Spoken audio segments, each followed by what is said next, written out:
secure the border and enforce the immigration laws of the United States. And he is delivering on this promise big time. The mayors here today each lead so-called sanctuary cities. And let's be clear, these policies only create sanctuary for criminals. Sanctuary policies violate federal immigration law by protecting criminal aliens at the expense of the American people. Sanctuary cities and states refuse to cooperate with federal immigration enforcement efforts and harbor illegal aliens. They often actively work to stand in the way of President Trump's mission to protect the American people and restore integrity to the American immigration system and the rule of law. Sanctuary cities forbid their officials, including those in law enforcement and public safety roles, from sharing information about illegal aliens in their cities with the federal government or turning over criminals in their custody to ICE. As a result, sanctuary cities release illegal aliens back onto the streets, where they often go on to commit more crimes. In Chicago, for example, an illegal alien who was recently arrested for killing a 63-year-old man had previously been arrested in Chicago for trying to lure a child. ICE lodged a detainer against the criminal alien, but Chicago authorities released him back onto the street because of the city's reckless sanctuary policy. And now an innocent man is dead because of Chicago's refusal to follow the law. These reckless sanctuary policies also force federal immigration officers to go into local communities to apprehend criminal illegal aliens. If sanctuary cities were to simply communicate and work with federal immigration authorities, then federal agents could arrest criminal illegal aliens in a secure environment like a state or local jail. Instead, they have to risk their own safety and public safety by having to go into uncertain, dangerous circumstances just to make arrests. Sanctuary cities make us all less safe and are a public safety nightmare. That is why I launched an investigation into sanctuary cities and why these mayors are here today. We cannot let pro-criminal, alien policies and obstructionist sanctuary cities continue to endanger American communities and the safety of federal immigration enforcement officers.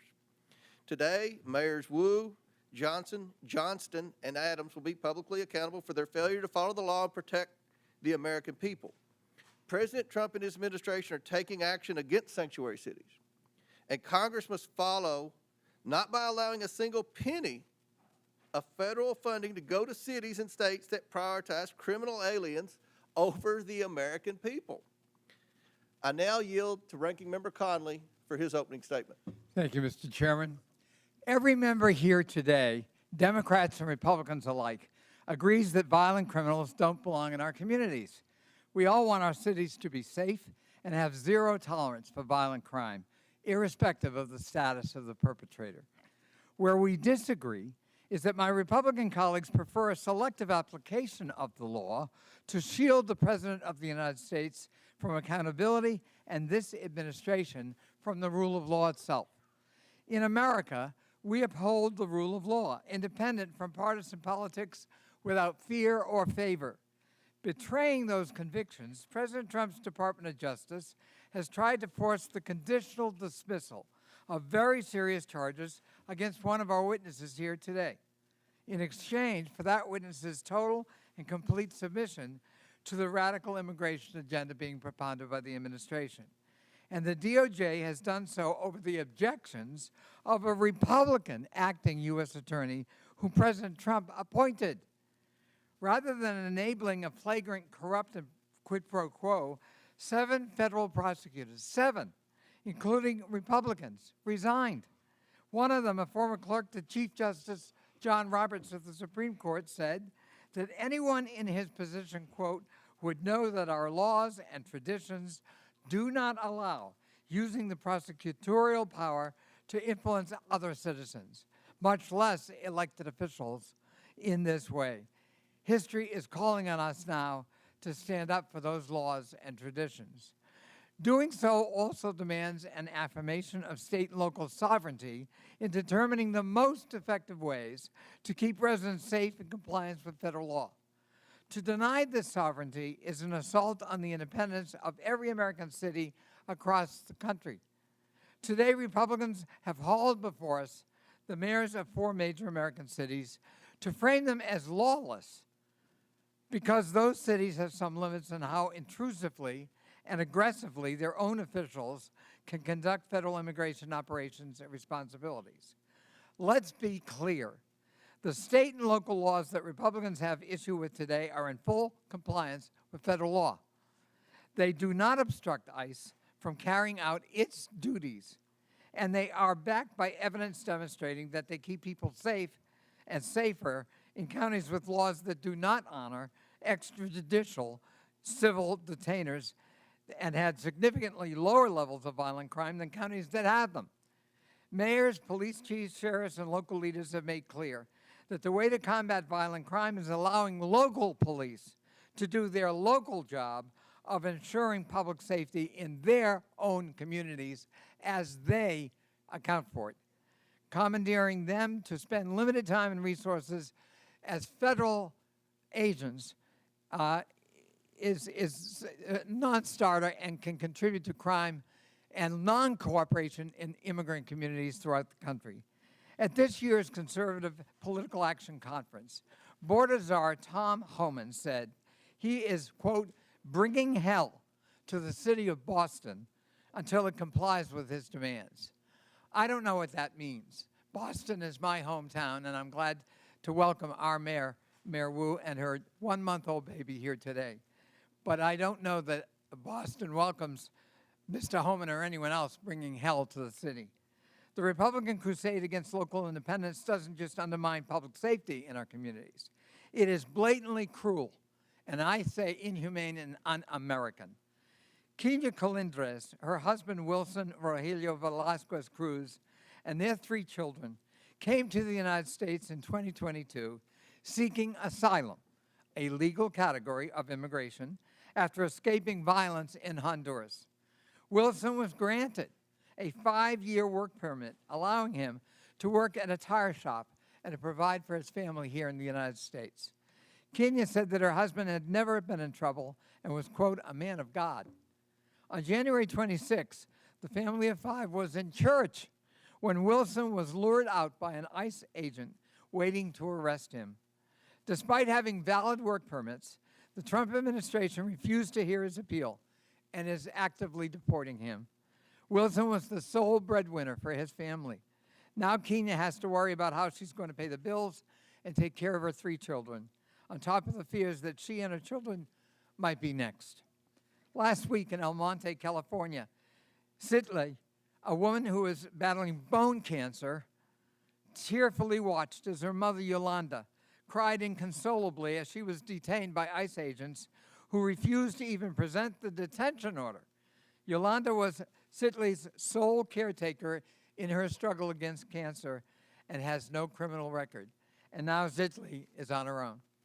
ICE is also conducting massive raids in cities and towns that have led to the wrongful detention of U.S. citizens, including Native Americans and military veterans. One school district sent a letter to parents warning that ICE may board school buses and demand documents from children. Children are going to be afraid to go to school. One reportedly wrote a goodbye note to friends saying, quote, if ICE takes me, don't forget about me. If ICE takes me, don't forget about me. From a child. Is that the country we want? America needs immigration policies that keep everyone safe and make the country stronger and allow us to grow and fill in the skill sets we don't have. If President Trump was serious about delivering those solutions, he would not be attacking the Constitution's guarantee of citizenship to children born in the United States. To see our country through this period of darkness, we need leaders who will stand up for the rule of law and will champion public safety at the local level. And American families, whether they're immigrant families or native-born families, deserve due process, deserve respect, and deserve that Statue of Liberty that welcomes all comers. I yield back. Ranking member yields back. I request unanimous consent that Representatives LaHood of Illinois, LaLota of New York, Crank of Colorado, Malatakis of New York, Hurd of Colorado, Evans of Colorado, Van Dyne of Texas, Ocasio-Cortez of New York, Gillen of New York, and Davis of Illinois be waived onto today's hearing for the purpose of asking questions. Without objection, so ordered. And now, before we introduce the witnesses, I recognize Mr. Higgins from Louisiana for 20 seconds. Thank you, Mr. Chairman, and I thank the ranking member as well. Just to briefly, respectfully recognize the presence of the family of Wesley Haynes, a constituent. I'll speak to his case in my time, Mr. Chairman, but his parents, Patrick and Kathy, his wife, Olivia, his little brother, Brady, are present today, and they have a hard exit soon. Their 4-month-old daughter, Anne Marie, is waiting at home for Olivia to care for. And I just respectfully acknowledge their presence, Mr. Chairman and Mr. Ranking Member. We will discuss the details of their case. They tragically lost Wesley Haynes last year. Thank you, Mr. Chairman, for allowing me to recognize this beautiful American family. Thank you, Mr. Higgins. I'm very pleased today to welcome our outstanding witness panel, the mayors of 4 major American cities. First, we have Mayor Eric Adams, who's the outstanding mayor of New York City. He was sworn into office on January 1st, 2022. We have Mayor Mike Johnston, who's the mayor of the city and county of Denver. He was sworn into office on July 17th, 2023. I now recognize Representative Krista Morte from Illinois for 1 minute to introduce our next witness. Mr. Chair, I'm pleased to introduce Brandon Johnson, mayor of the greatest city in the world, namely Chicago, a city that was built by generations of immigrants, people like my parents and myself. Mayor Johnson was raised in Elgin, Illinois, which I'm proud to represent in Congress. The mayor was one of 10 children born to Andrew and Wilma Jean Johnson. His parents inspired him to become a teacher in the Chicago Public Schools and then later to run for office. Mayor Johnson won his first race for Cook County Commissioner in 2018 and later became mayor of Chicago in 2023. Mayor Johnson has dedicated his life to public service, and I'm pleased to welcome my fellow Illinoisan to the United States House of Representatives and to the Oversight Committee. Welcome, Mayor. I now recognize Representative Presley from Massachusetts for 1 minute to introduce our next witness. Thank you, Mr. Chair. I'm proud to introduce Mayor Michelle Wu, a dedicated leader committed to making Boston a welcoming home for everyone, and the first woman and person of color to be elected mayor of the city of Boston. For over a decade, I've had the privilege of working alongside Mayor Wu and witnessing her dedication to public service firsthand. She leads with compassion, she is innovative and inclusive. Under her leadership, Boston has become the safest major city in America, a city that is welcoming to families from all walks of life. Just weeks ago, she welcomed her newest family member, baby Mira, who is with us today, a beautiful reminder of the future she's working to build. Madam Mayor, I am grateful for your partnership, friendship, and leadership. Thank you for being here. Gentlelady yields back. And finally, we're also joined by Mr. David Beer, who is the Director of Immigration Studies at the Cato Institute. Mr. Beer is the minority witness here today. I want to thank you all again for joining us, and I look forward to our discussion this afternoon. Pursuant to Committee Rule 9G, the witnesses will please stand and raise their right hand. Do you solemnly swear or affirm that the testimony you are about to give is the truth, the whole truth, and nothing but the truth, so help you God? Let the record show that the witnesses answered in the affirmative. Thank you all. You may take a seat. We, again, appreciate you being here today and look forward to your testimony. Now, let me remind the witnesses that we have read your written statement, and they will appear in full in the hearing record.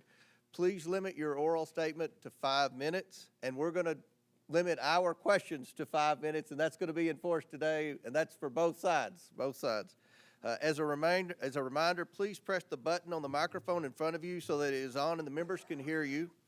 When you begin to speak, the light in front of you will turn green. After 4 minutes, the light will turn yellow. When the red light comes on, your 5 minutes have expired, and we would ask that you please wrap up. I now recognize Mayor Adams for his opening statement. Good morning, Chairman Comer, Ranking Member Connolly, and members of the committee. As mayor of New York City and a former police officer for 22 years, keeping New Yorkers safe is my top priority, and it has been our administration's North Star. When I entered this role, my job was to help our city recover from the negative effects of COVID. Most importantly, to bring down crime. As a result, overall crime was down across New York City last year, and we have now had 3 straight months of double-digit declines in major crimes. I'm here today to testify on how New York City can continue to reduce crime even as a sanctuary city. To be clear, a sanctuary city classification does not mean our city will ever be a safe haven for violent criminals. It also does not give New York City the authority to violate federal immigration laws. To the contrary, New York City will always comply with city, state, and federal laws as it does now. Law-abiding immigrants in New York have an important role. Immigrant New Yorkers, including those who are undocumented, pay billions of dollars in taxes and contribute billions more in spending power to our economy. Immigrants also play a vital role in the functioning of the city. This was on full display during the COVID-19 pandemic. The various immigrant residents of our city worked to keep the city moving, while many other New Yorkers were able to shelter in place and work remotely. Hospitals, the food industry, and many other businesses were able to function because of the commitment of our immigrant population. As mayor, I do not control who enters or remains in our country, but I do have to manage the population that is within our city. In order to carry out this function without having long-term negative ramification, I must create an atmosphere that allows every law-abiding resident, documented or not, to access vital services without fear of being turned over to federal authorities. I cannot have a city where parents are afraid to send their children to school or where children are sleeping on the streets, creating the potential for child exploitation and sex trafficking. If an undocumented person refuses to seek medical care until they have a medical emergency, our city's healthcare system will be strained. And if an undocumented individual witnesses a crime but is afraid to call 911 for fear of being turned over to federal authorities, criminals will roam free. And it reminds me of my early days as a police officer. I have seen firsthand the damage that can be done when someone is too afraid to seek out the police. Early in my career, I responded to a man who was calling out for help. We caught the suspect, but when it came to filling out the police report, the individual, an undocumented man from China, said he did not want to file a report and put a target on his back with federal immigration authorities. Approximately 4 decades later, our country still is in desperate need of comprehensive immigration reform. And as a result, New York City was hit with the largest humanitarian crisis in our city's history over the last 3 years. Federal law did not allow me to stop buses from entering New York City. State law required me to provide all in our city with housing and meals and to educate children. City law makes it unlawful to collaborate with ICE for civil enforcement. We complied with all of these legal requirements and still managed the humanitarian crisis with the care and compassion, while at the same time bringing down crime, recovering our economy, and preventing any child from being forced to sleep on the streets. Comprehensive immigration reform is long overdue. While the solution is not within my control as a mayor, I am committed to working with federal officials to go after violent gangs and those who harm residents of our city. This is why we have over 330 NYPD officers assigned to different federal joint task forces, over 70 of which are assigned to task forces with Homeland Security investigation, the criminal investigation arm of ICE. Those task forces focus on many different important priorities, including going after violent gangs and child exploitation. I look forward to sharing New York City collaborations that we do daily with our city, state, and federal partners to keep New York City to continue to be the safest big city in America. Thank you. Thank you. I now recognize Denver Mayor Johnston for his opening statement. Good morning, Mr. Chairman, and thank you for inviting me to testify today. This committee convened this hearing on the critical topic of immigration. I want to tell you Denver's story. When I became mayor 20 months ago, Denver was already receiving buses of immigrants with little to no notice or coordination. At one point, we were receiving 10 to 11 buses a day, dropping off as many as 300 people, mostly women and children, in 10-degree weather with only sandals and a t-shirt, leaving them in danger of freezing to death on our streets. All told, 42,000 people arrived in Denver over 18 months, the largest per capita influx of any city in America. We are each entitled to our own opinion about what should happen at the border, but that was not the question facing Denver. The question Denver faced was, what will you do with a mom and 2 kids dropped on the streets of our city with no warm clothes, no food, and no place to stay? As mayor, I have to protect the health and safety of everyone in our city. As a man of faith, I have a moral obligation to care for those in need. As Scripture says, for I was hungry, and you gave me something to eat. I was thirsty, you gave me something to drink. I was a stranger, and you invited me in. So that's what we did. In Denver, we believe our problems are solvable, and we are the ones to solve them. So we went to work. When we started, we had the largest encampment in Denver history, with more than 200 migrant families living in freezing temperatures. So we opened 8 different city shelters housing 5,000 people. City employees volunteered to take extra shifts, and Denver residents stepped up, making meals, donating clothes, furniture, school supplies. Some even welcomed families into their own homes. We helped 8,700 eligible individuals apply for work authorization so they could put food on their own table, pay their own rent, and reduce the strain on public resources. As a result, a year later, there is not a single migrant encampment left in the city. We have closed all of our shelters. We have connected people to jobs and housing, and the city's immigrant support budget has dropped by nearly 90%. And in the midst of this, migrants did not bring a wave of crime to Denver. In fact, crime went down. Homicides dropped 17%, shooting victims dropped 24%, auto theft down 29%. America is not just a place, it's a belief. Some people are born into it, some fight their whole life to get to it. It's a belief that all are created equal. It's a belief that it doesn't matter where you came from if you're willing to fight hard enough. Julian Becerra's parents believed that. So they brought him to this country from Mexico when he was 10. They taught him respect, and they taught him to love and serve his community. As an adult, he decided the most honorable way to serve his community was in uniform. So he enlisted in the Air Force. Then he served as a sheriff, then finally as a police officer, where he served with distinction until one day he was pursuing a criminal on a dangerous bridge and fell to his death. In the midst of the immigration crisis, I attended the Fallen Officers Memorial as I watched officers hand Officer Becerra's 10-year-old daughter a folded American flag. I watched her cry as she wrapped her little arms around that flag and holded it tight the way she wished she could hold her dad, but never will again. For the rest of her life, she will cherish that flag, that American flag, because it is the country that her dad loved, it is the country he chose, it is the country he served, it is the country he gave his life for. So if we want to tell the story of what impact immigrants have in America, we must tell the full story. That story must acknowledge that this country is lucky to have people like Julian Becerra, who love this country enough to risk their lives to keep us safe, to keep all of us safe. When buses started showing up filled with migrants, some in my city were afraid, just like I'm sure some of your constituents are afraid. They were afraid about crime and homelessness and worried about what these new people might take away from them. I understand that fear. And the truth is, people who are new to this country do good and bad just like all of us. But there's another truth.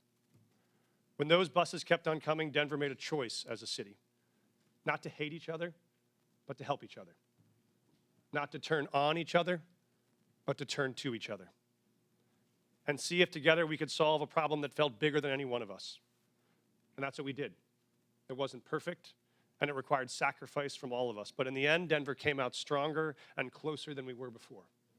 Because Americans expect us to do more than point fingers. They expect us to solve problems. So if Denver can find a way to put aside our ideological differences long enough to manage a crisis we didn't choose or create, it seems only fair to ask that the body that is actually charged with solving this national problem, this Congress, can finally commit to do the same. Thank you, Mr. Chairman. Thank you. I now recognize Chicago Mayor Johnston. For his Thank opening you. statement. Thank you, Chairman Comer. Thank you to the Ranking Member Connolly and to the members of this committee. I have the great privilege and honor of serving as mayor of the city of Chicago, the third largest city in the nation. Established by a Black Haitian man and a Potawatomi woman, Chicago is and always has been a proud city of immigrants. Generations of new arrivals, including the descendants of the enslaved during the Great Migration, created a vibrant city where 1 in 5 residents is foreign-born. Each day, I wake up to serve every one of Chicago's 77 unique neighborhoods and those who live in our great city. As mayor of Chicago, nothing is more important to me than the safety and well-being of all residents. And since I was elected, my administration has been laser-focused on creating and implementing public safety initiatives that protect all Chicagoans. We launched the People's Plan for Community Safety, which builds trust between communities and law enforcement by prioritizing transparency and violence intervention. We established a dedicated robbery task force that reduced robberies by 25% citywide. We added over 200 detectives, increasing the clearance rates on our cases. And we've updated police equipment and technology so that our police officers have the tools they need to effectively prevent and fight crime. Our efforts to improve public safety by building trust with and investing in our communities are working. Violent crime is down in Chicago. The city ended 2024 with its lowest homicide rate in 5 years. The city is also safer because of our Welcoming City Ordinance. That law makes sure that the city's police resources are focused on our local priorities. In fact, the 40 years of Chicago's leaders have recognized that our policies toward civil immigration matters help to prevent and solve crimes. Put simply, any actions that amplify fears of deportations make Chicago more dangerous. Those fears cause witnesses and victims to avoid cooperating with police. The cooperation of all people, regardless of their immigration status, is essential to achieving the city's goals of reducing crime and pursuing justice for victims. When there is trust between city's residents and the police, undocumented immigrants come forward to report crimes to local law enforcement and provide information that helps the police solve those crimes. And now, I know there are myths about these laws, but we must not let mischaracterizations and fear-mongering obscure the reality that Chicago's crime rates are trending down. We still have a long way to go, but sensationalizing tragedy in the name of political expediency is not governing, it's grandstanding. Every violent crime is devastating, but scapegoating entire communities is not only misleading, it is unjust, and it is beneath us. So let me be clear. Chicago's Welcoming City Ordinance and our other laws and policies do not lead to more crime. They do not prevent cooperation with federal law enforcement on criminal matters. And we do not harbor criminals. We arrest them, often because of laws that allow residents to feel safe helping the police. As mayor, I'm building a Chicago that embodies the dream of my father had when he came from Salis, Mississippi during the second migration, a Chicago that invests in housing, healthcare, jobs, and education. And that's why we've increased safe and stable housing by adding almost 4,000 more units, expanded access to healthcare by opening 3 mental health centers, and focused on getting our young people well-paying jobs, with summer jobs increasing by 45% since I've taken office. Our local partnerships have built a solid foundation, a better, stronger, and a much safer Chicago. We need this body's support for these efforts. We are ready to partner with you on the measures we know promote trust and create sustainable public safety. And to the people of Chicago and all hardworking people across this great nation, these values are our North Star, the drinking gourd we follow to a better future. We will not live in fear. It is not our portion. We will not go back. I do look forward to answering the questions of this committee. Thank you. Thank you. I now recognize Boston Mayor Wu for her opening statement. Thank you. Chairman Comer, Ranking Member Connolly, and members of the committee, my name is Michelle Wu. I am the daughter of immigrants And since November of 2021, I have had the honor of serving as mayor of Boston. I'm proud to be here on behalf of our city, the police officers, first responders, city workers, the faith leaders, teachers, parents, and neighbors who partner every day to make Boston the safest major city in the nation.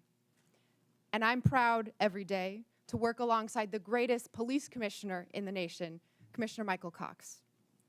Every year since I took office, we've set a new record low for gun violence in Boston. Last year, Boston saw the fewest homicides on record in the last 70 years. Those are the facts. And behind these record lows are historic highs. The most ever young people working paid summer jobs, the most pre-K seats at no cost to families, the most affordable housing built in a generation. We have invested in the kinds of opportunities that cultivate prosperity and eradicate crime. And the laws on our books promote the kind of community trust that keeps all of us safe. In Boston, our police department resources and taxpayer dollars go towards preventing and solving crimes. And when it comes to criminal matters, the Boston Police partner every day with state and federal law enforcement. But Massachusetts state law and the Boston Trust Act make clear that immigration is federal law enforcement's responsibility. We are the safest major city in the country because our gun laws are the strongest in the nation, because our officers have built relationships over decades, and because all of our residents can trust that when they call 911 in the event of an emergency or to report a crime, help will come. This federal administration's approach is undermining that trust. In the past month, I've met with residents and faith leaders in community centers and places of worship, asking my constituents what they want Congress to know. And what I heard over and over again was fear and frustration. I spoke with pastors whose pews are half empty on Sundays, doctors whose patients are missing appointments, teachers whose students aren't coming to class, neighbors afraid to report crimes in their communities, and victims of violence who won't call the police. This federal administration is making hardworking, tax-paying, God-fearing residents afraid to live their lives. A city that's scared is not a city that's safe. A land ruled by fear is not the land of the free. Next month, Boston will celebrate 250 years of our nation's freedom. And in every one of those years, Boston has welcomed the world to our shores. From the English immigrants fleeing religious persecution, to the Irish forced out by famine, to the families from Haiti, the Dominican Republic, Cabo Verde, Vietnam, and so many more who call Boston home today.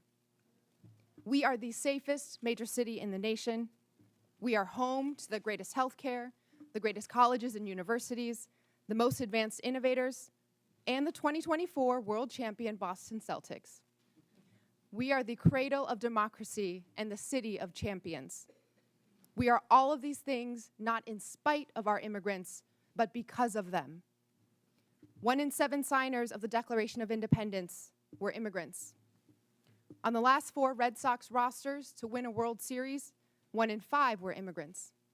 Of all the faculty at Boston University to have earned a Nobel Prize, all but 1 were immigrants. Today, 1 in 4 Boston residents were born somewhere else. Most have jobs, many have kids. All of them chose this country as their home because, like my mom and dad, they believe that here, where you've been doesn't limit where you're going. The strength of your character has nothing to do with the color of your passport. And how hard you work matters more than where you were born. That wherever you're from, if you pitch in, look out for your neighbors, and cheer for the home team, you can build a better future here for the people you love. So to every one of my neighbors back in Boston, know this: you belong here. This is your home. Boston es tu hogar. Boston, c'est la caillou. 这是你的家. This is our city. We are the safest major city in the nation because we are safe for everyone. Thank you. Thank you. I now recognize Mr. Beer for his opening statement. Chairman Comer, Ranking Member Connolly, and distinguished members of the committee, thank you for the opportunity to testify. The Cato Institute's half-century of independent research demonstrates that people of all races, religions, and birthplaces can thrive in a free society. Liberty must be protected, both from over-intrusive government and from private violence. Unfortunately, the president's chaotic, indiscriminate deportation plan does the opposite.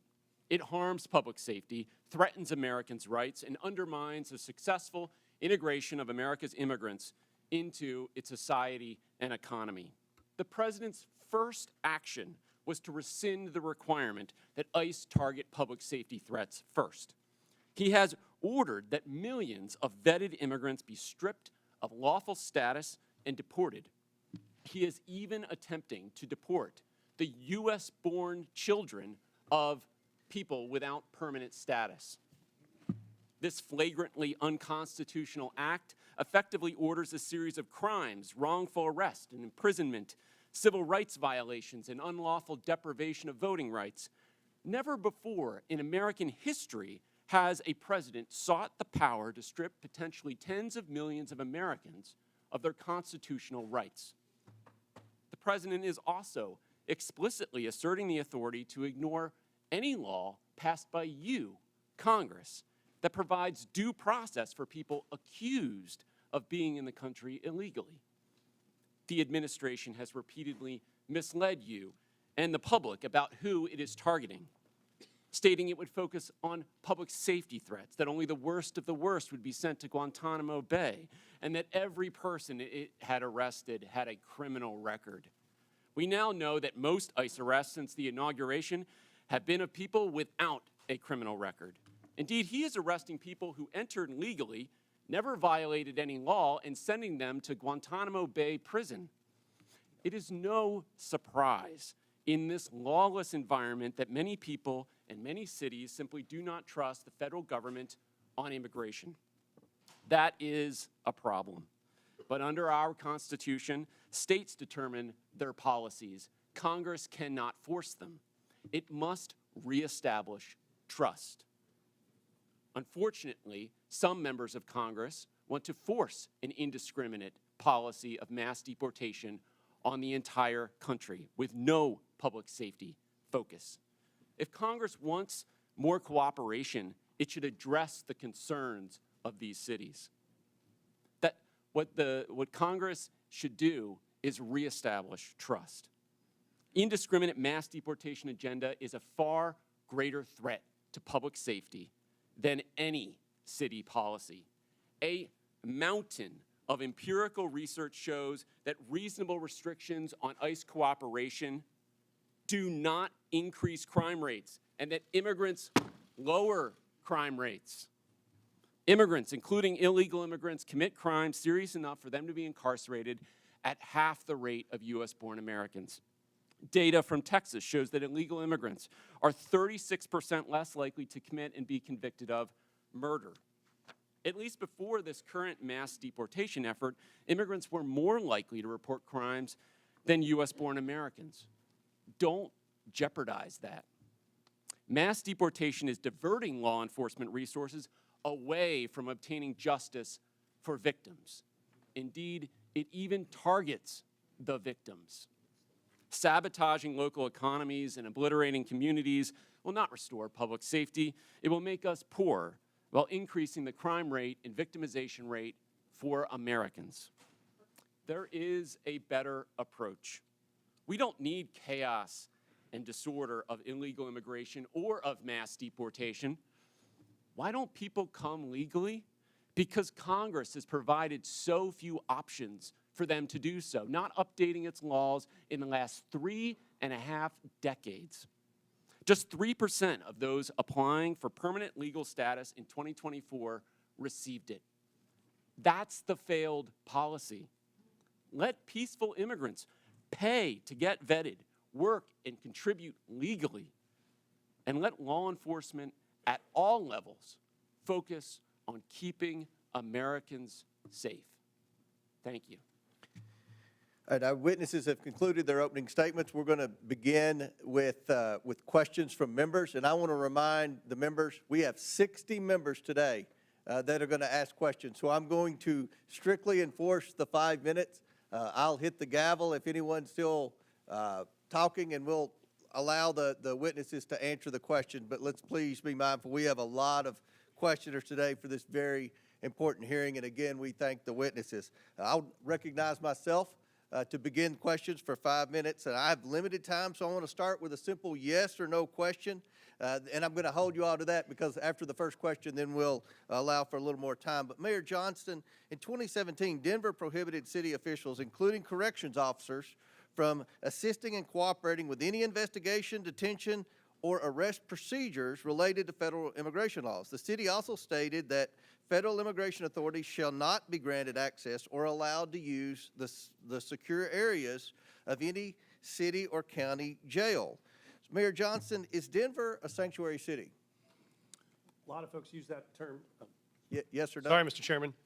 Folks use that term differently. I can tell you what Denver does. We do not. Okay, I take that as a yes. Mayor no, Johnson, no, yes or no?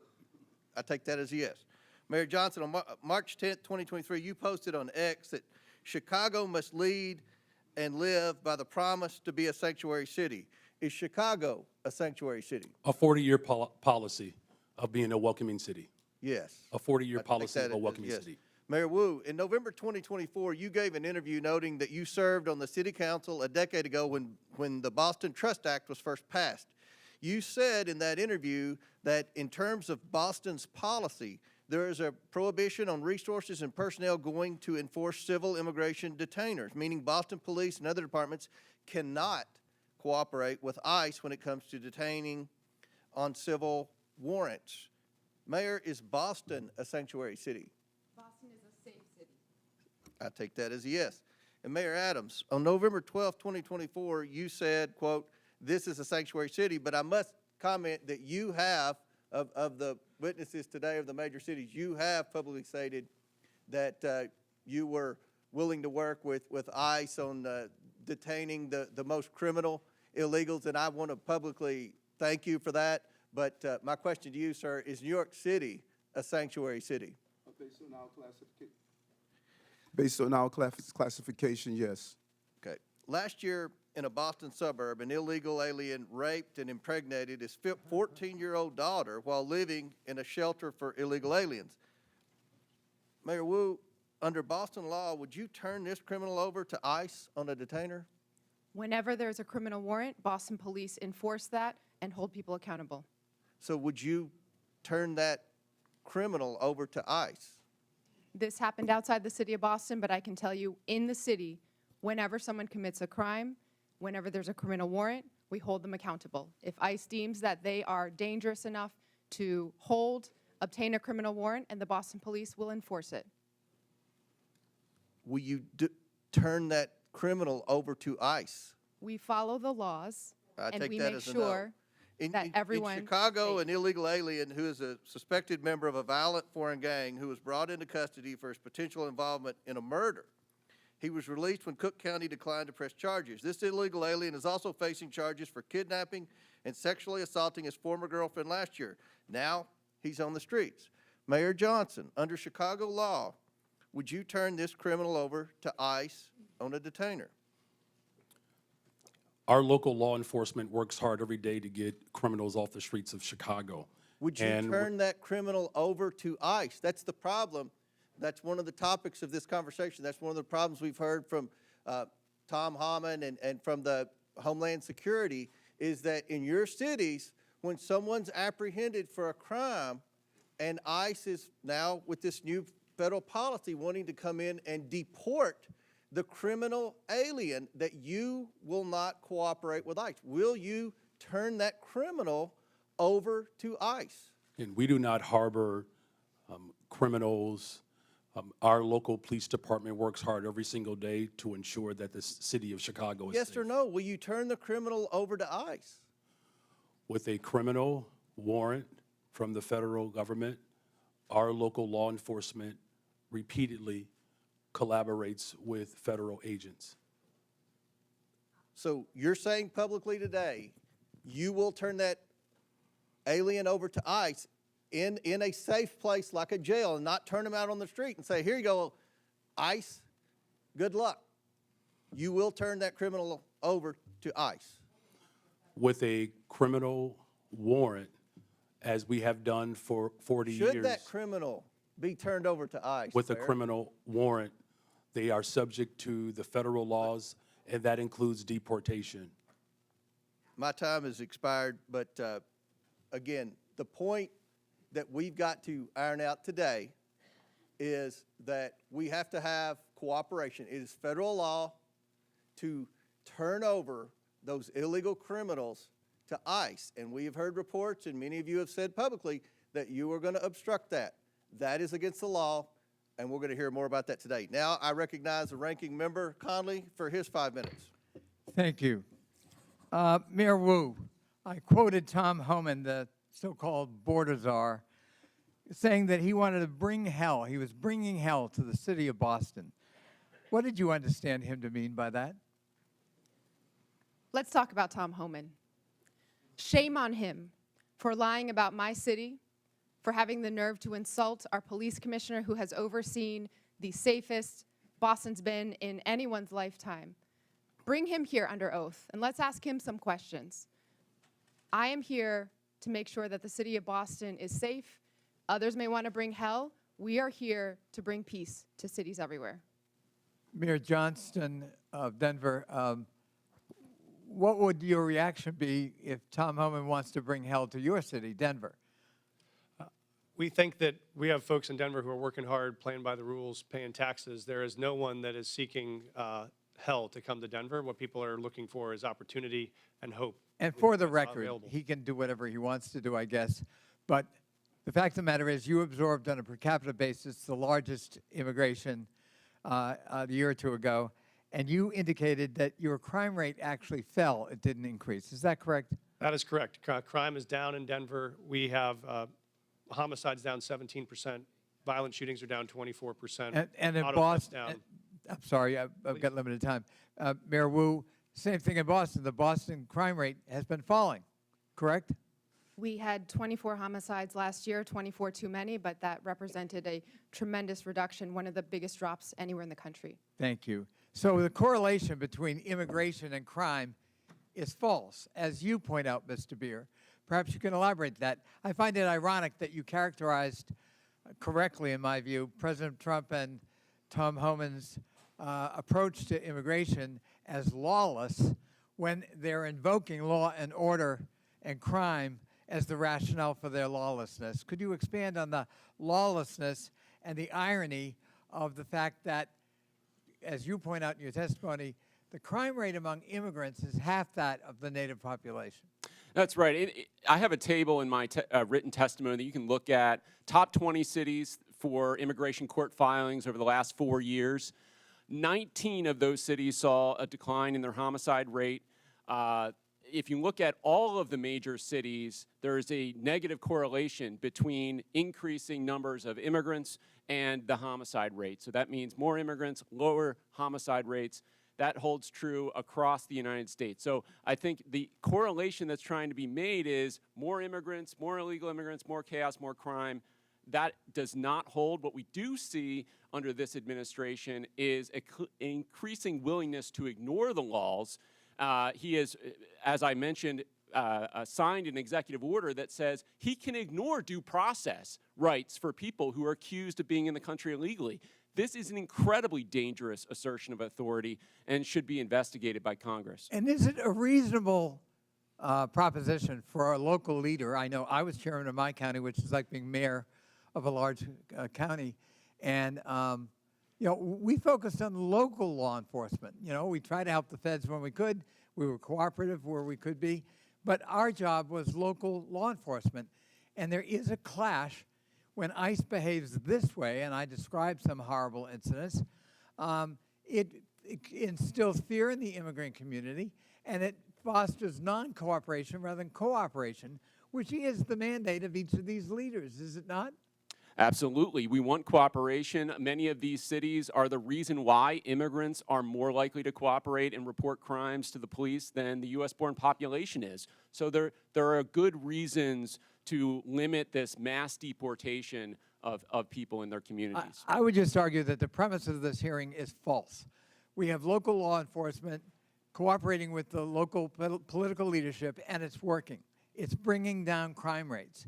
And the proposition that immigrants cause crime is false. In fact, patently false, as your testimony, I think, would demonstrate, Mr. Beer. And the idea that these are sanctuary cities that need to be punished is simply a war on urban America. And I'm proud of the mayors who are in front of us here today, and I thank them for their testimony, and I thank them for their service to their local communities. I relate to it, and I think it's a noble calling. I yield back. Gentleman yields back. Chair recognizes Ms. Boebert from Colorado. Thank you, Mr. Chairman. Mayor Mike Johnston, I hope we can start off on a level field of agreement here. So in your testimony, you said that locals were asking Denver, what will you do? When they saw 10 to 11 buses coming in a day and 42,000 illegal aliens entering their city. Denver, what will you do? And in a Fox 31 interview in January, you blamed state law for not allowing the city of Denver to coordinate with ICE, resulting in Denver being a sanctuary city, saying, quote, the whole state is bound by our state law in this, which is pretty consistent in some of these practices, like everywhere in the state. We don't honor ICE detainers, end quote. I've demanded Governor Jared Polis and the Colorado State Legislature to repeal them. Douglas County has led on a lawsuit to get those laws repealed. So, Mr. Mayor, would you join me today in calling and demanding that these sanctuary policies, these Colorado state laws, be repealed? Thank you, Congresswoman. Yes or no, Mr. Mayor? Pardon? Yes or no? Will you join me? I do not believe the detainer law needs to be changed. I can tell you what Denver Okay, does so you right now. don't want them to coordinate with ICE, but yet you're blaming the state of Colorado for those policies. It's a statewide law. It's not a Denver law, and you're blaming the state of Colorado for the law, yet you will not call for that law to be repealed, correct? Yes or no? We do coordinate with ICE presently. I'm happy to tell you what we do on this. We've honored detainer requests more than 1,226 times over the last What about years. before a warrant? There are many issues before a warrant.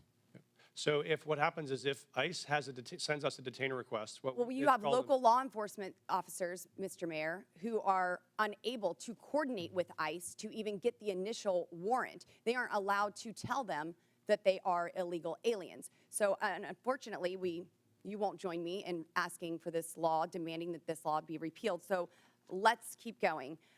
In 2017, Denver passed an ordinance that ensured any city employee who spoke with federal immigration authorities would be fired, among other policies that have led to local and national media outlets to call Denver a sanctuary city. So now let me ask you, would a city employee be fired for communicating with anyone from the EPA? Right now, Congresswoman, our policy is we don't ask people's status. when Would they come any into city contact employee with be any- fired for communicating and coordinating, talking with an agent from the EPA, a federal employee? Not to my knowledge, Congresswoman. What about Health and Human Services? Would they get fired for talking with someone from Health and Human Services? Not to my knowledge, Congresswoman. So they would only be fired for talking to federal law enforcement officers.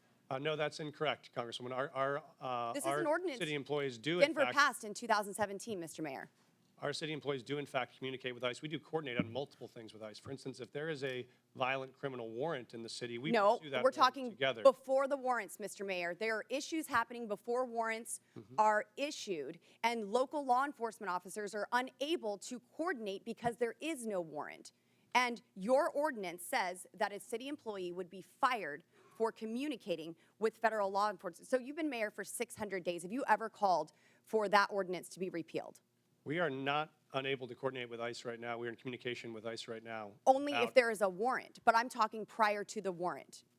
We wouldn't have a reason to coordinate. Because you prior don't know to if they're warrant. illegal, because you are unable to coordinate until there is a warrant. So that's why this ordinance needs to be repealed. So Now, the 600 days, there's been no time to ask for this to be repealed. You did have a newcomer's playbook, 25 pages. You had time to put that together. And you had time to agree with the city council to authorize up to $2 million to pay Joe Biden's former lawyer, his law firm, to help cover your ass for Denver's sanctuary city policies for this hearing, correct? Thank you, Congresswoman. We have counsel Did you to authorize support- that spending?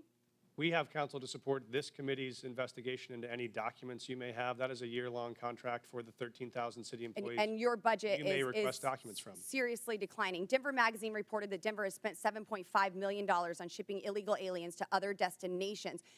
Mayor Adams, did Mayor Johnston ever coordinate with you and tell you that he was shipping illegal aliens to your city? We coordinated in communication around the entire asylum seeker issue in our cities. So I've heard that Denver crime went down. Well, Aurora's crime went up because you were also shipping them to Aurora. And we have documentation that I don't have time to discuss here in this hearing that proves you were shipping illegal aliens to Aurora. Their crime was increasing while you were hiding under laws that you will not demand be repealed, ordinance from your city, and then crime was going up from Trinidad Aragua gangs vandalizing apartment owners.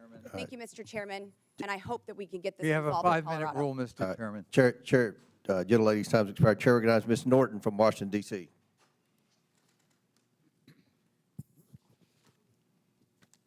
There have been a lot of talk today about these cities and their, in my view, principal decision not to respond to extrajudicial ICE detainers. But I would like to back up and talk about these detainers, what these detainers really are.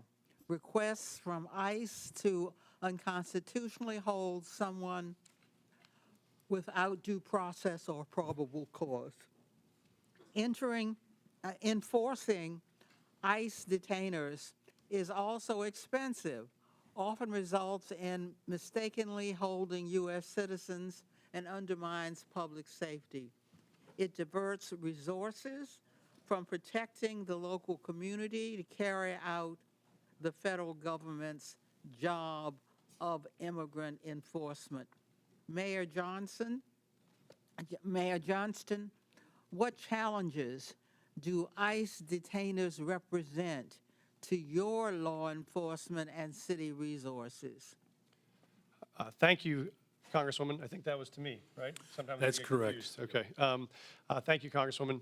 I think it's important, I appreciate to describe what Denver currently does in terms of what coordination looks like and what it doesn't, which is if we get a detainer request, if we have someone in our custody that ICE would like to get access to, what we do is we provide them a notification of release. And so if that person will be released from our custody, we notify them of the time and the date when they will be released. So ICE, if they choose to, could pick that person up. We have done that 1,226 times over the last 7 years, and that has enabled ICE, when they choose to be able to bring someone into custody.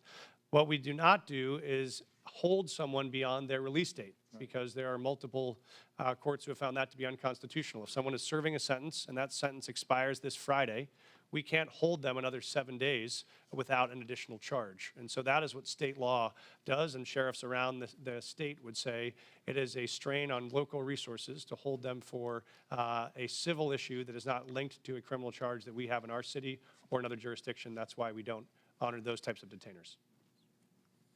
Mayor Johnston, how about for Chicago?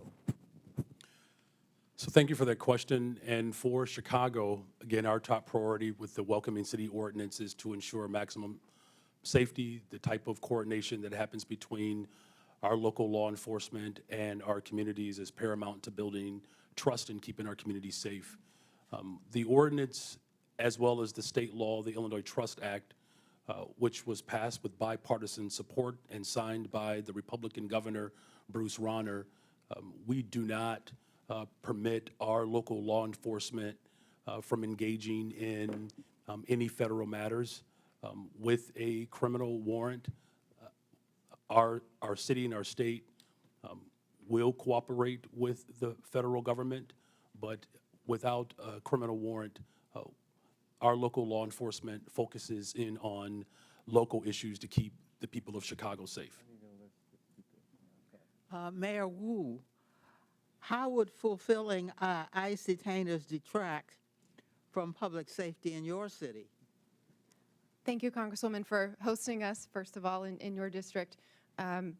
We hear every day from Boston residents, a city that is 28% people who were born in another country, that the trust and feeling that they know they can call 911 when they need help, or if they have information to solve a crime and police need that help, that they feel comfortable in doing so. And so our policy in Boston is that regardless of your background or immigration status, you have access to our libraries. We want you to take your kids to school. We want to be part of our community. And also, regardless of immigration status, if you commit a crime, if you do harm in the community, you will be held accountable. It is critical to the safety of Americans that cities have the ability to decide what is in the best interest of their people. Mayors and local enforcement know their cities best. I would yield any time remaining to the ranking member. I just want to underscore what the gentlelady has said. Local government knows best how local enforcement, law enforcement works. And cooperating with ICE is part of that, but they can't be a substitute for ICE doing its own job, which is a federal responsibility. Thank you for yielding. Before I recognize Ms. Jordan, I believe Ms. Boebert has a unanimous consent. Yes, Mr. Chairman, I'd like to ask unanimous consent to submit to the record multiple local news articles referencing Denver's sanctuary policies, including the Newcomers Playbook written by Mayor Adams and the budget, which shows millions and millions of dollars of the Denver city budget cut. Without objection, so ordered. Chair now recognizes Mr. Jordan from Ohio. Thank you, Mr. Chairman. Mayor Johnston, who's Abraham Gonzalez?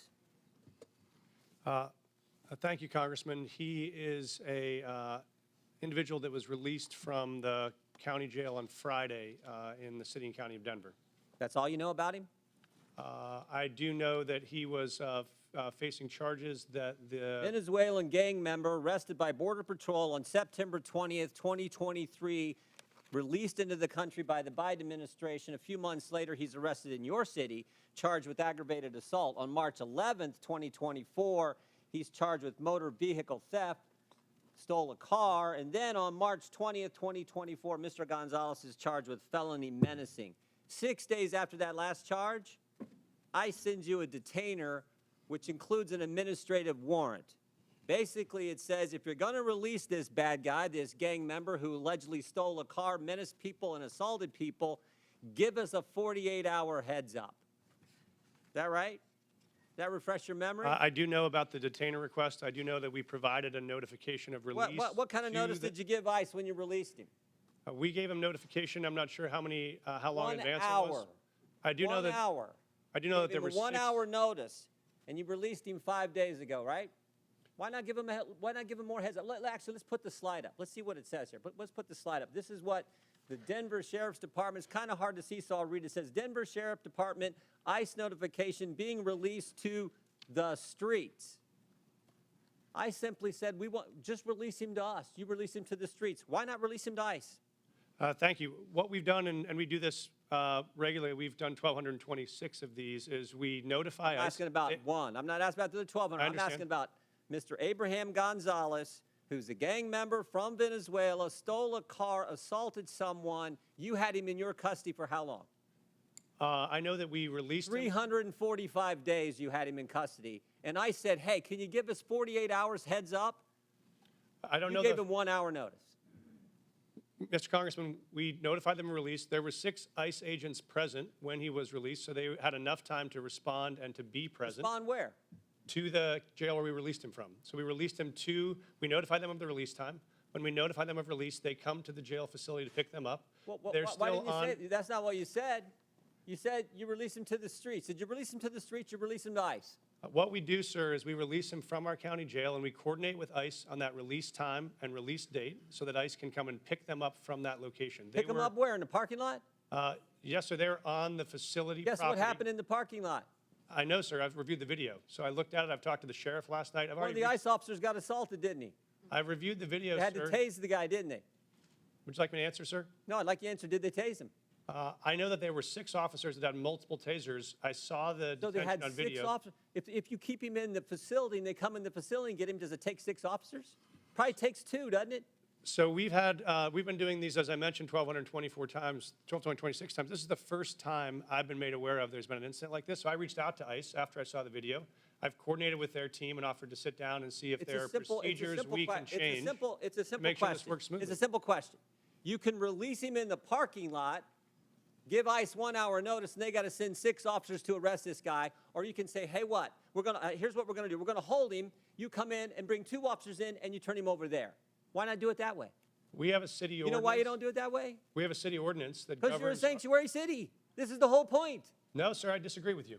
Oh, okay. Because I'll tell you why. If you talk about sanctuary as a definition of shielding people from law enforcement, we do not do that. What we do is provide services. In this context, what we did is we coordinated the An release. officer got assaulted because of your policy, which says we're going to release him to, in your words, not mine, to the streets. They have to arrest him in the parking lot. They bring 6 officers when they could have had 1 or 2 just come in your facility, in the jail, and take the guy there. But you won't do it that way. I've seen the video. I've reached out to ICE. care if I've you've seen the offered to video. I sit know the down and facts, coordinate too. on strategies. If we need to make adjustments to what we do on releases, we'll do that. This is the first time in the 1,226 releases You know, I've heard of an I read your incident, so we'll written take testimony action. last night. I read your written testimony last night. 4.5 pages. And you used the words safe, safer, or safety 13 times. Talking about my job is to protect the safety of the people in Denver. We prioritizing making sure everyone in our community is safe. That's a lie. Because it was not safer for the ICE agents who are part of your community. No way was it safer. The safest thing to do is to say, ICE, we got him in custody. Come here, we're releasing. We held him 345 days. We can't hold him a second longer. We can't wait for you to come inside the building. We got to let him go, so you have to arrest him in the parking lot. That is how stupid sanctuary policies are and what they mean to the community that you put at risk and to the ICE officers ICE officer who was assaulted. And they had to use a taser on them. It's not good. Mr. Chairman, Time, Mr. Chairman. 5 I have minutes is unanimous up. Consent request. Gentlemen's time's expired. Chair recognizes Mr. Lynch from Massachusetts. Thank you, Mr. Chairman and Ranking Member Connolly. I want to thank the panelists for your willingness to come before the committee and help us with our work. You know, I truly believe that if we had a rational and comprehensive immigration policy in this country, if we competently regulated the flow of immigration, if we knew the purpose and circumstances of each immigrant's arrival here, and if every immigrant knew what was expected of them when they arrived, I honestly and truly believe that immigration could be the greatest blessing for our country. Look at our world rivals, China and Russia. No one is trying to sneak into China, sneak into Russia. It's because of what we offer here as a nation. There is a substantive issue that's at play here, and I want to address that. So under Article 1, Section 8, Clause 4 of the Constitution, it provides Congress, and I'll read the section here, to establish a uniform rule of naturalization. And Clause 18 further provides that Congress has the power to make all laws that shall be necessary and proper to execute its enumerated powers, including immigration. So it appears that Congress has taken up that responsibility in the Immigration and Nationality Act, which they exercise under constitutional writ. On the other hand, we have local so-called sanctuary city laws that at times, so those sanctuary cities laws tend to address local cooperation with federal authorities in your jurisdictions, within your cities. And sometimes it does appear that the sanctuary city laws are defending against the congressional grant of authority to operate in that area. Now, you all, as mayors, and I ask this of the entire panel, you deal with this every single day, and we've heard some of it in your testimony, eloquently. How do we, as lawmakers, we're struggling with this right now. There's a tension between that authority of Congress to act under Article 1 of the Constitution, and then your responsibility, nobly taken, to provide a safe environment for the residents and visitors to your cities. How do we reconcile, and I'm asking you for advice. You have a great perspective on this. How do we together reconcile the tension between those two operating systems, grants of power? And I'd welcome any advice you have on that, because that's what we are struggling with up here in terms of trying to come up with a comprehensive immigration policy that addresses all of these concerns. Mayor Johnston? Congressman, I'm happy to start the response.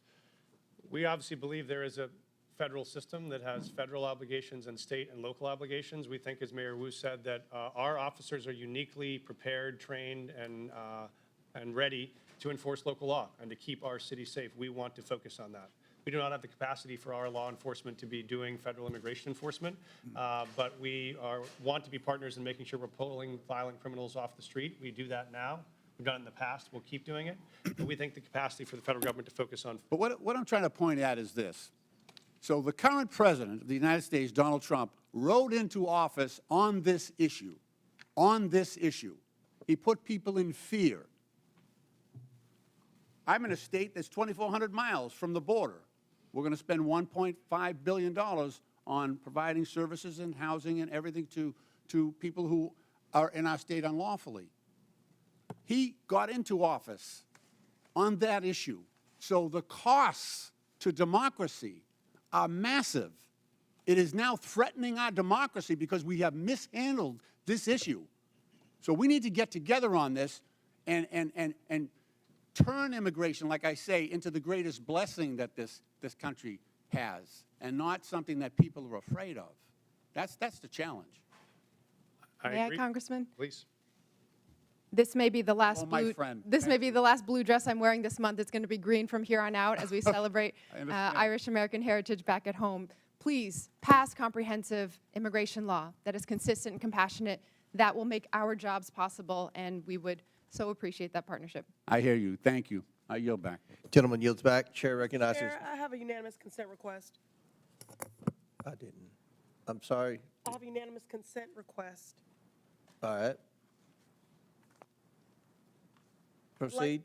Okay, I'd like to seek unanimous consent to enter into the record thousands of DHS agents shift to deportation instead of drugs, weapons, and human trafficking.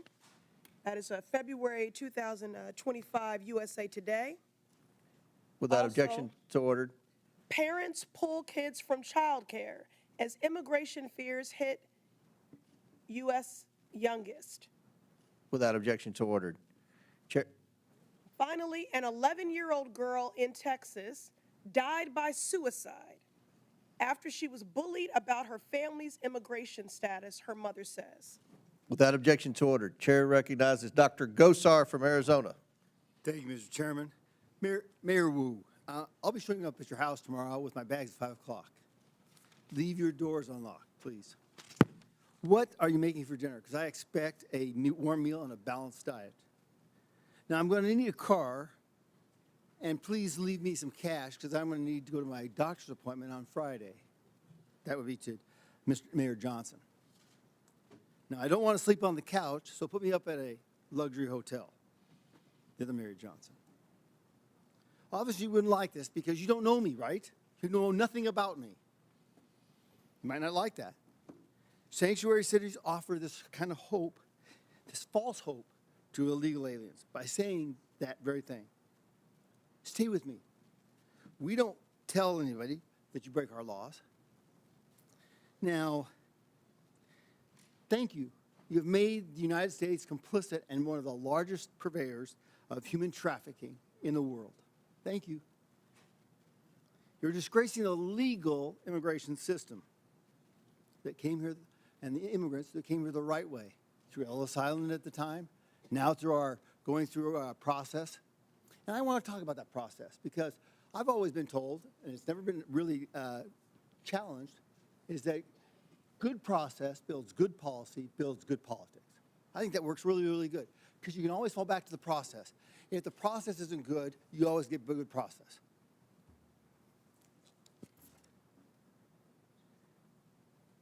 Now, you heard the word establishing trust, okay? How can you establish trust at the very beginning when you have a false narrative here? You're defending folks who have broken the law. The definition I've always looked at is trust is a series of promises kept. What kind of trust are you supporting here? What is the trust with an illegal alien? It's a false hope. It's a false trust. Welcome, we're bringing you in. It's disorganized process. Now, let me ask you a question. Mayor Adams, did you support SB 1070?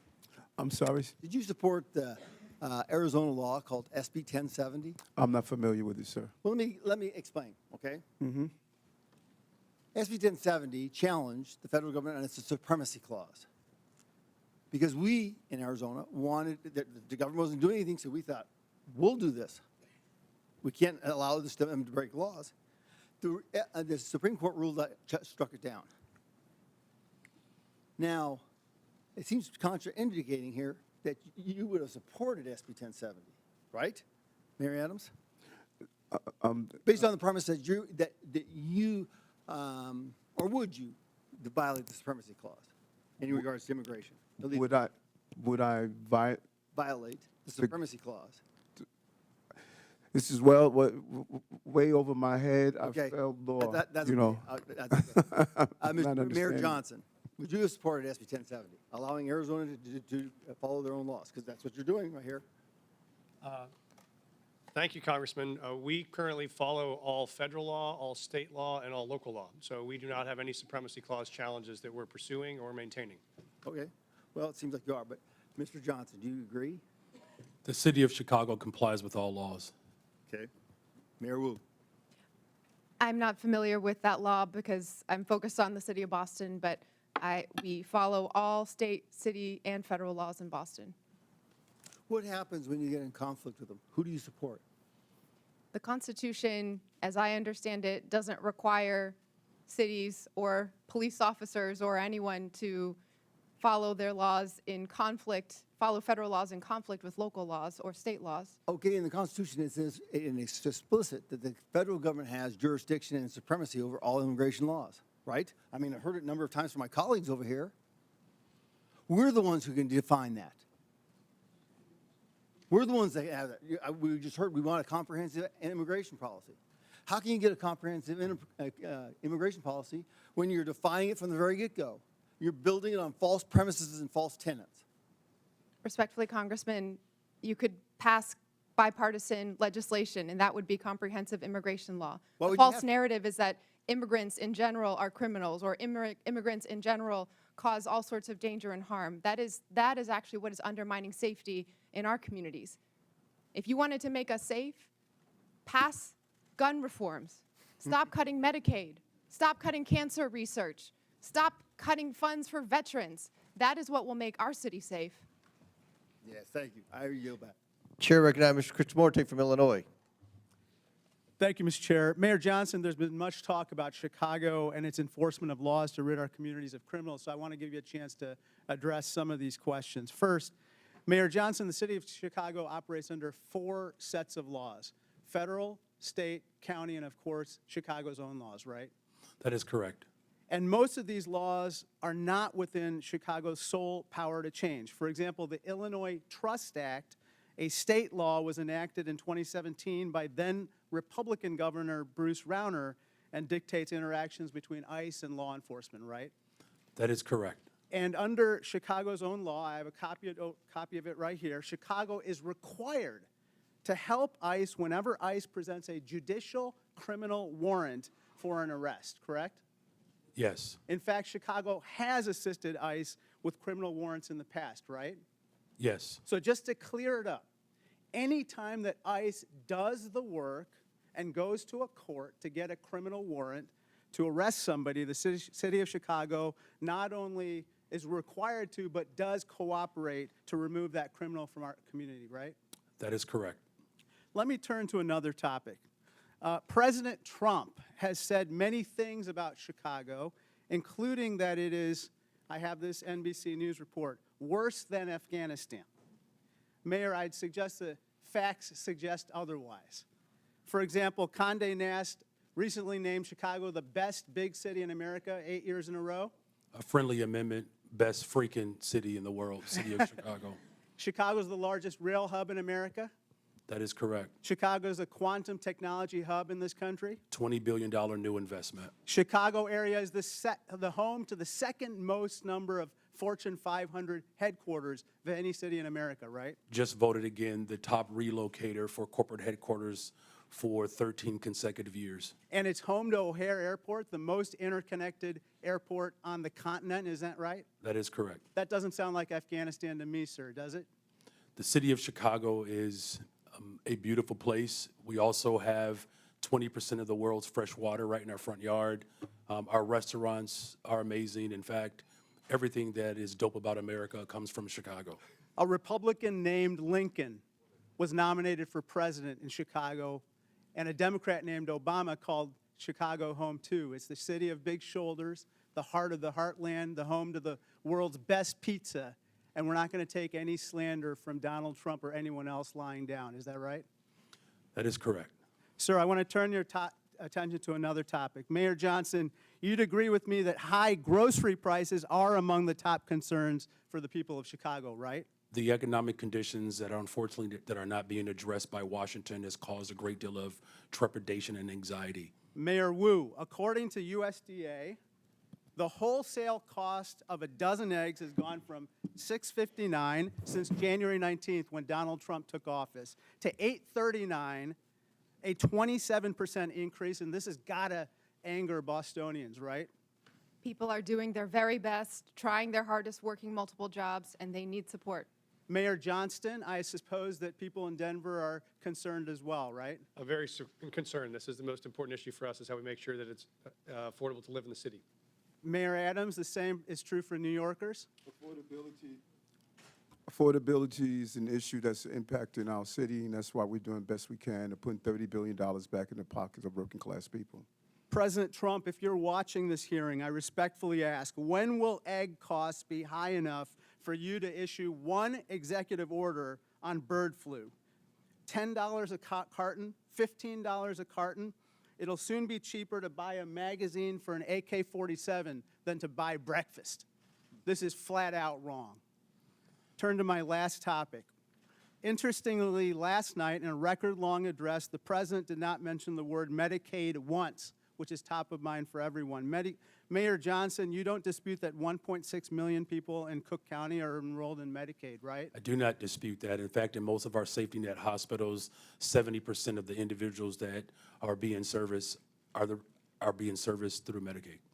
I recently received outreach from Lurie Children's, a preeminent children's hospital located in Chicago. They said, quote, slashing Medicaid will put access to care for all children in our state at risk. You would agree that's unacceptable, right? That is unacceptable. It doesn't matter where you're from. If you're white, black, brown, poor, or rich, massive cuts to Medicaid will devastate our health care system. Thank you, and I yield back. Gentleman yields back. Chair now recognizes Mr. Perry from Pennsylvania. Thanks, Mr. Chairman. Mayors, thanks for being here, leaving your cities to come to Washington, D.C. today.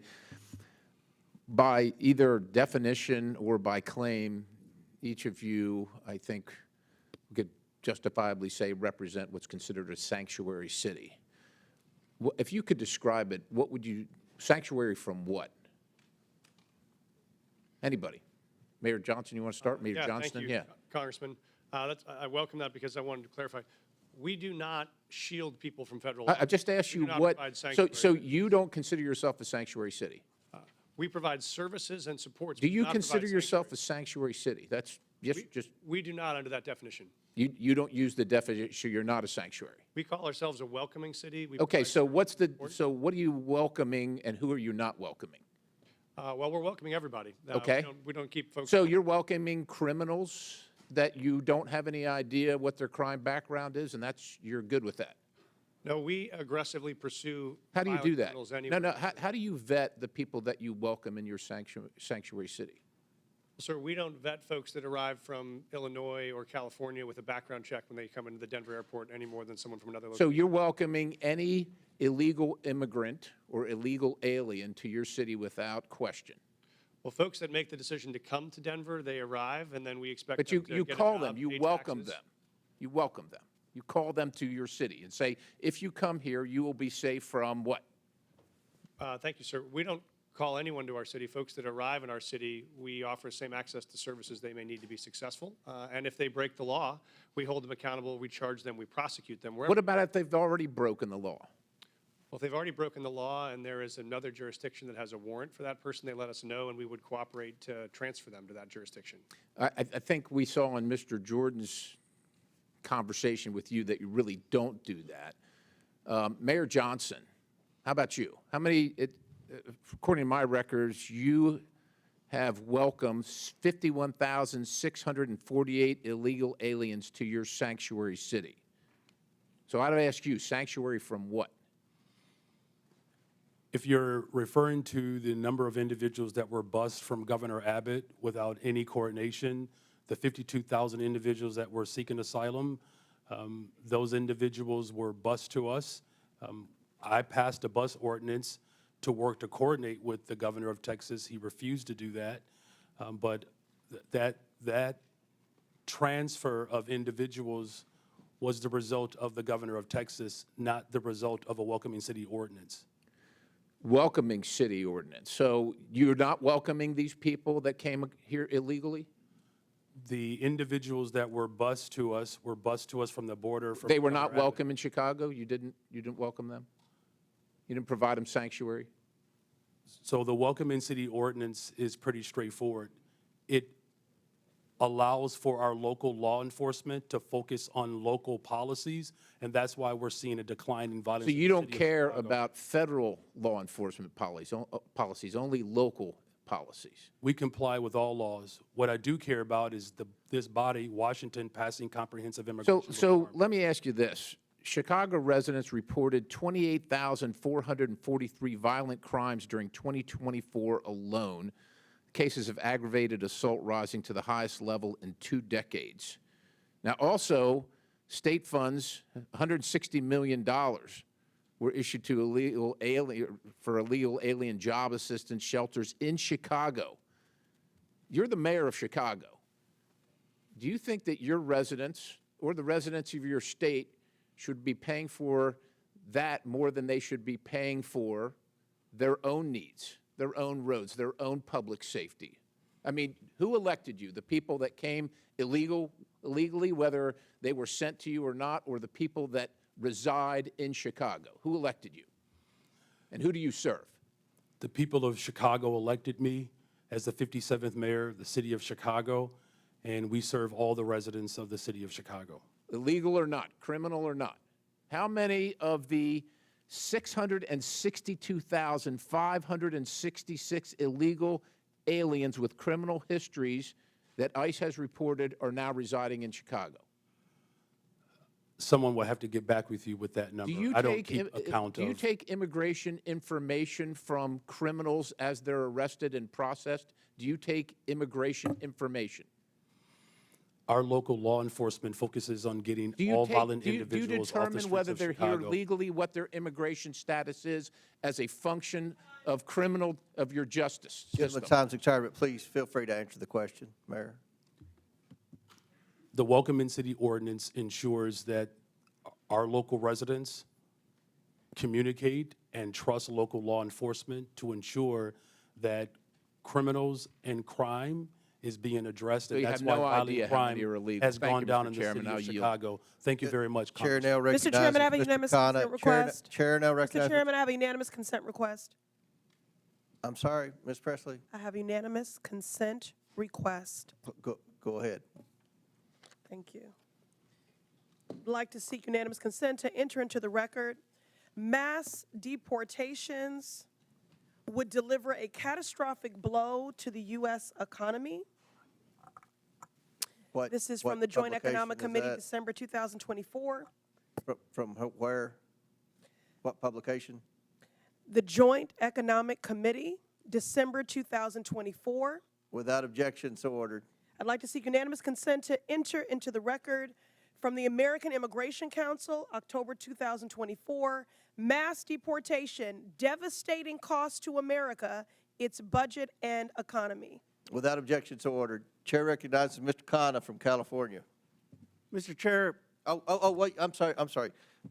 Mayor Wu needs a short break to attend to her young child. Mayor.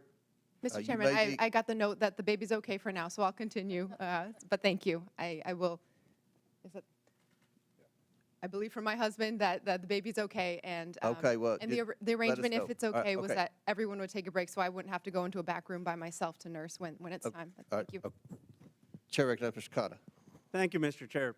Mr. Chair, I find the Republican position in this hearing quite ironic, because the Republicans are the party that are always touting local government, state government, local control, and not having federal overreach. So I want to explore actually one of your favorite topics on the other side of the aisle, the infamous mask mandates. I know how much you love them.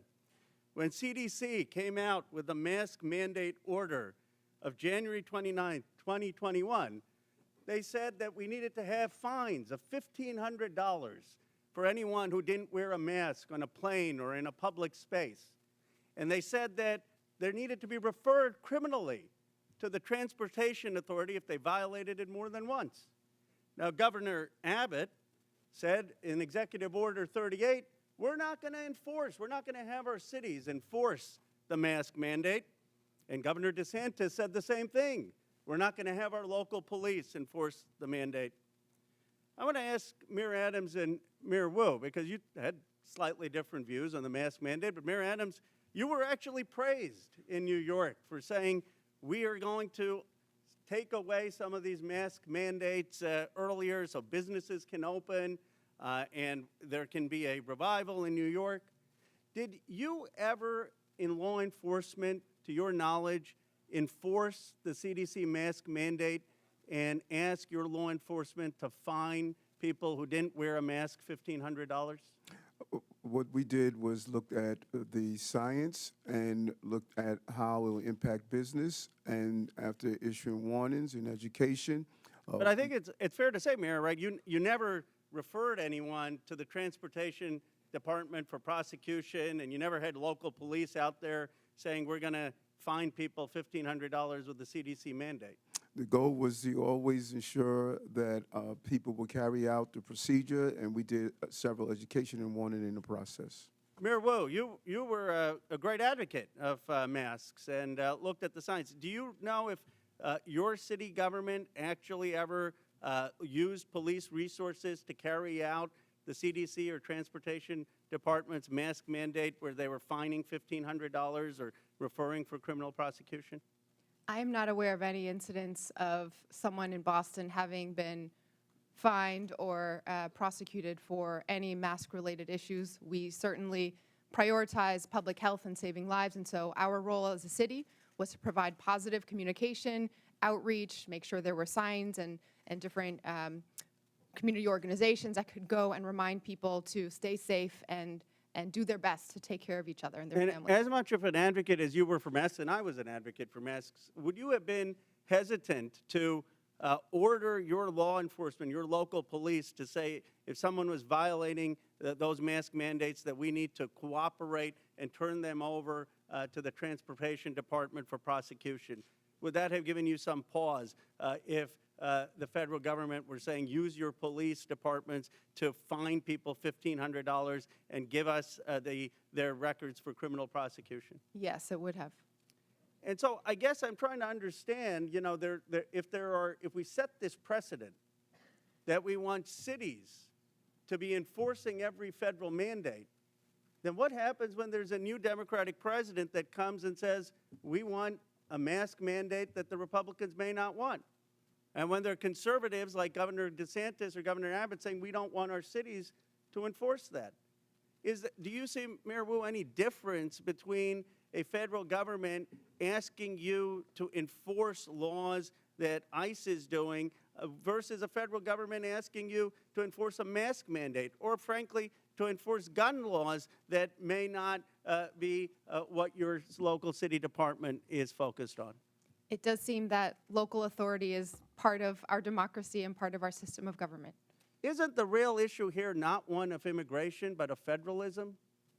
Isn't the question, I mean, everyone agrees that there needs to be, if there's someone who's convicted of a crime, that ICE has the right to enforce those laws. The question is just, are you going to have local governments in this country be beholden to every new president's directives and armed for enforcing that? My view is that we ought to have local governments be able to use their police officers for their priorities. That, in its essence, is federalism, and it actually used to be the conservative Republican position. Gentlemen's time's expired. Chair recognizes Dr. Fox from North Carolina. Thank you, Mr. Chairman.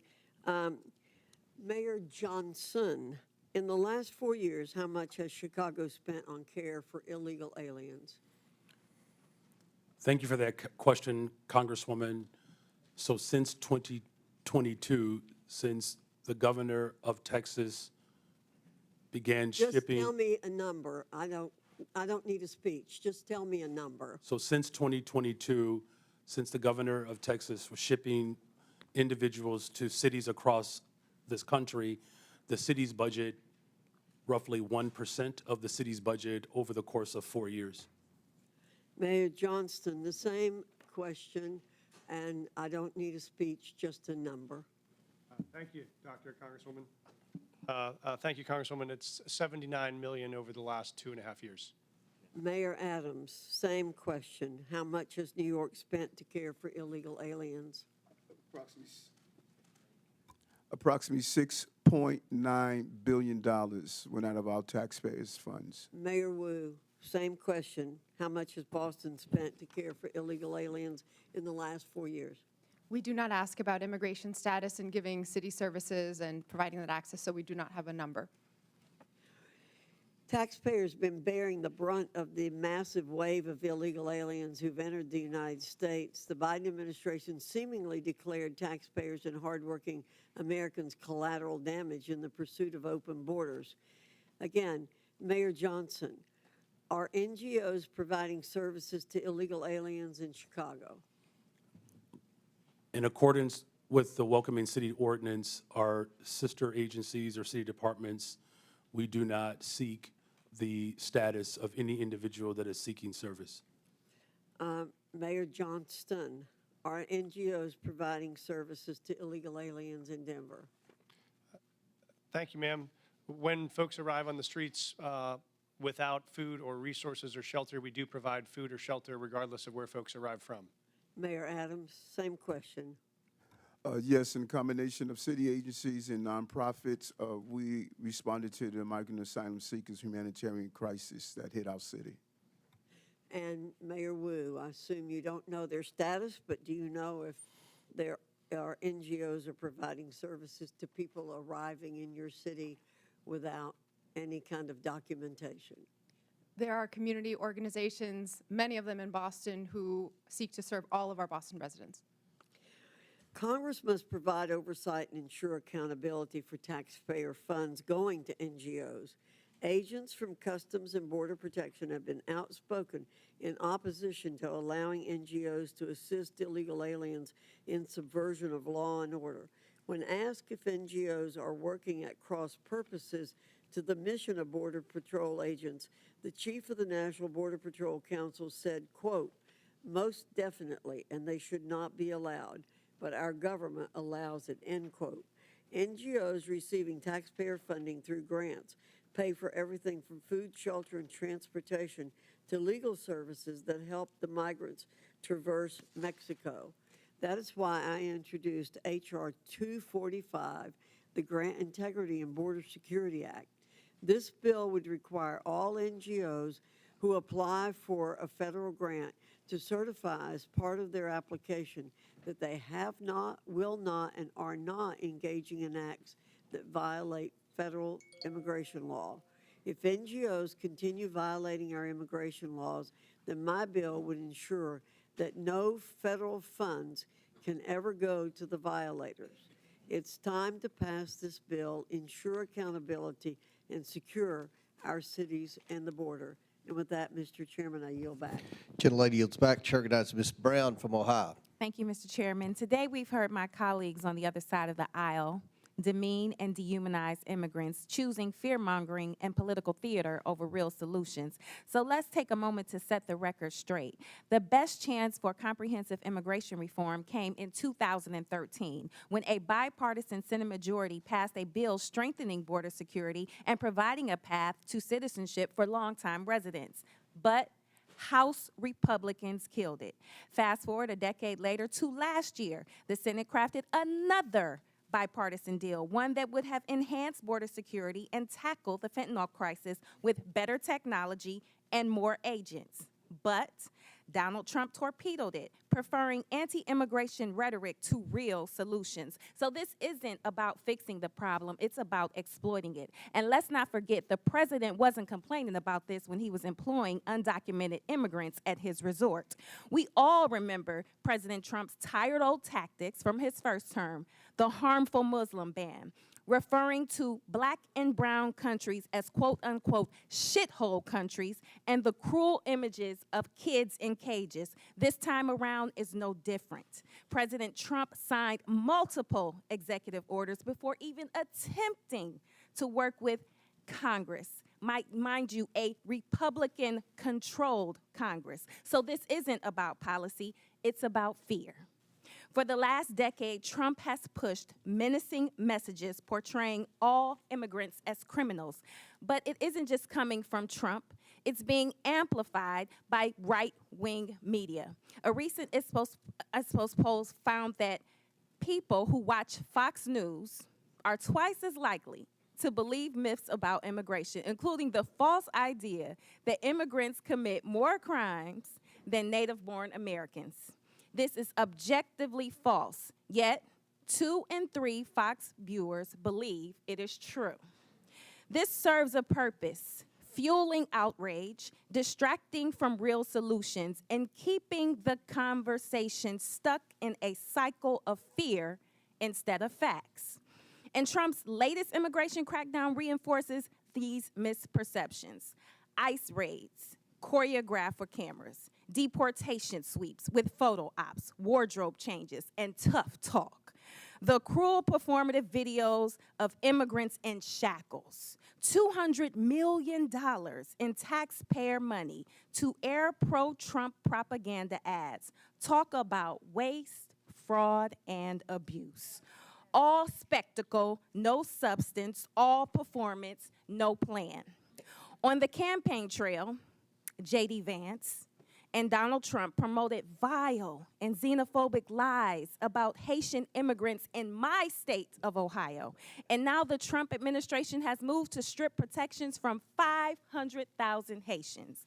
These are people who have lived, worked, and contributed to this country for years. And they came here the right way, the legal way. But instead of recognizing their contributions, we are forcing them back to a country plagued by violence, instability, and humanitarian crisis.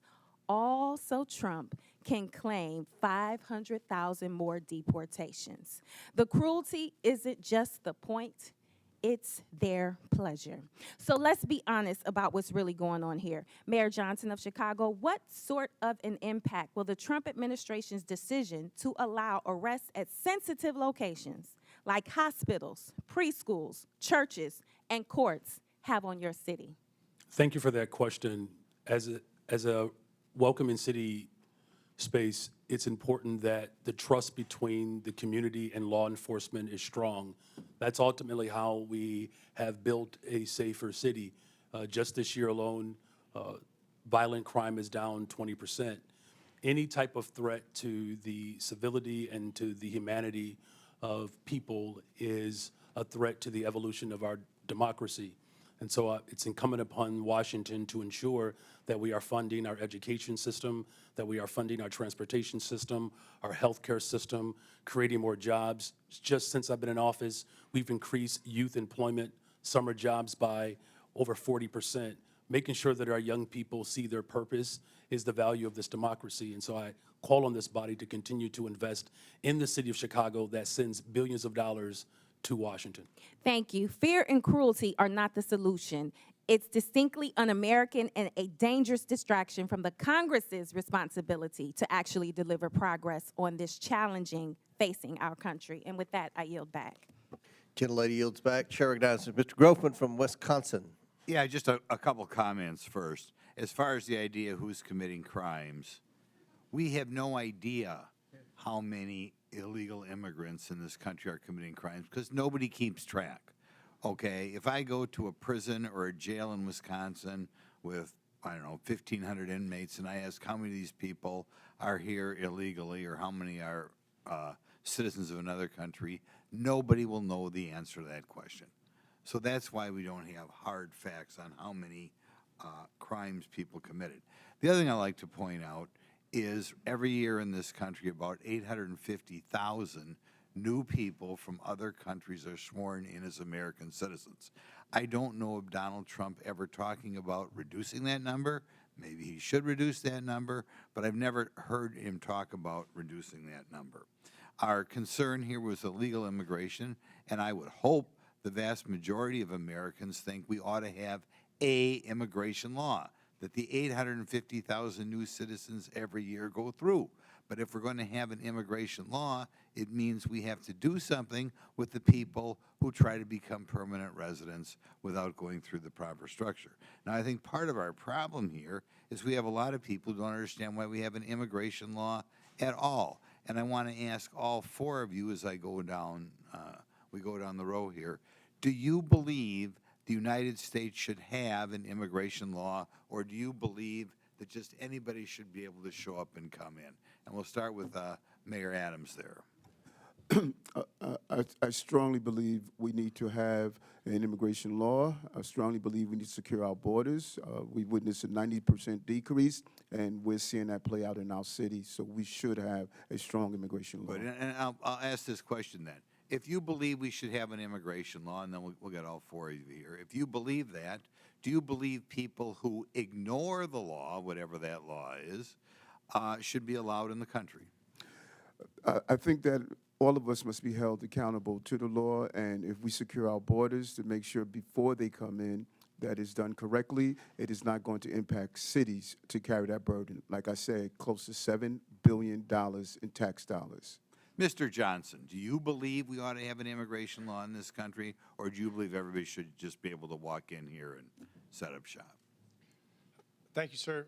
I do believe we should have an immigration law. I do believe we should have secure borders. I do believe we should fix our asylum process. I do believe we should let dreamers get access to permanent citizenship. Okay, then the question is, is, if somebody ignores that law and comes in this country, do you believe whoever, ICE or Border Patrol or anybody, should spin them around and send them out, or can they just ignore the law and because they, however, cross the Rio Grande, overstating a visa, whatever, are here? Do you believe that we ought to do something to the people who are ignoring the law? Thank you, sir. In the case of the folks we're seeing, they are coming here because they are claiming asylum. When they claim asylum, they then have a right to a day in court to see if that asylum claim is The valid. question is, though, if I come in this country and stay here and I have not gone through any formal process to become a citizen or to be a visa, legal visa or whatever, should we kick that person out? The folks that we're serving, sir, are trying very hard to navigate that legal process. It's often a 7-year wait for a court date when they arrive to this country, so part of it is the backlogged administrative need at the border. Every month under President Biden, at least the statistics I have, 30 to 40,000 people, what are called gotaways, came across the southern border, didn't ask for asylum, didn't ask for anything. Do you believe that people who just come across that way should be escorted out of the country, or do you believe just because they ran between the designated checkpoints that they, as the result, get to stay here forever. And so we're serving folks who are seeking asylum or have status, Well, of course, like temporary protected you status. wouldn't even know that. Or CBP 1. Okay, next, Mayor, Mayor Johnston, buddy from Chicago. What do you think? Should we have an immigration law in this country, or should anybody who comes here just be able to stay here? I do support the bipartisan legislation that was passed out of the Senate for comprehensive immigration Well, reform. no, that's not answering the question. Right now, people are breaking the law. Do you believe the United States should have an immigration law? As far as I know, every country in the world has an immigration law. Maybe there's one outlier or something. Do you, and we have laws in the United States. Do you believe if people come here and break the law that they should be escorted out, or do you believe they just get to stay here forever? Our immigration system is broken. We have not had comprehensive like the immigration reform since 1986. Wu? May I answer fully? Yeah, his time's expired, but Okay. feel free to answer. Do you want Mayor Wu to answer your question, or are you finished? Okay, yeah, go ahead. Yes, thank you, Congressman. Yes, I do believe we need, cities everywhere clearly need an immigration law that has secure borders, comprehensive and consistent, compassionate pathways to residency and citizenship, resources to adjudicate the complexities of the law. And at the same time, I do not support mass deportation. That would be devastating for our economy, and there are millions of people who are running our small businesses, going to our schools. Okay. Thank you. Chair recognizes, and I must add, I don't think anyone's calling for mass deportation, but Chair recognizes Mr. Garcia from California. Thank you. Well, thanks, Mr. Chairman. I want to thank all of our witnesses for being here today. Before I came to Congress, I was the mayor of Long Beach, California for 8 years. It's a diverse city of about 500,000 people, so I appreciate the work that mayors do. As mayor, I signed the Long Beach Values Act to protect all of our residents, including immigrants and undocumented residents. We set up justice funds to support people that were facing deportation, defending immigrants in court. These are policies that are strongly supported by my residents back home because they are good for all the community and make Long Beach safer. Now, we also know that immigrants make our communities vibrant and thriving places to live. The facts are that sanctuary jurisdictions or jurisdictions that welcome immigrants are overwhelmingly safer than non-sanctuary jurisdictions. That's actually a fact. Immigrants, both documented and undocumented, are also less likely to be incarcerated or to commit crimes than native-born people. We know this to be true. Again, these are facts, and mayors have every right to pursue the policies that you know are best for your residents. Now, the Trump administration has threatened to prosecute some of the mayors on the panel today and force them to comply with his extremist agenda. But however, Mayor Adams, you are in a different position. You, of course, are already facing serious criminal charges. And Mayor Adams, I assume that you are not going to commit perjury today. And I do believe, though, that you have an enormous amount of issues facing you ahead of you. And it means that your criminal charges are absolutely relevant to us today. Bribery, wire fraud, willfully and knowingly conspiring to commit offenses against the United States. Mayor Adams, you, of course, deny these corruption charges against you. Is that correct? Yes. Yes, Congressman. Thank you. Now, I understand that you are proven innocent unless you are guilty, but you also have, sir, a trust problem. 4 of your deputy mayors have resigned. Now, this is serious, and Republican prosecutors agree that the evidence against you is ironclad, yet Trump's DOJ moved to drop these charges. Now, I just want to be just really clear and show this here. Now, look at how the Trump-appointed acting U.S. attorney who is prosecuting you described it. Because the law does not support a dismissal, and because I am confident that Adams committed the crimes with which he is charged, I cannot agree to seek a dismissal. Now, this is a conservative Republican who resigned when Donald Trump pressured her to drop the charges. And we know the Trump administration demanded that the charges be dropped. And this is key.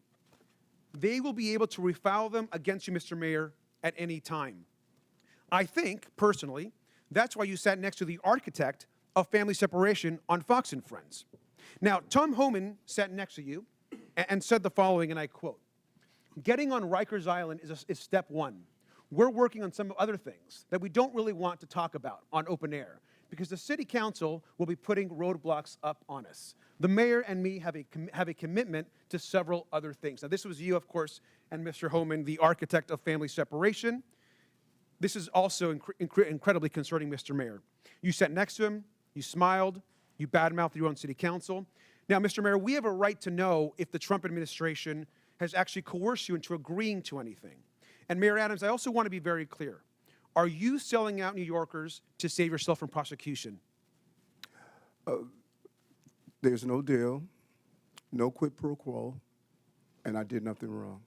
And anything dealing with this case out of deference to Judge Ho, who's now addressing it, I'm going to refer to his actions. Well, Mr. Mayor, it appears, to me at least, that you are selling New Yorkers out. It appears that you are working with Tom Homan, who is clearly focused on family separation and deportations and harming New Yorkers and others across the country. Now, every other mayor on this panel is pursuing legal and effective policies that benefit our residents and their communities. Their policies actually uphold public safety. Now, I personally agree with the majority of New Yorkers and think, Mr. Mayor, that you should resign. You should do the right thing. You should step down and resign today. And with that, I yield back. Would my friend yield? Would my friend yield? I yield. Yeah. Mr. Mayor, I want to be really clear.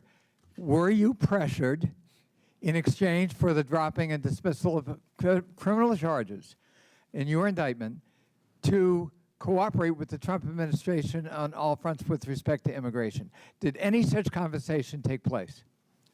I think I was extremely clear. I cannot hear you, sir. I think I was extremely clear. No quid pro quo, no agreement. I did nothing wrong but serve the people of New York City. Thank my friend for yielding. Chair now recognize Mr. Cloud from Texas. Thank you, Chairman. Thank you, witnesses, for being here. You know, we are indeed a nation of immigrants. I have to look no further than my own children, who are the inheritance of both my ancestors who got here in the 1600s with William Penn, or my wife who got here when we got married. I think that's really what this nation is about. But you are not here today because of legal immigration. You are here because of illegal migrants who have been sent to our country. In your opening statements, there was a deft linguistic shell game that you played to try to conflate legal immigration with people who are coming here illegally. And we're savvy to that. You are here because each of you, with the exception of Mr. Adams, have said in some form or fashion that you will not honor ICE detainers. In other words, that when you have people in custody and ICE says, we need to come arrest that person because they're here illegally, that we will not honor that. That's why you're here. No one's asking you to go round up criminal aliens. We are asking you to take people who are already in your custody and hand them over to legal federal law enforcement. Now, what this does is it saves U.S. taxpayer money. It keeps from a greater presence of ICE and federal law enforcement in your communities, because if you're releasing them, it takes more people, as Chairman Jordan mentioned, to go in and to re-arrest that person, and it puts the lives of law enforcement in danger. This used to be a bipartisan issue. As a matter of fact, groups like the Cato Institute called President Obama the deporter-in-chief. And Mr. Chairman, I'd like to submit for the record a Cato article that said President Obama, deporter-in-chief, is the title of it. So why we have to ask is suddenly the left not embracing policies that Obama supported. We can look to last night, where it seems to be Trump derangement syndrome, where the left could not seem to applaud kids fighting cancer, a first lady, an accomplished immigrant in her own rights, where traditionally we have applauded and recognized and honored the families for their sacrifice. Many of them are, this is the president's issue, and they're kind of along for the ride. It was odd, I thought, that they applauded sending more money to the Ukraine, but not peace for Ukraine. And so it brings us back to why we're here and why this is a partisan issue all of a sudden. It boggles the mind. Now, Mayor Johnston, you seem to want to talk about Texas, so I'm from Texas. Let's talk about Texas. First of all, have you been to the southern border? I've been to Texas, but I have not been exactly to the southern border. Okay. You seem to talk about Governor Abbott and sending buses to your city. Now, I can understand the concern with that, but I will also let you know that Texas did not ask for the Biden administration to open the borders and send an exponential amount of people that have affected your city into our state. And you should know that no one forced them to go to your city. The reason they selected your city is because you have said it's a sanctuary city. Everyone was asked where they wanted to go before they got on the bus. No one asked them to get on the, or told them, forced them to get on the bus. They did it of their own free will, and they were sent to your city because of your stated claim to be a sanctuary city. Now, one thing I could tell you, having toured the facilities, is that I've been to those facilities under the Biden administration where there was a map on the wall, and you could see the migrants kind of pointing out which city they wanted to go to. And I can also tell you, from having been through the immigration process with my wife, there's a difference between people coming here legally and then people who are, when I've been at the ceremony where the people are crying with tears as they take the oath of citizenship to come to this country, is far different than people coming across our border, waving the flags, not trying to assimilate into the United States culture, and sometimes bringing crime into our communities. This is an issue. Now, each mayor, I want to ask you, one of the issues recently is how much FEMA dollars have gone to support migrants and hotel rooms in your communities. Mayor Adams, do you know how many FEMA dollars have spent in your city? $80 million, and I've been to the border, and I saw those maps pointing to New York. Thank you. Mayor Johnston? Thank you, Congressman. I know we do have some federal dollars. I have to get back to you on the exact amount. It's roughly 32 million, Mayor, 38 million. Mayor Johnson? I don't have the exact numbers. It's 32 million. I don't have the number. I'd love to know. 29 million. So understandably, citizens are concerned about that, their taxpayer dollars that are supposed to be going to disaster relief for them and their communities going to illegal aliens. Do you agree, each of you, yes or no question, I only have a couple seconds, do you recognize that it is against the law to harbor criminal aliens? Gentlemen, time's expired, but please answer the question, Mayor Adams. Yes, reading federal law, correct. I do recognize that, and we do not do that. The city of Chicago does not harbor criminals. Yes, we follow the laws. Mr. Chairman, I have a unanimous consent request. Proceed. I would ask to enter into the record two articles. One, talking about President Trump putting mass deportations to the heart of his campaign during the campaign. And just last night, Trump vows to use U.S. military for mass deportations. Without objection, so ordered. Thank the chair. Chair recognizes Mr. Frost from Florida. Thank you, Mr. Chair. So the year is 1969. My abuela, Zenaida, my grandma, Yaya, gets a call. And her, my mother, Maritza, my aunt, Sandra, and my grandpa, Pepe, have to go to a plane within 24 hours because they've been approved to come to the United States. They came here as refugees in 1969 during the freedom flights from Cuba for their new life in accordance with the promise of this nation. ICE arrested hundreds of U.S. citizens during Trump's first term. Again, in the last few weeks, ICE has detained Native Americans, a teenage girl from Nicaragua, Puerto Ricans, a Puerto Rican military veteran, all legal residents, but all who fit the description. I bet someone like my grandma would have fit the description too. Maybe even myself.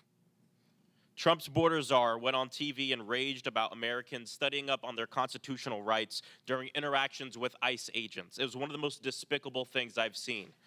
And the question is, why is he so upset that people know their constitutional rights? To the point where this administration has moved to try to intimidate members of Congress for trying to educate their constituents to know their rights. Why don't they want people to know their rights? Well, because if we know what our rights are, we'll also know when Trump tries to take them away. Mr. Beer, why are such outbursts from this administration alarming as threats to our rights and liberties? Well, you think about what we've heard about detainer requests. I have documented over 155 U.S. citizens who've been targeted by detainer requests, and they want to say, we're going to just take the discretion away from state and local governments over detainer requests, even in the case where someone is clearly a U.S. citizen. Here's my birth certificate. doesn't matter. They're going to disregard it. And so, yes, I am well aware of the threat this administration poses to So constitutional from what we see the rights. last few weeks, should American citizens, should people with legal permanent residence in this country be also scared of this mass deportation campaign for themselves and their own children? Oh, absolutely. The birthright citizenship order is the most egregious, but that doesn't stop there. They want to take away people's citizenship and people's rights, regardless whether they're citizens or not. Thank you. Mayor Wu, Boston has been named the 9th best city for quality of life in the entire country. Congratulations. I would argue with that. Okay.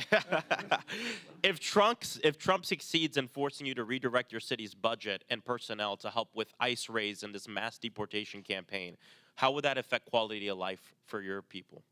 First, that is against the laws in Boston and in Massachusetts, but I've heard from so many community members, including residents who are immigrants who are citizens, that they are terrified. And that means when people don't feel comfortable reaching out to call 911 when they need help, when survivors of domestic violence don't feel comfortable reporting or giving information, it makes all of us less safe, even those who aren't immigrants. This culture of fear is bad for the safety of our people. Donald Trump's immigration raids are also traumatizing and destabilizing, of course, all Americans, but especially children and kids. Being a kid in America is hard enough. Making good grades, going through more school shooter drills and fire drills, and now Trump wants to send armed ICE agents into their classrooms to rip children from the school desk as they're trying to learn. Mayor Johnston, my colleagues are laughing about that. I don't find that funny. What would a school day be like for a kid in your city when ICE suddenly bangs down on the door and abruptly grabs their teacher or one of their friends? Thank you, sir. I was a teacher and I was a school principal before I did this job, so I knew that our school was often the safest place that kids came, and they knew there they could learn, they could get support, they get access to services. And many of our kids come from mixed status families. They don't know their status, they don't know their mom's status or their dad's status. So I've had families before who have pulled their kids out of school, kids who were citizens, because they were worried that somehow their kids were in danger because they didn't know who was being taken. And so for us, the fastest way to make a city unsafe is to have kids not feel safe in their own schools. See, they want everybody to live in fear of undocumented people. That is what they want to do. But I'll tell you, when I'm in my district and I do roundtables, I've done them with kids in elementary school, and I ask them what they want us to do. They want us to ban assault weapons. They say what they're actually scared of is being shot to death and dying in their schools. And because of actions that the Democratic administration took, the Biden administration with Congress, gun violence has gone down in Denver, 24%, 25% Chicago, 40% down homicides in Boston. This works. Gun violence went up 45% under Trump. So when they're in charge, more people die. When they're in charge, we are actually less safe. And I think that's an important thing that we all have to keep in mind as they try to scare us in terms of immigrants who are living in this country. Thank you, and I yield back. Chair recognizes Mr. Palmer from Alabama. Thank you, Mr. Chairman. I thank the witnesses for being here. I just want to respond about crimes committed by people here illegally. Every crime committed by someone in the United States illegally is a crime that would not have been committed. Lincoln Riley, Ruby Garcia, Rachel Morin, Joycelyn Nungaray, the woman set on fire in the New York subway. These are all assaults, rapes, murders, and other crimes that would not have taken the lives of these people if those people were not here illegally. They were given safe harbor. Now, I want to ask you something. You all took an oath of office. Mr. Adams, did you swear to uphold the Constitution of the United States? Yes, I do. How about you, Mayor Johnson? Yes, sir, I did. How about you, the other Mayor Johnson? Yeah, the Constitution of the United States as well as the Constitution of Illinois. Okay, and Mayor, Yes. you did. Are you familiar with the Supremacy Clause? Any of you? Yes, sir, I am. Okay. Then under the Supremacy Clause, you understand that the laws of the United States take precedent over the laws of Colorado, over the laws of Illinois, over the laws of Massachusetts, and your cities. Do you understand that?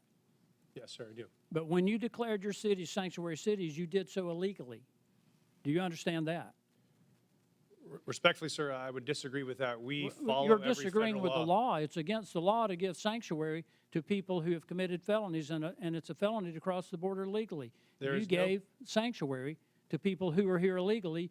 You violated your oath. to uphold the Constitution. Because of the supremacy clause, the laws of the United States take preference. But you didn't do that. There is, thank you, sir. There's no part of our city law that violates federal law, no part of the practices or services we provided that violate federal law. Did you personally violate the law then by giving sanctuary? Somebody gave these people sanctuary. You declared your city, city of Boston was declared a sanctuary city by you, Mayor. Being a sanctuary city as you describe it, or being a city as we describe it, that's home for everyone, does not, it means that if you commit a crime, you are held accountable to people who are regardless of here immigration illegally, status. and when you interfere with the officers of the law who are there to even remove people that you know have committed crimes, you have violated your oath of office. You've committed a crime. Mr. Chairman, I don't understand why we haven't been discussing obstruction of justice. I mean, get real about this. We have a problem in the country with the people who have come here illegally. And I just gave you a few names of people who have been raped and murdered. There are numerous others. There's a whole organization established called Remembrance to remember the people who have been assaulted, raped, murdered in this country, because certain cities, certain officials decided to give sanctuary to people who came here illegally and committed these crimes. It goes all the way back to Kate Steinle, San Francisco, shot by someone who was here illegally. She would still be alive today. She died in the arms of her father. So again, I want to know if you understand the supremacy clause, that the laws of the United States are supreme over whatever your opinions might be of what the laws are. Sir, I do recognize that.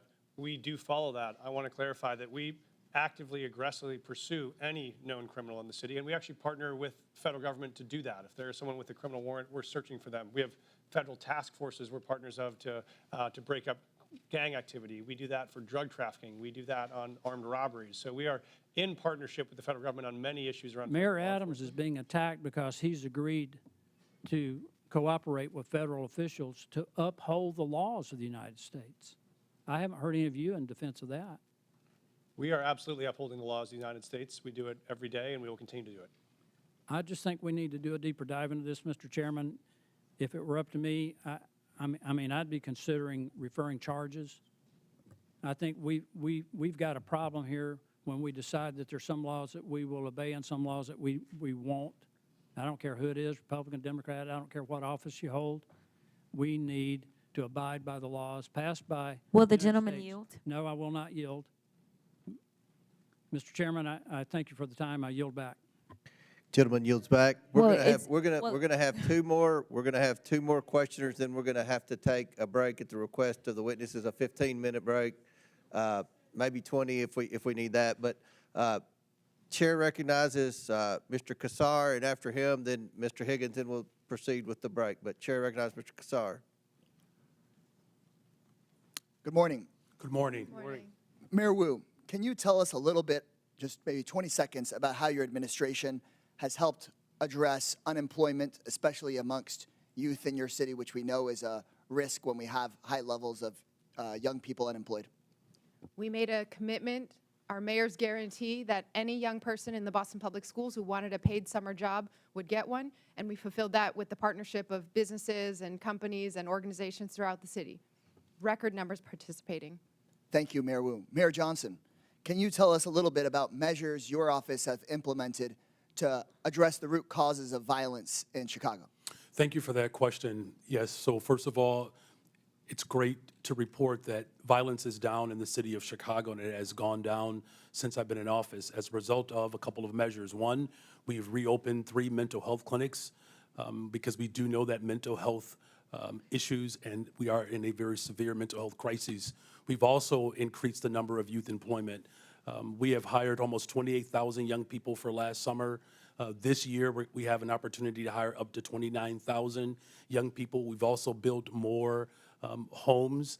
Just last year, we've appropriated $11 billion, 37,000 construction jobs in the works for almost 10,000 more affordable units, and we have promoted and hired 200 detectives to increase trust between community and law enforcement to solve the crimes that do occur in our city. Thank you so much. Mayors, I want to thank you for the hard work you're doing every single day. Just in 40 seconds, you have described building tens of thousands of homes for people that need them, hiring detectives to solve cold cases, building community trust to reduce violence, hiring people to do incredible mental health work and reducing the youth unemployment rate. That is so much more than what the Republican majority can ever describe having ideas about. And that's why they've dragged you before us today. They want to point the finger at you because they have no plan on how to address housing, no plan on how to reduce costs, no plan on how to actually reduce violence in our communities. In fact, maybe some of the only plans they have would be to make those issues worse. And I know that you all, as mayors, are doing one of the hardest jobs in this country every single day. You're serving your communities honorably. And they don't want the American people to hear about how Boston has drastically dropped your unemployment rate. They don't want the American people to hear about how Chicago is dropping the rate of violence in the city. But our job is to make sure the American people actually hear the truth.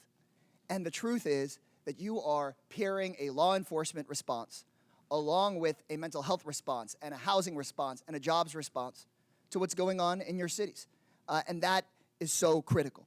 Republicans, on the other hand, here are going back to the same old tactic, which is to say, find a vulnerable group of people and let's blame them for everything that we can. Anything bad that happens, let's go try to point the finger at our political opponents or at a vulnerable person or at a person of color from a faraway place. And that doesn't actually solve real issues for the American people.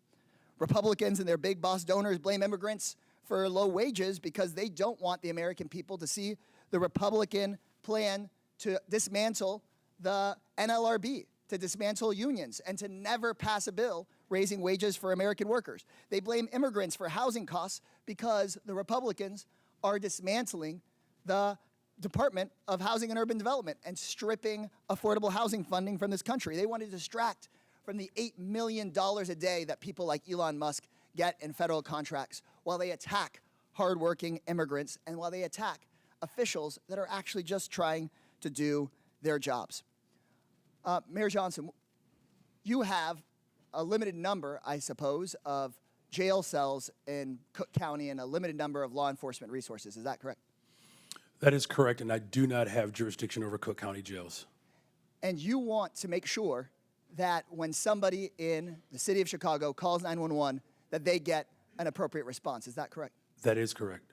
And so what I have been hearing all morning from my Republican colleagues is they want the federal government to go tell the city of Denver or the city of Boston or the city of Chicago, no, they want the federal government to be able to call you and take over your police resources or take over your county's jail resources, and you don't even represent the county, for whatever case they might come up with, whether the person's dangerous or not.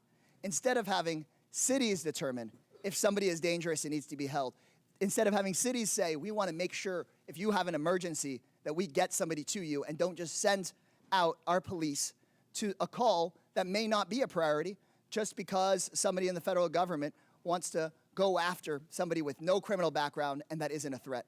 And so with that, Mr. Chairman, right before I yield back, I just want to thank people that are involved in local government, city council members, neighborhood associations, mayors, the people who keep our cities running. You deserve our support in making your cities more safe. You deserve our support. Gentlemen, in time's addressing expired. housing Chair recognizes instead of Mr. hearing like Higgins this. from I yield Louisiana. back. Thank you, Mr. Chairman. Let's clarify for America.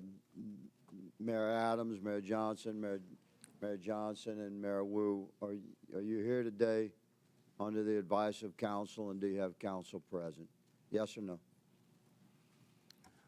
I want to understand the question. Are you here today under the advice of council, and do you have council present? do have council present. I'm here because we were requested to appear. Did you consult with, did you have counsel prior to your appearance? Yes, we did. Thank you. This is not a trap question. We just want to clarify. Okay. Here under the advice of counsel, do you have counsel present? Yes, sir. Mayor Johnson. Council President here because I was invited. Did you counsel before your trip here? We do have counsel, Get but I was advice here. from your counsel? Yes. Okay, then you're under the advice of counsel. Yes. Mayor Wu, thank you. So just clarify for America, these mayors are all sanctuary city mayors. But the narrative is no longer comfortable because 3 months ago, we were at the tail end of 4 years of millions and millions of illegals coming into our country. It was out of control. The only thing that has happened since then is we had an election in November. And now we're not pulling the curtain back. We have ripped the curtain from the rods. We have revealed to America just how fast we could have secured our border if you had an executive that was willing to enforce the law. So now we're paying attention to our municipalities. And every one of them is lawyered up. They've changed their narrative. We got example after example. The mayor of Chicago, we must lead with and live by the promise of sanctuary city. The mayor of Denver, willing to go to jail in defense of sanctuary city policy. The list goes on. But the policies of these mayors and our previous president have consequences, real life consequences. I have a family here today, Mr. Chairman, who lost their beautiful loved one. This young man was killed by an illegal immigrant in Texas that never should have been in our country. He'll never be here to raise his daughter, Anne Marie, to love and cherish and honor and uphold his beautiful wife, Olivia. And you mayors have responsibility, not just to your communities and the citizens you want to serve, but by extension to the entire republic. And let me clarify, I was a cop for a long time. To honor the jurisdictional authority of another law enforcement agency, you do it every day in your city. Guaranteed, every one of you, if you have an inmate in your city on city charges, and that inmate has a felony warrant from a neighboring county or another county in your state, and that county contacts your city while you have that inmate in detention, and ask you to hold them for them to come pick it up upon release, guaranteed you release that inmate to the county over or to your state police. But you're not doing it for ICE. And ICE is responsible to remove millions of criminal, hard-edged criminal illegals from our country. And we've had enough. America's fed up with this betrayal of oath, and you'll be held accountable. One of you said you're willing to go to jail. We might give you that opportunity, good mayor. One of my colleagues mentioned the children. I always want to talk to the children, separation of children. At any given time in America, there's 750 to 850,000 American citizen parents of minor children incarcerated in our country. If you commit a felony in America, you get arrested and prosecuted and convicted and incarcerated, you can expect to be separated from your children. But let me say, there's a sunset to that separation, because when you do your time, you'll be released. You can return to your family. This young man will never return to his family, and he should have never been removed from his family. If we had a president and heads of our municipalities that were willing to uphold the federal law that exists. America is moving into a new era of enforcement of our own laws. Welcome to it. Mr. Chairman, I yield. Very good. Mr. Chair, I have unanimous consent. This is an article from Wired. It is February 18th of 2025. U.S. funding cuts are helping criminals get away with child abuse and human trafficking. Services supporting victims of online child exploitation Without and objection, so trafficking. ordered. Thank you so much. At the request of the witnesses, the committee will take a 20-minute break pursuant to the previous order. The chair declares the committee in recess for 20 minutes.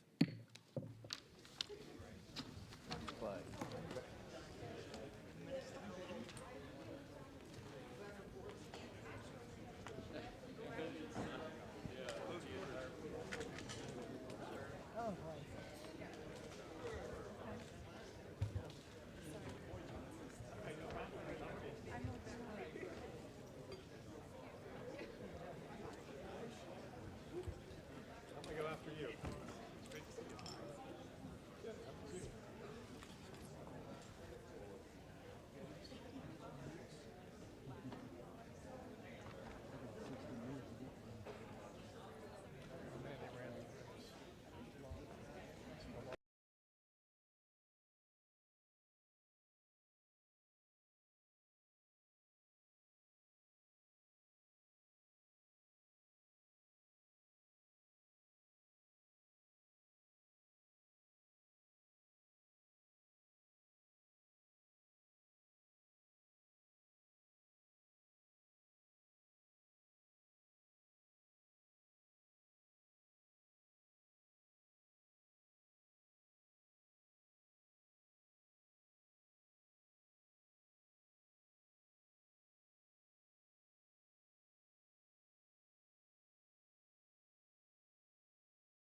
the job of ICE for them.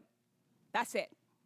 Republicans are acting like there's like a mythical barrier that keeps ICE completely out of cities. If you're listening to Fox News, they make it seem like they're police at the borders of Chicago keeping ICE agents out, and that's simply not the case. Republicans want every town, city, state to dedicate their limited resources to entering what's called a 287G agreement with ICE to either do their enforcement work on the ground or hold people in custody for an additional 48 hours on detainers. That's 48 hours beyond the lawful detention. To be clear, that is illegal. In more than 700 counties in at least 9 states, there are policies or court decisions limiting these ICE detainers, as it is such a blatant violation of the Fourth Amendment. And when people's Fourth Amendment rights are violated, it's the cities, not ICE, who face civil lawsuits. As a reminder to Republicans, the Fourth Amendment is the one against unlawful searches and seizures. Just last year, New York City's Department of Corrections had to pay $92.5 million in a settlement to those they unlawfully detained for ICE. Republicans are putting these mayors between a rock and a hard place. And the reason that they're doing this is because Trump is trying to get them to do illegal things. If they work for ICE, they risk violating their own residents' constitutional rights and opening themselves up to costly litigation. But if they don't do Trump's bidding, they're being threatened with losing federal funding. Today's hearing is nothing more than a shakedown against the mayors of some of our nation's biggest cities and a part of Trump's ongoing anti-city crusade. In Trump's America, if you disagree with his priorities, then you lose federal dollars. Just last week, Donald Trump actually called city leaders who oppose his cruel policies sick politicians. Just a few days before that, his border czar, Tom Homan, threatened that he would be bringing hell on the city of Boston. Mayor Wu, what do you think about these threats against Boston and their attempts to force you to enact policies that are against the very things your constituents voted for? The laws are most important, and the safety of our residents are most important. And what I hear from all of our residents across every one of our neighborhoods is that, in fact, undermining the trust is what would make our city less safe. And so we need everyone to feel secure in their communities, like they can reach out, they can call 911 when they need help.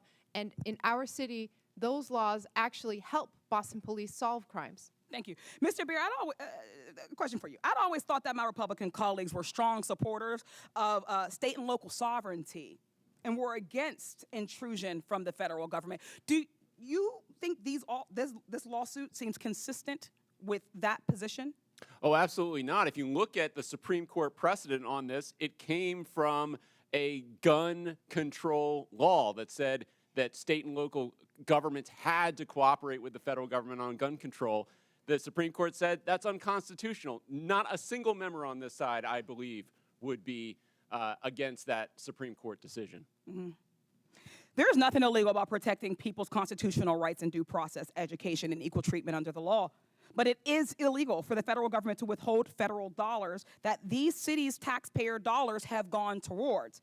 Mayor Johnston, Chicago ranks as one of the largest cities in the U.S. and has the 3rd largest metropolitan economy, boasting a GDP of $860 million. This makes it one of the most economically diverse cities in the nation, correct? That is correct. Would it be fair to say that your city generates billions in taxpayer revenue and that the average taxpayer in Chicago and Illinois contributes more than around $20,000 in federal income taxes, which is more than $1,310 above the national average? That is absolutely correct. So can we conclude that Chicago residents pay significantly more in taxes than they receive in return, contributing at least $5 in taxes for every $1 they get back in federal support? More than our fair share. Thank you. Only 9 states have taxpayers that contribute more to the federal government than they receive. All 4 of our mayors are from states on that list. Yet Republicans are saying that they should lose that money because they don't agree with their dear leader. Trump and Republicans are attempting to take money from blue cities and blue states and give them to their red states. Republicans too often demonize blue areas and cities that are the very areas that are keeping the economy going. The attacks we've heard on mayors today are not only shameful, they're dangerous capitulations to the impulses of this president who is trying to expand executive power in nearly every direction. I'd like to thank our mayors, Wu, Johnson, and Johnston, for coming in today, having the strength of courage to stand up to this administration. Thank you. I yield back. Chair recognizes the gentleman from Arizona, Mr. Biggs. Thank you, Mr. Chairman. So, Mayor Adams, you've agreed today. Sorry, over here.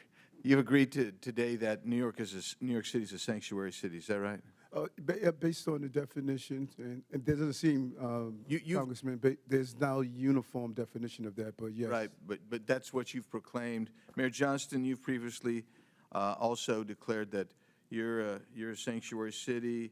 Mayor Johnson, you said that Chicago must lead with and live by the promise to be a sanctuary city. Mayor Wu, you said Boston Police and other departments cannot cooperate with ICE when it comes to detaining on civil warrants. Of course, I don't know what Mayor Johnston would define it, but I do know that the Honorable Mayor Johnson from Chicago, they call theirs a welcoming city ordinance, and we've got Ms. Wu, Mayor Wu, who's referred to hers as a safe city. That's really interesting to me.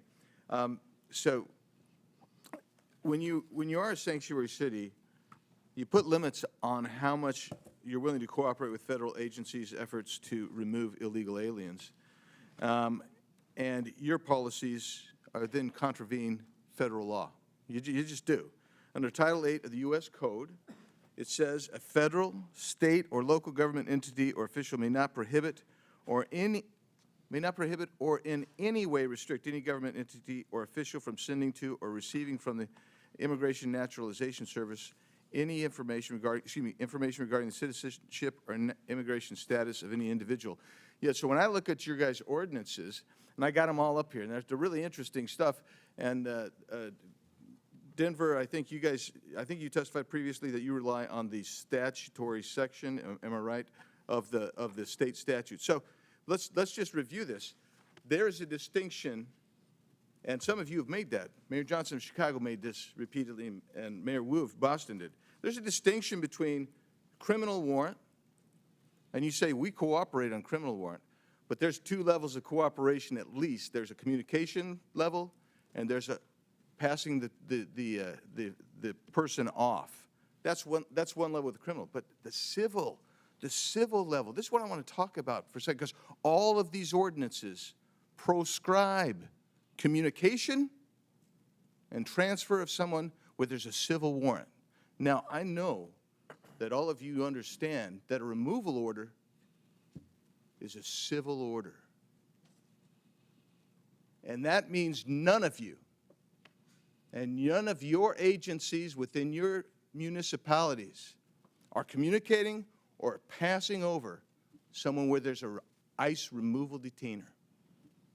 So I don't care how many times, 1,226 or whatever it was in 7 years, I don't care how many times you do it, but if you're not doing it for civil orders, then you're allowing people who have a removal order, who've had due process, because that's how you get a removal order. You're allowing them to stay in the country. You're in violation of this law right here. You are. You're in violation of that law right there. And you've got to start realizing what your criminal culpability is on that. And that's really what we're talking about here. So you don't think that's harboring, perhaps? But let's take a look at that next statute, please. That next federal statute. In conducting investigations and hearings, immigration officers and administrative law judges shall have reasonable access to examine evidence of any person or entity being investigated. If you're holding someone back, even if it's under a civil warrant, because that's what you said you're not going to participate in, and you are preventing access to that person or evidence, you're in violation of this. You have criminal culpability under this. And you'll notice there's no mens rea requirement here. This is it. Every one of you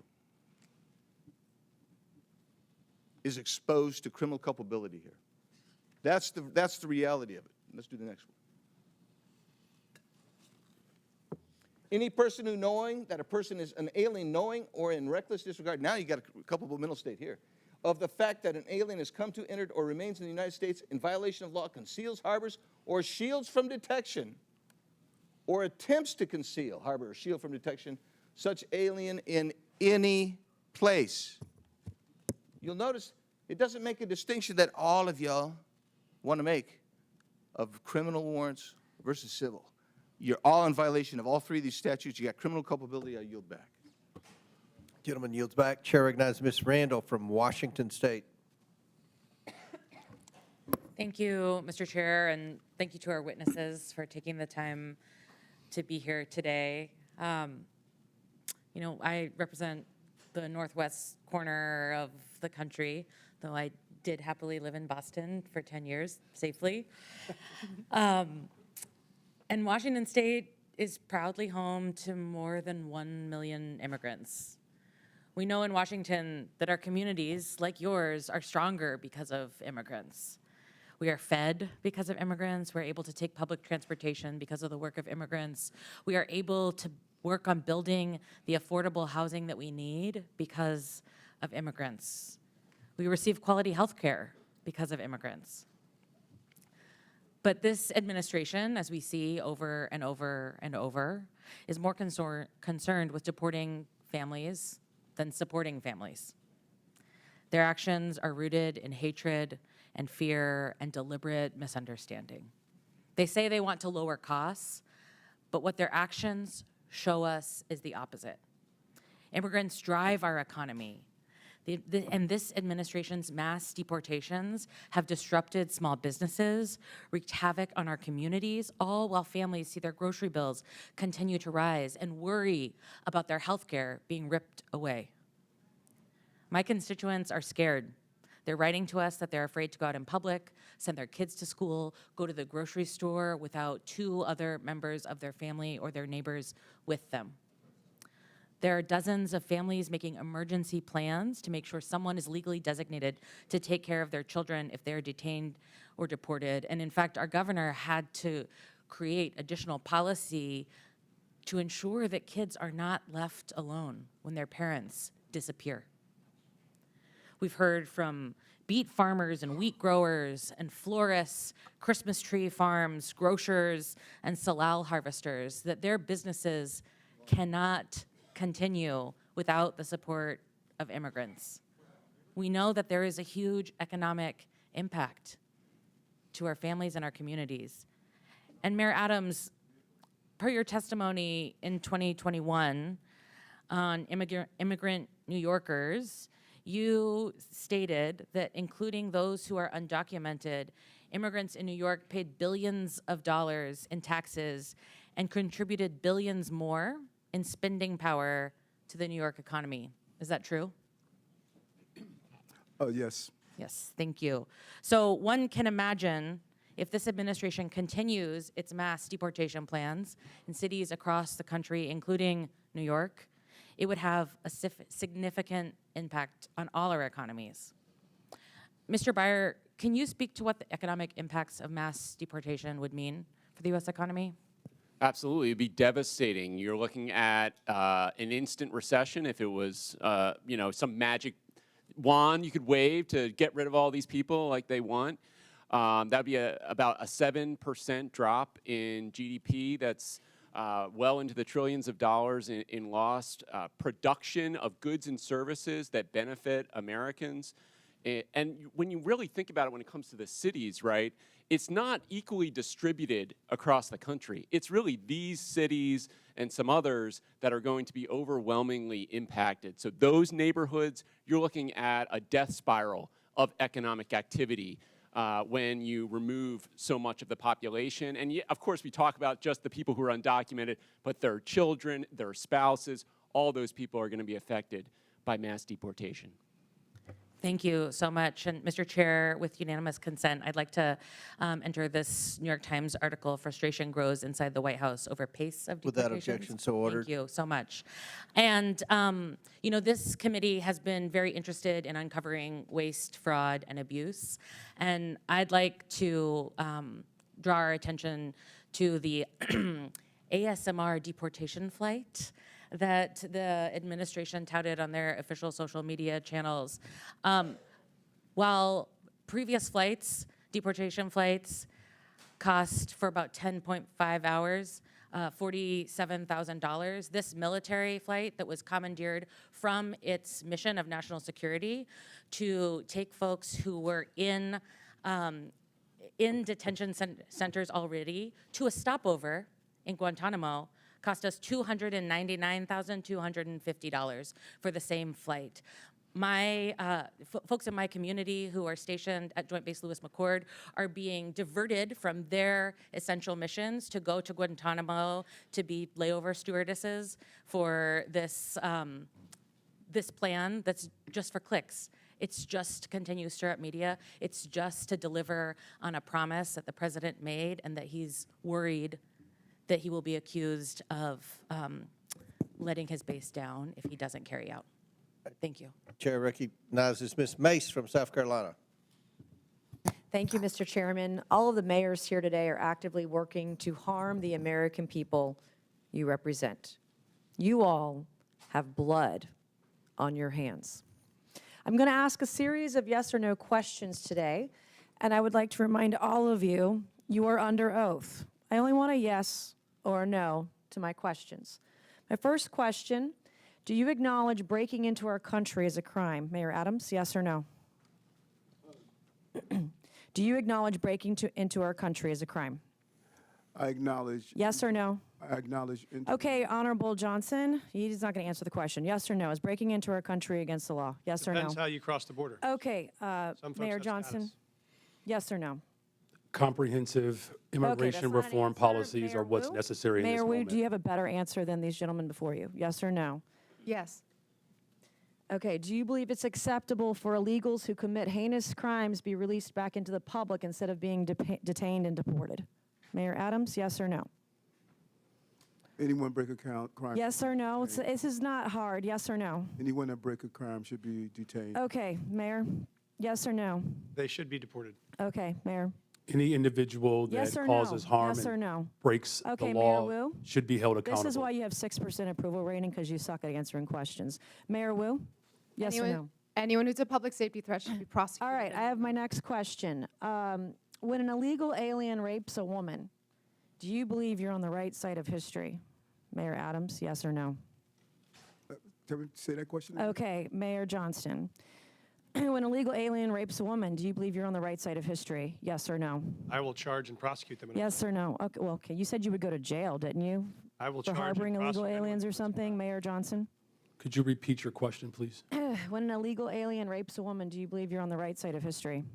Could you clarify that question? Okay, Mayor Wu, yes or no? No, rape is obviously Then horrible. why are you letting rapists back out onto the streets of Boston? That is not true. That is Okay. not what's happening in When Boston. an illegal alien molests a kid, molests an underage kid, do you pat yourself on the back for being compassionate?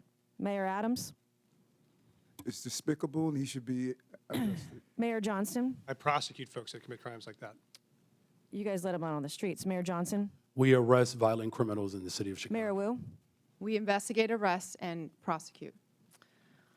You guys don't sound very confident today.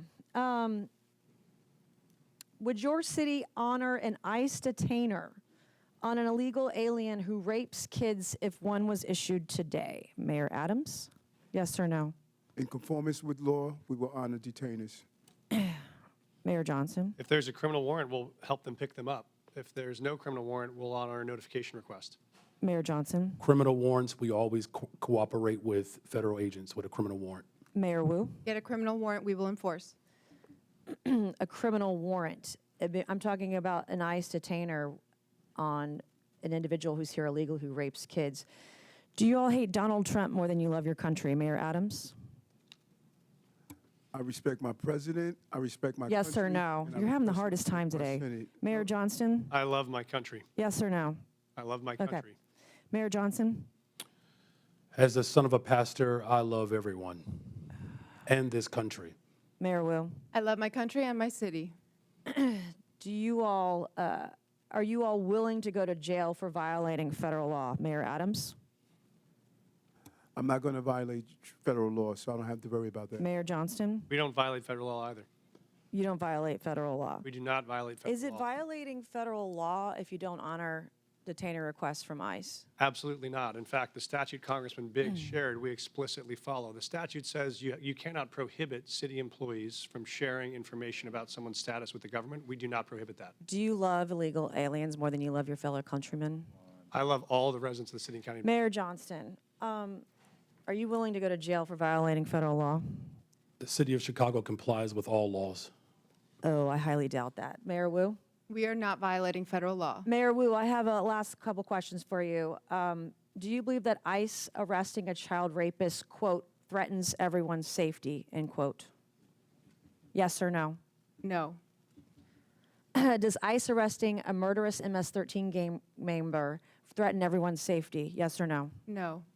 I would like to hold up this quote of you where you say, ICE's efforts actually threaten the safety of everyone, end quote, Boston Mayor Michelle Wu. You're a hypocrite. Thank you, Mr. Chairman, and I yield back. Chair recognizes Mr. Chairman, I have unanimous consent Subramaniam. request. Mr. Chairman, I have unanimous consent request. Proceed. I'd like to seek unanimous consent to enter into the record this article, and I'll do this as a survivor of sexual violence myself. This is from Courts, March 2018. Without objection, so ordered. Data from Texas shows that U.S.-born Without objection, so ordered. We've put it in the record. I haven't entered it. You have what? Mr. Chair, can I have several articles. I need to enter them. Let me just go ahead with what the articles are, what they speak to. What's the next article? Let me proceed. Data from Texas shows that U.S.-born Americans that is commit not- more rape Presley, and murder than immigrants. Listen, this trend of you Data all from trying to get Texas thrown out of shows committee that so you can get on US-born MSNBC Americans is going to commit end. more We're not rape. going to put up with it. This is Chair my recognizes procedural Mr. right as a Subramaniam. member of this committee You can to go. enter documents You can go with into the Mr. record. Frost and Mr. I'm Green. reclaiming my time. That's you what do you not want. get to No. dictate Ms. Presley, how I've been I very. recite the I have articles been very for the accommodating record. to you, Mr. Subramaniam. And I Start take the particular clock. umbrage Start as a the clock. survivor No, I of don't. sexual violence. Go. I will enter Order. into Order. the record. This is my right. Thank you. No. It is Mr. Subramaniam. Mr. Chair, No, you know the process of unanimous consent. You are not I have recognized. several articles to enter into the record. Mr. Subramaniam, if you don't go, we're going to recognize Mr. Timmons. Thank you, Mr. Chair. I just wanted to bring up a bill that's going to be before the floor, H.R. 32, a bill that would basically take away federal grants if the administration thinks you are a, quote, sanctuary city, which, by the way, isn't even very well defined. I'm not even sure from reading the bill whether your cities are even sanctuary cities to begin with. I think that's why that question may have been difficult for you to answer. Well, I think what's been very interesting to hear is how well you've been able to integrate and welcome immigrants into your communities, into your city's economies, and making the best out of a difficult situation. I find that very impressive. And but I wonder to the mayors here, Mr. Johnston, if you took away federal grants, how would that affect public safety of your city? Would that improve? Would that make your city more safe or less safe if we took away federal grants from your city? It would dramatically weaken public safety. I mean, we wouldn't be able to repair bridges that are falling apart. It means we wouldn't be able to put kids in preschool or give veterans medical care. It would be catastrophic. Thank you. Mr. Johnston, the same question. Mayor Johnston, the same question. It would certainly undermine all of the investments that we've made thus far. Since I've been mayor, we've provided $20 billion of new investments that contribute to the overall safety of the city of Chicago. Mayor Wu, same question. Would this make your city, Boston, more safe or less safe? Withdrawing federal funds would make us less safe. Education makes us more safe. Housing makes us more safe, and we rely on those funds. And how did, let's take Mayor Johnston, how did many of the immigrants come to your city? You mentioned they came from Texas, is that right? That's correct, Congressman. They came on buses sent from Texas, mostly from El Paso. I feel like we have the wrong people in the room today. We have mayors of cities that are trying to do their best with the situation that they have. And then we have governors in Texas and Florida who are busing folks up to your cities. And so you're trying to make the best out of this situation. But somehow they're trying to make our immigration system worse, in essence, because they're taking the folks that come over to their states and they're spreading them across the country. And you're just trying to deal with that situation. Would you characterize it as that, Mayor Johnston? Yes, sir. We're just trying to manage the crisis in front of us, which is families being dropped off on our city streets in the winter with no clothes. Our calling is to make sure they're safe. And how would the Trump administration's funding freezes and cuts, would they undermine public safety in your city, Mayor Johnston? They could dramatically undermine public safety in our city. Everything again. Mayor Johnston, same question. It certainly will undermine community safety if the Mayor federal Wu, government same undermines question. the investments in people of Chicago. It would undermine our safety too. So we're trying to make your cities more safe, but there's a bill here in the name of making your cities more safe actually makes your cities less safe. Would you agree with that, Mayor Johnston? Yes, sir, I would. Mayor Johnston, same Yes. question. Mayor Wu, Yes. same question. And I think this bill is actually, in a way, extortion because you're basically trying to take away funding from a city if they don't do what the administration wants you to do. But, you know, let's talk about extortion for a minute. Mayor Adams, I think everyone's a little bit concerned about the timeline of events that has led to your case being dropped. And so, Mayor Adams, did you meet with Tom Homan on December 12th of last year? Did President Trump say publicly that he considered pardoning you 4 days after that meeting? Yes or no? I don't recall what the president said in regards to that meeting. Well, he did. In January, did you meet with President Trump at Mar-a-Lago? Yes or no? Yes, I did. In this meeting, did you talk about immigration enforcement with the president? Talk about immigration in general. What was that? What did you talk about when it comes to immigration? Just how important it is to secure the border, and they were able to do so. We saw a 90% decrease, and I see that on my streets every day. Did you talk about your pending case with the DOJ? No, I did not. So the case did not come out. Have you ever talked about your case with the DOJ with the president? No more than what you heard him on the trail say that he thought it was important. I haven't heard much. Tell me, have you ever talked about the president, talked about your case in the DOJ with the president? Yeah, as I indicated previously, I'm going to say it again. This case is in front of Judge Ho, and out of deference to him. Have you ever talked about your case with anyone in the Trump administration? I'm going to say this again. This case is in front of Judge Ho, and out of deference to Judge Ho, he is going to determine the outcome of this case. That's not answering the question. I'm going to ask you one more time. Have you ever talked about this case with anyone in the Trump administration? This case is in front of Judge Ho, and out of deference to Judge Ho is going to decide the outcome of this case. I think Mayor Adams is not answering the question because he probably has. And I think there's a pretty clear timeline here that indicates that a case is being dropped in the name of trying to appease the president, who seems to be okay with what's going on. And so, look, we can talk about the policy, but I think there's a bigger problem here of public extortion and almost an endorsement of this extortion, and it's becoming the norm for this administration. I yield back. Chair recognizes Mr. Timmons from South Carolina. Mr. Chairman, before you do, I have a unanimous consent request, please. Mrs. Spansbury, you recognize. Thank you, Mr. Chairman. I have 4 articles I would like to enter into the record titled "The Mythical Tie Between Immigration and Crime. Undocumented immigrants half as likely to be arrested for violent crimes. Immigrants significantly less likely to commit crimes," and one titled "Showing Data About U.S.-Born Citizens More Likely to Commit Murder." And Mr. Chairman, I do ask that you do respect my colleagues on this side of the aisle, parliamentary.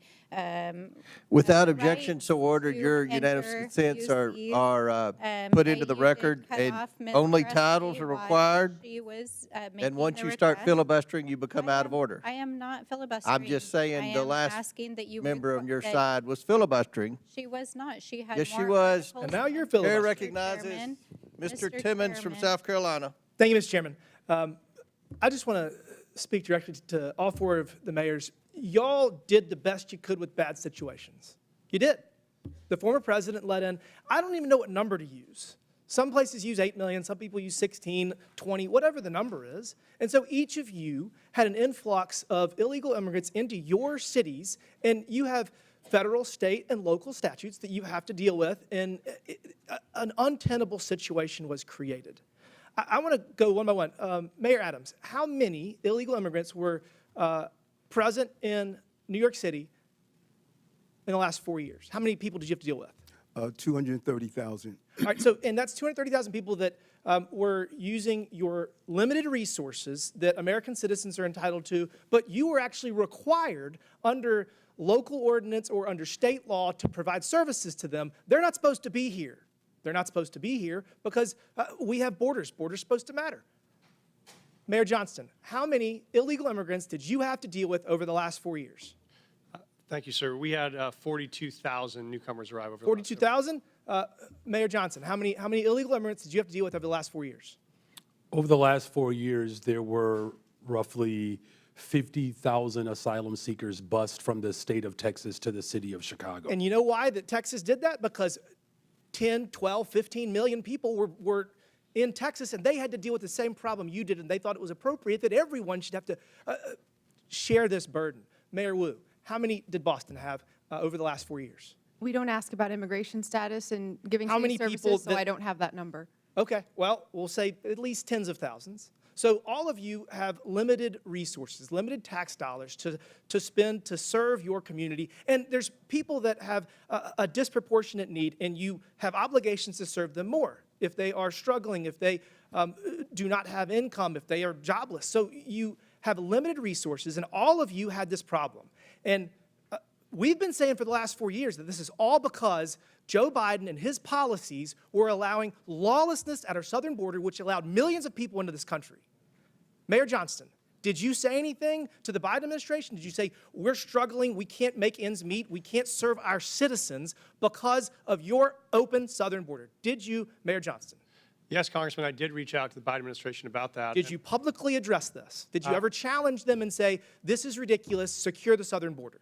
What we focused on, sir, was the biggest challenge we were facing was folks needed the right to work. They I came to our couldn't city. find anything where you told the Biden administration they are wrong for their border policy. Mayor Johnson, did you publicly attack the President Biden in the last 4 years because he let millions of people into this country and it hurt your constituents? Did you publicly attack him for his policies?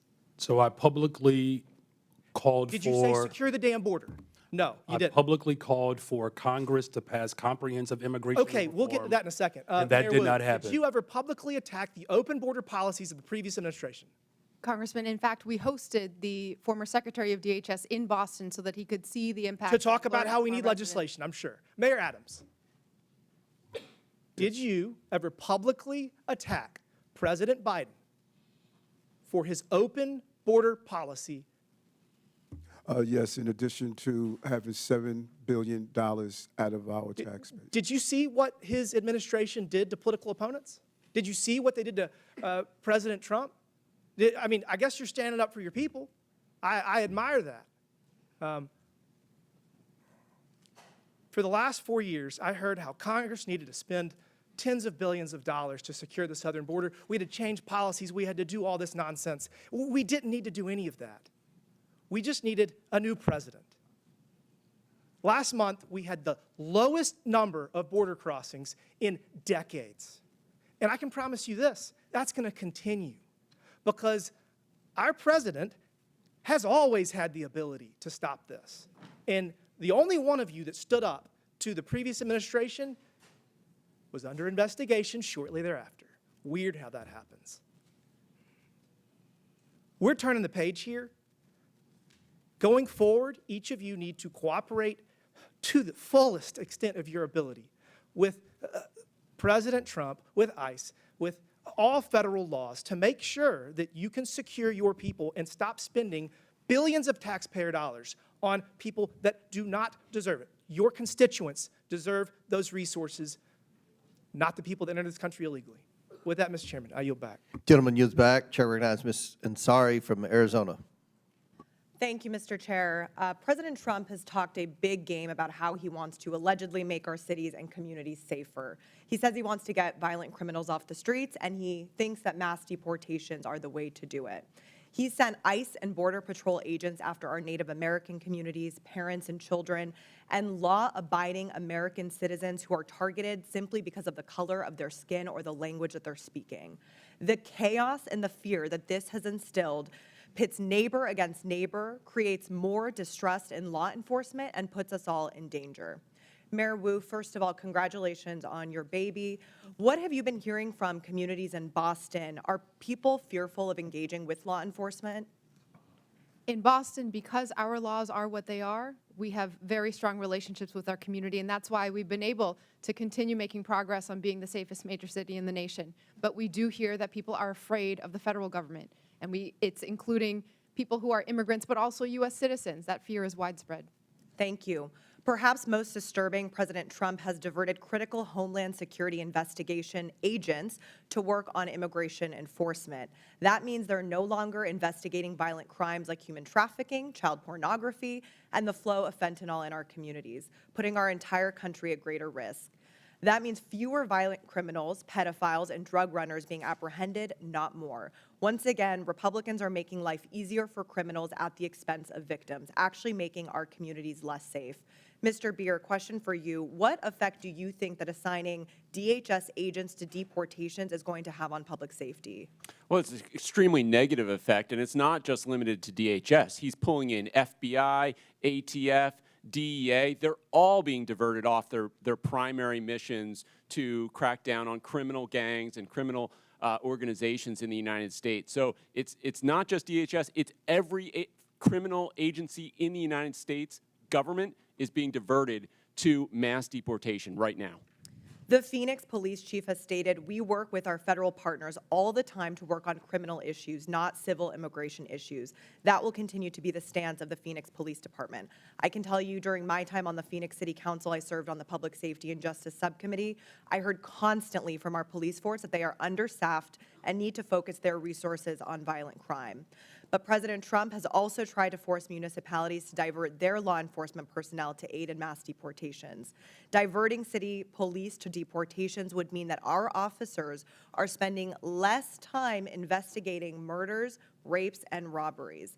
Now, I want to shift to the economy. Mayor Wu, would you agree that local leaders and public safety officials who hear directly from constituents about public safety know better what your city needs to focus on than the White House does? And also, are you worried about ICE raids and the impact that it will have for businesses and economic prosperity? Yes, our local community knows best, and we can tell you in Boston, over our history, it has not been the word of presidents or kings or presidents who think they are kings that set what happens. It is our residents. And Mr. Beer, can you tell us more on what the economic impacts like food prices and housing costs of mass deportations would be and how this could affect a city like Phoenix?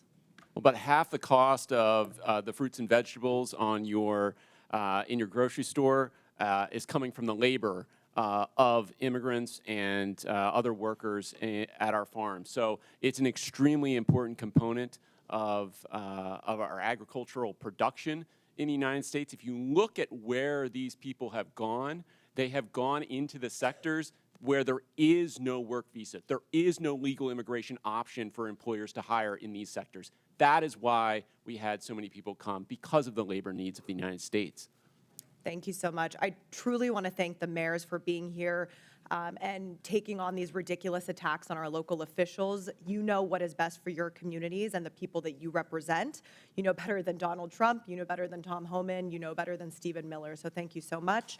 And finally, I'd like to request unanimous consent to enter into the record, first, a report published by the American Immigration Council titled Mass Deportation, Devastating Cost to America, Its Budget, and the Economy. And second, a Center for American Progress report titled Trump's Rash Immigration Actions Place Cruelty and Spectacle Above Security. Without objection, so ordered. Thank you. I yield back to the ranking member. Chair recognizes Mr. Donalds from Florida. Thank you, Chairman. This is my third term on the Oversight Committee. We've been talking about illegal immigration and oversight the entire time. I remember we had a group of this committee that went down to the El Paso section of the border. This was back in February, March of 2021.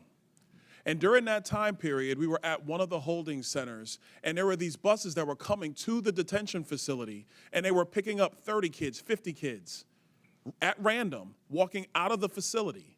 And when I went over to question the bus driver that was transporting these kids, border agents told me, as a member of Congress, that you're not allowed to question the bus driver. And of course, people knowing me, I didn't take no for an answer, and I repeated the question. And I was told that this bus of children was leaving El Paso and going to San Diego. And so what was occurring under the Biden administration is that they were busing unaccompanied minors all across the United States for one reason and one reason only. And that was because they did not want the press to see the pictures of kids in cages. They did not want to see our borders being overrun. They wanted to disperse that problem all through the United States. That is the reckless history of illegal immigration under Joe Biden and the Democrat Party. Mayor Johnston of Denver, you lamented earlier that there were 10 to 11 buses coming per day to your city. Did you ever talk to Joe Biden about why this was happening to your community? Thank you, Congressman. I both reached out to Governor Abbott from Texas. He didn't respond, and I did. Why would you reach out to Governor Abbott of Texas when it is Joe Biden, the former commander-in-chief, that opened up our borders? Why didn't you talk to him? Well, our buses directly were being sent from Governor Abbott in Texas, so that was why we reached out to say we're happy to collaborate on a coordinated entry system. We understand no one state or no one city should bear the entire brunt of this, but let's collaborate. But I did. So I'm glad you said that, because that brings me to my next point. Governor Abbott and Governor DeSantis, when they started moving illegal aliens out of their states who were bearing the brunt of what Joe Biden and Kamala Harris were doing, and they've sent them to Denver, they sent them to Chicago, they sent them to New York, they sent them to Martha's Vineyard. The reason why they did that is because you four could hide behind the realities of illegal immigration on border towns all through our country and on cities and states who did not want to see illegal immigration, but did not have the political representation to go to the White House. And only when it showed up on your doorstep did you get upset. Mayor Johnston, coming back to you, how much did your city spend on illegal immigration? Do you have a round number? Over the last couple of years on all newcomers, whatever their status was, it's around $79 million since 2022. $79 million. Mayor Johnson, Chicago. How much has the city of Chicago spent on illegal immigration? If you're referring to the 2022 up to 2024 of the buses coming from Texas, roughly the same percentage of the state of Texas, about 1% of our overall budget. What is that? Because we don't have the city's budget in front of me. Numbers. It's 1%, and if you want the actual calculation, we can make sure someone. You're the mayor. You don't have the math in front of you. It's 1% of the overall budget over the last 4 years. That's why you're a failing which mayor. is Mayor the same Adams, number that how was much did sent the city from us of New York from the actually state spend of on Texas. illegal immigration?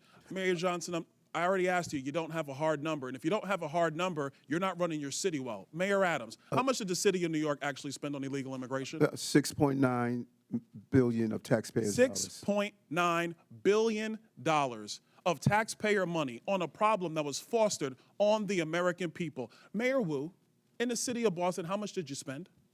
We don't ask about immigration status and delivering city You don't services, ask so about we how don't much have money that the city number. of Boston has spent on illegal immigration? We Are don't you out of your distinguish mind? between immigration status. Do you as manage part your of our budget city or not, policies. Mayor Wu? That is how we keep Mayor our city Wu, safe. do you manage we your have budget or the not? numbers to prove it. I manage my budget. I have a AAA bond rating dating back 10 years. So to the city of Boston, budget. just understand that your mayor does not care how much of your resources she has spent on people who are not citizens The city of of Boston the city of is Boston. sick of having I'm people reclaiming my outside time. Boston Mr. telling Bear, us what Mr. we Bear, I have need. a question for you because I understand Cato's perspective when it comes to illegal immigration.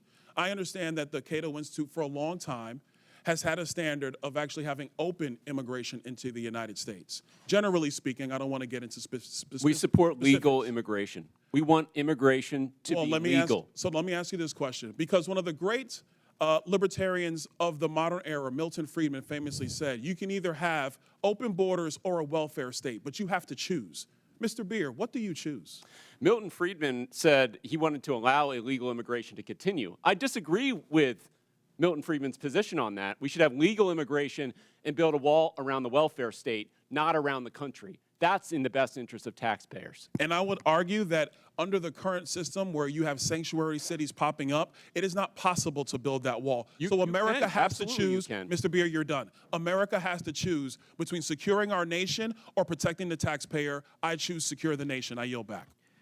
Gentleman yields back. Chair recognizes Mr. Bell from Missouri. Thank you, Mr. Chair. In the 80s, there was the war on drugs. That didn't go so well. We essentially created classes of criminals for people, citizens, who just needed help. And I won't recount that entire history, but I don't think that we realized the error of our ways until it impacted more affluent communities, particularly with the opioid epidemic. And so now Republicans have began a new campaign, a war on immigrants. And while Republicans and Democrats both recognize the need to strengthen our borders, instead of sitting down and actually fixing the border situation, as has been alluded to, or actually we did that, but then after supporting it, Republicans voted against it after their boss told them not to, which really would have been a win for the American people. So as a former prosecutor, I recognize policing and community relationships go hand in hand. You have to have them in order to be effective with law enforcement. And to get bad people off the streets who are not going to commit a crime in front of a police officer, oftentimes it's our people in our communities who can help get those people off the street by sharing and cooperating with law enforcement, but that starts with trust. And understanding, as a former prosecutor, limited resources. We have to be considerate of how we utilize those resources. And so my first question, Mr. Byron, I'm gonna go quick because I want to try to get to y'all. Why will requiring a local police department to honor extrajudicial ICE detainers or risk losing federal funding make our cities less safe? Well, you're taking resources away from whatever the higher priority is. So if you're talking about carrying out mass deportation and having state and local police detain people who are not public safety threats, then you're talking about in New York City, they're spending $1,500 a day on a bed. So that's $1,500 taken away from other public safety priorities. And Mayor Wu, and congratulations again as well. Thank you. And first, you're welcome for St. Louis born and bred Jason Tatum. You're welcome. Thank you, thank you. Why is it in Boston's best interest to make sure people who are experiencing domestic violence or are victims of violent crime feel comfortable coming forward to law enforcement with the knowledge that local police are not reporting them to ICE? We need those who have information. We need those who are victims and survivors of crime to know that they can come forward and get the help that they need. And when that happens, we keep everyone safer. Absolutely. And many law enforcement agencies have articulated that their primary responsibility is to keep communities safe by focusing on violent crime and public safety threats. However, deputizing requires officers to take on federal immigration duties, diverting resources and personnel from their core mission. So when cities use their discretion, and Mr. Byers, this is a quick question for you, do you believe that this additional burden makes communities safer, or does it risk overextending local departments at the expense of addressing serious crimes? I think states are best positioned to answer that question. It certainly can if you're imposing a mandate that is distracting from their public safety mission. And it's interesting to note that the majority's bill on this, H.R. 32, has an exception written in there for witnesses and victims of crimes. If you don't report them, it's okay under that bill, except no one's walking around with a victim or witness badge on them. So when a police shows up and responds to a call, they don't know who's a witness or victim. So the idea that you can just cordon that off and put that to the side doesn't hold up. I appreciate that. I'm just short on time. And Mayor Johnston, I have two quick questions for you, and you can give them the weight that you decide to give them. First, who has more world championships, the Cardinals or the Cubs? Mayor Adams, I don't want you in on that one. Can you tell us about the ways in which Chicago cooperates with federal law enforcement? Yeah, thank you for that question. Violent crime in the city of Chicago is down. It continues to go down in my leadership because of our investments. Having trust between community and police, local police, is attributed to that. And our local police department allies and cooperates with federal agents around human trafficking, drug trafficking, getting guns off the street, getting gangs off the streets of the city of Chicago, and it has worked. And the first black first lady in the history of Chicago is a Cardinals fan. Shout out to Hazelwood East. Hey, that's my school. Thank you. I yield back to the ranking member. And it's the Yankees. No questions for you, Mr. Howe. Chair now recognizes Ms. Luna from Florida. Mayor Wu, does the Boston Trust Act restrict communication with federal immigration authorities regarding individuals' immigration status, yes or no? We do not collect immigration status in law enforcement. I'd just like to point out, and Mr. Chairman, if I could enter the Boston Trust Act into the record. Mr. Chairman. Without objection, so ordered. Thank you. On page, or let's see, section 4AA, a law enforcement official and employment of the city department, agency, or commission shall not, and then A, inquire of an individual on his or her immigration status. Under Title 8, U.S. Code subsection 1373 stipulates that local governments cannot prohibit or restrict communication with federal immigration authorities regarding individuals' immigration status, so your enforcement of this act is in direct violation of that statute. Can you please confirm? That is not Thank the you, truth. ma'am. That's a U.S. code. I don't know about you, but U.S. code does not lie. We do not ask about Mayor immigration Johnston, I'm not status, and that talking is to you what anymore. makes us Next safe as a question, city. Mayor Johnston, you said in your testimony that the first step you took after illegal aliens arrived was to provide them with housing. Is that correct, yes or no? Folks that were on the streets freezing to death, we gave access to shelter. Yes, we did. Thank you. Not to be rude here, but you have a good understanding of what the definition of harboring is, correct? I do. Okay. For those that might not, harboring means to knowingly or recklessly provide shelter or place to stay for an illegal alien.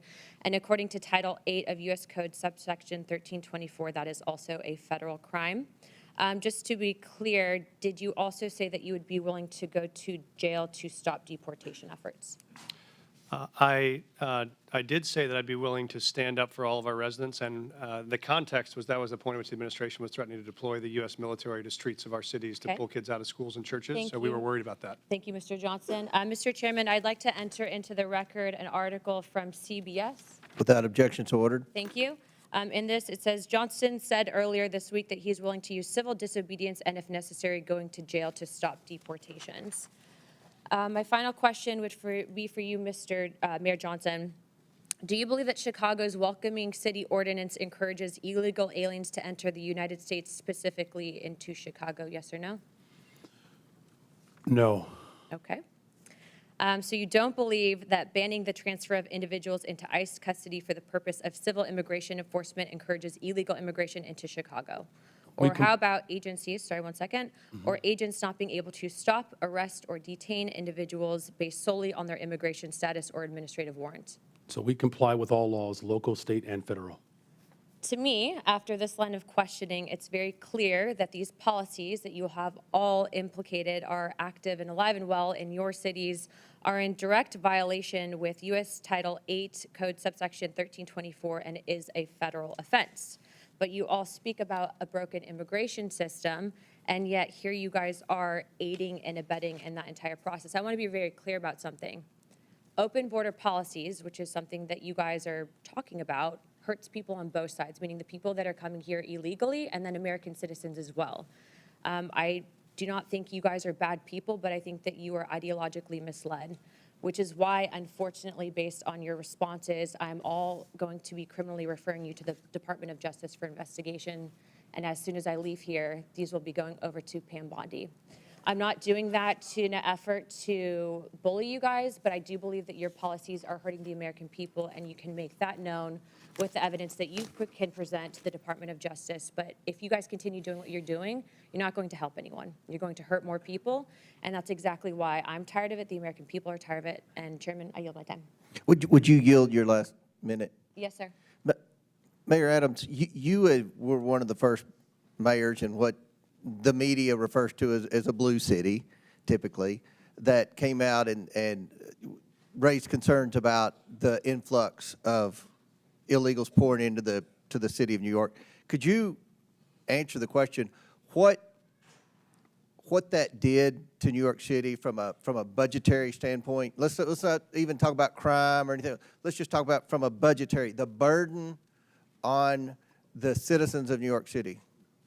As I indicated, Mr. Chairman, we spent $6.9 billion, and the long-term impact of that is extremely significant. After COVID, we had a large number of children who was chronically absent. We could have taken $200 million of that and dealt with that. We have a real mental health crisis in our city. We could have spent hundreds of millions of dollars on that. And so the long-term impact of spending $6.9 billion is going to have serious ramification on the future of New York City. So it's more than just what happened last year. or this year. It is what is going to impact us long term. And I think that's one of the purposes of this hearing, to talk about the consequences from cities that have huge illegal alien populations. So Chair now recognizes Ms. Presley from Massachusetts. Thank you, Mr. Chairman. Mayor Wu, I am grateful for our long-standing partnership in public service. I'm grateful to be your congresswoman as well as your constituent. Can I get that time back? All right. Again, grateful for our longstanding partnership in public service, grateful to be your congresswoman, and grateful to be your constituent. It's clear my colleagues across the aisle didn't do their homework, because the fears and division they're trying to project onto Boston are really the stuff of Fox News fever dreams. Our city is vibrant, our city is diverse, our city is beautiful. Mayor Wu, immigration is central to the economic success of Boston, is it not? Absolutely. All of our key industries, whether it's healthcare, life sciences, higher education, financial services, everything that we do depends on immigrant residents and the contributions that they make. Thank you, Mayor. Well, immigration defines Boston. For generations, our city has been shaped by people who have endured incredible hardships to arrive at our shores seeking a better life. They drove taxis, opened restaurants, studied at our schools, built homes, repaired our roads and bridges, cared for patients, cleaned offices, built businesses, provided essential early education and child care for our babies. There is no doubt immigration is essential to the success of Boston, but there is, in fact, a dark threat looming over this great city. That threat is the racist and xenophobic anti-immigrant policies coming from this Trump White House. Mr. Chair, I ask unanimous consent to enter into the record this Boston Globe article titled, "They're Going to Deport Us. Trump's immigration policies prompt some children to skip school." Without objection, so ordered. Mayor Wu, I've been speaking to principals and educators in Boston at various roundtables and town halls that I've convened, and the stories are heartbreaking. Elementary school children are crying in their teachers' arms, fearful that they're going to lose their parents to cruel and unjust deportation raids. Mayor Wu, last week I met with an esteemed doctor from a local Boston hospital who reported that follow-up appointments in her clinic have seen a 200% spike in no-shows and cancellations. Her assessment, her patients are missing critical care like dialysis, prenatal care, and chemotherapy because of a fear of immigration raids in our hospitals and healthcare settings. Mayor Wu, do you agree with this healthcare provider? Absolutely. We hear it from our shared constituents. People are afraid, and that is having huge impact on their daily lives when they're just trying to do right and be a good example for their kids as they pursue the American dream. Mr. Chair, I ask unanimous consent to enter into the record this article titled, "Fearful Amid ICE Crackdown, Some Immigrants Are Skipping Healthcare." Without objection, so ordered. So here we have a man who thinks he is king, screaming anti-immigrant slurs from the Oval Office, and what it has done to make Boston safer. Nothing, not a thing. But it has traumatized our kids, cost our elders their dialysis, delayed cancer patients' chemotherapy, and struck fear into the heart of hardworking people who not only contribute immensely to our city and our community, but whose labor and contributions are also essential to the very functions of daily life in our great city. The members of this committee would be well served by learning from our esteemed mayor, but a teach-in is not the charge of this committee. Remind my colleagues, this committee's purpose is oversight. The only person who has something to answer for is Donald Trump. He is single-handedly decimating decades of economic progress, vilifying our immigrant neighbors, and disregarding the Constitution and basic decency daily. This man points to our most vulnerable, scapegoats them for every hardship, while he himself is actually the source of the hardship that the American people are experiencing. My colleagues don't really care about criminality. If you really cared about criminality, you would do something about Elon Musk's power grab, stealing our data. You would do something about efforts to defund the National Institutes of Health cancer research. If you really cared about criminality, you would do something about people that want to rob our babies of food. Make it make sense. My Republican colleagues across the aisle believe a 6-year-old from El Salvador who wants to go to school and a mom who fled violence in Haiti are the reason that the cost of eggs are too damn high. And your housing and gas will follow suit shortly because of these Donald Trump tariffs. The shameful Republican ripoff slashing away at basic government services to line the pockets of Donald Trump's buddies so they can buy toy yachts and rocket ships. It is a shame and a sham. America has a problem, and it is Donald Trump. And if my colleagues really cared about criminality, they would do something about him. I'm grateful that the people of Boston and my mayor stand with their neighbors from every walk of life. I yield back. Chair recognizes Mr. Gill from Texas. Thank you, Mr. Chairman, for holding this hearing on such an important topic. Mayor Johnston, I want to start with you. One of your first actions as mayor was establishing a deputy mayor for immigrant, migrant, and refugee rights. I want to ask you a series of questions. If you could answer with a yes or no answer, that'd be great. First of all, do you support allowing illegal aliens to obtain driver's licenses? Just yes or no? So the city of Chicago has been a welcoming city for over 40 years. I'll take that as a yes. Next question. And that's the policy that we will hold to. Do you support tax dollars subsidizing or paying for the health care of illegal aliens? I support investments in all residents of the people of Chicago, and that's what I do. That's a yes as well. Do you support free or reduced college for illegal aliens? Again, I support the investments of all residents of the people of Chicago. Take that as a yes. Next question. Do you support allowing non-citizens to vote in local elections? Again, I'm not over the jurisdiction of that type of law, but again, I'm committed to investing in all residents of the people I'll of Chicago. take that as a yes. I've got an article from the Chicago Sun-Times, and I'll quote here briefly. Johnson proposed, among other things, that all residents, regardless of citizenship status, be able to vote for Chicago Board of Education members. Next question. Your website states, and this is your campaign website, quote, "I will not stop fighting until abortion access is completely secure for people all over the country," end quote. Yes or no, do you support taxpayer-funded abortions for illegal aliens? I support the reproductive rights of all people, all women. That is a yes as well. Your mayoral transition website mentioned support for creating a Chicago Board of Education non-citizen advisory board. Again, yes or no, do you support appointing non-citizens to government advisory boards? I was invited here today to discuss welcoming cities. Yes or no? I was invited here to discuss welcoming cities. This is a yes or no If you're question. interested in asking me You're not questions gonna about the filibuster. welcoming I'll city, take that as a I'm yes. happy to We're gonna answer those move on. questions. No, we're going to move on. As you know, President Trump, unlike the previous administration, has taken serious action to bring foreign criminal gangs to justice, to take our border back and to restore public safety in our communities. He designated 8 transnational criminal organizations and cartels as foreign terrorist organizations. These are groups like Tren de Aragua, MS-13, Sinaloa, other of some of the most grotesque and ruthless and brutal organizations in the world. You, as mayor of a sanctuary city, have been virtually giving favors to illegal aliens. Apparently, you support an enormous amount of taxpayer resources going to them as well. But you yourself have also received a lot of gifts. And for those of you who don't know, Mayor Johnston has a secret gift room that is not given access to the public or for access to the Office of Inspector General. I'd like to ask you a couple questions about that. Do you know everyone who's given you a gift since you became mayor?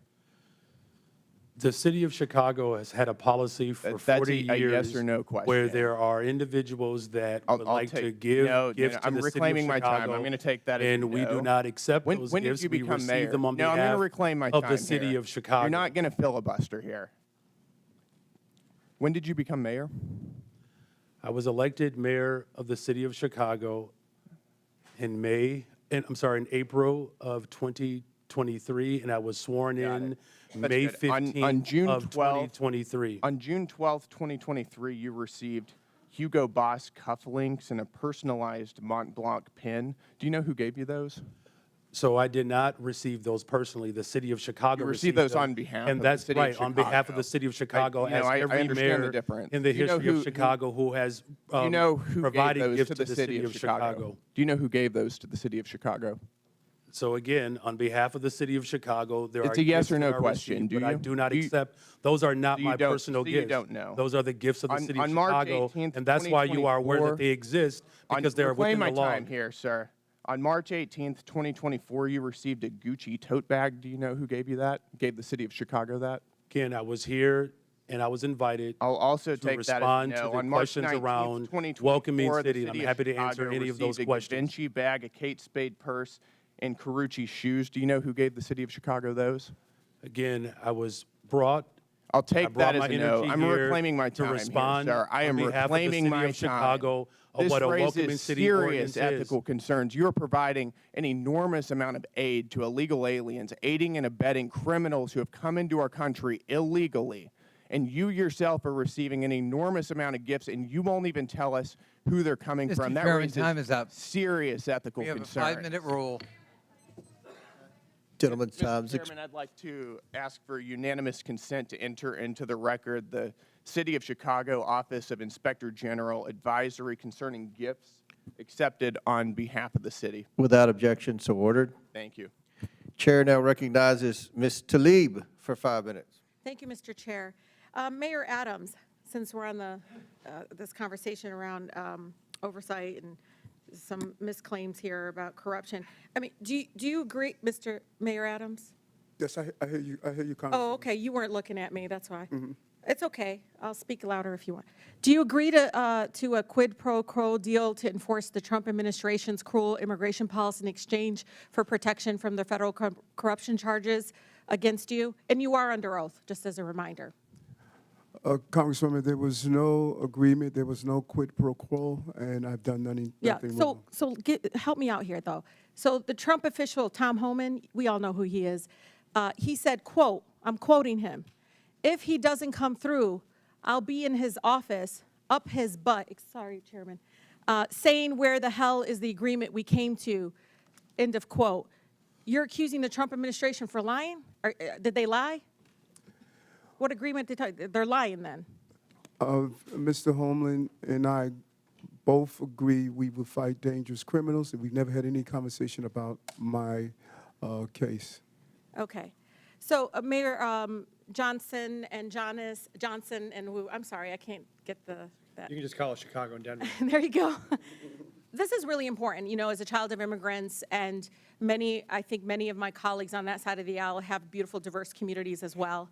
And one of the things that I know happens when we try to have local law enforcement and local city officials, I mean, they even want treasury, folks that work for our city treasury, asking people for immigration status. That's what they would prefer. You know, is that racial profiling? I mean, what do you do? Like, you wait for somebody to come, they have an accent, maybe they wear hijab, maybe they look a certain way. That's what they want you to do. That's what they're asking you to do, by the way. They want you all to basically do the job of what the federal government should be doing in regards to passing really comprehensive immigration reform, so families are not separated, because right now they're just, all they want to do is continue talking about enforcement. Guess what? The last 20 years it didn't work, did it? It isn't working. So one by one, if you can talk about that, because I know my mother, who's been here for over 50 years, is carrying her passport, her U.S. passport for the first time in her life. And she ain't traveling nowhere out of the country. But she's carrying it because she knows her beautiful accent, it's beautiful, I love it, and just so fearful of being stopped and being asked her immigration status. She knows she'll be racially profiled. And she already feels unsafe in a community she lived in for over 50 years. Thank you, Congresswoman. I would just agree. We don't think it's relevant to know someone's status when they come into a public library to check out a book, or if they come to the hospital for service, or if they come to register their child for school. The Constitution says you're entitled to an education. Our job is to provide it. So we think that's unnecessary, and it just scares people away. Yeah, Mayor. Yeah, allowing local law enforcement in the city of Chicago to focus on city priorities, as well as making sure that there's trust between our immigrant communities and all of our communities. I've worked on that- domestic violence cases as a former immigration attorney. Absolutely. I'm telling you, this is deadly for women being abused, deadly. It certainly engenders trust, and that's how we have driven crime down in the city of Chicago because of that trust. Mayor Wu. Thank you, Congresswoman. Boston is proud to be the safest major city in the country, and we do not ask about immigration status when providing city services. We also are clear to all our residents that we do not care about immigration status when we hold people accountable for doing harm in the community as well. Yeah, because when I hear sanctuary city, I hear anti-racial profiling. I really do. I hear like, okay, we're not here in the business of trying to enforce broken immigration laws that are inhumane, completely immoral right now. That's what I hear. And I, as a former immigration attorney, when I hear the story in Denver, and trust me, ICE is there waiting to pick them up. They sent 6 of them, and they couldn't handle 6 of them couldn't take this guy that they're supposed to pick up. Doesn't make any sense to me because they're there. They're pretending they don't know that as a fact. But one of the things that bothers me about all of this is the executive order of rescinding the sensitive locations. Why this is important. They basically want to do immigration enforcement and racial profiling and immigration enforcement that's race-based because look at, I'm at the Canadian border in Detroit. Do you know the majority of people coming down undocumented is Canadian? But guess what? It's still the brown folks that are overwhelming. ACLU did a study, is overwhelming the ones being targeted, detained, and deported. And so for me, the sensitive location, this is hospitals, schools, you know, this is like funerals. This was all a policy in place to protect us from having our communities over-policed and militarized. Can you talk about the impact of that? And I have 22 more seconds because he went over 22 more seconds. He spoke over him. That was not no, he didn't. No, I didn't. Chairman, I never spoke over him. No, not you.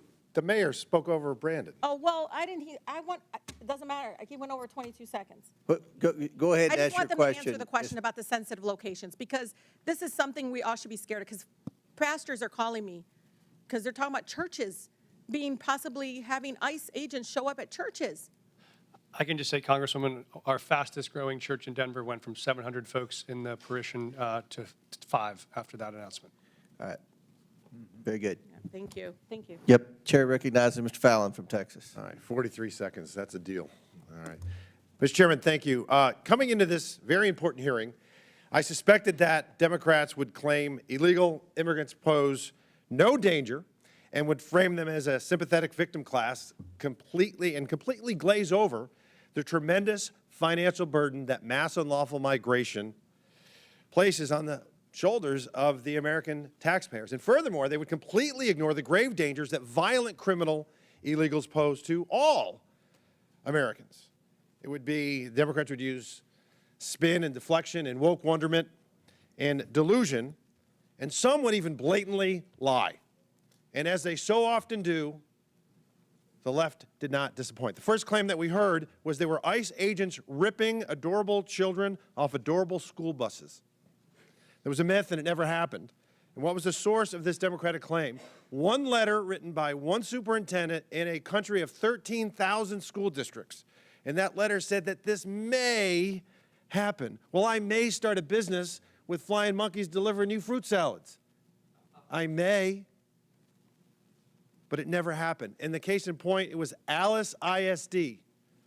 And Mr. Chairman, there was another letter that Alice ISD sent, and I'm going to quote it. It said, "We have not had any Customs and Border Patrol enter or board buses, nor do we have any knowledge of it happening here or in any other school district." It was a spin, it was deflection, and it was a lie. Now, the most important thing that any elected official should focus on is to keep our citizens safe. There's no greater calling. Mayor Johnston, is Chicago a safe city? We are a safer city since I've been in office. Crime Safer is down. city. Okay, sir. Crime is down Sir, do you over know 20%. that, sir, no, you're not just going to this year overtalk. alone. Mr. Chairman, I reclaim my time. You're not going to overtalk me. Brandon's, he was very nice, and he's a freshman. Not going to do that. In 2022, I find it interesting that you say Chicago's safe. You have a higher murder rate than Haiti. And the Biden administration put up a travel advisory saying to Americans, don't go to Haiti. I hope that the Trump administration puts up a travel advisory saying, don't go to Chicago. In fact, the Haiti had a murder rate of 18.02%. Chicago has a murder rate of 18.26%. I can see why, sir, you have a 14% approval rating. Mayor Wu, you're a Democrat, yes? Yes, Okay. You supported the Biden-Harris administration politically?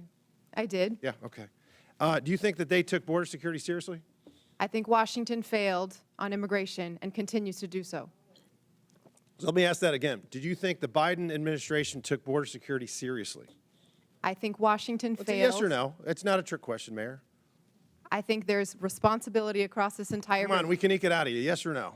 Did Biden Harris do a good job? You were supporting Kamala Harris, so apparently you must have thought she was okay on it. Washington. Okay, has so you're not failed, going to answer. and Well, we here's are the thing. cleaning up We can the deal with pieces delusion. at city. No, Mayor, I'm going to reclaim my time. We can deal with delusion or we can deal with data. So let's talk about some data. I find this interesting. Under the 12 years that Barack Obama and Donald Trump were president, there were 460,000 illegal encounters annually on average. Under Joe Biden, it was 2,641,000. It was 600% worse.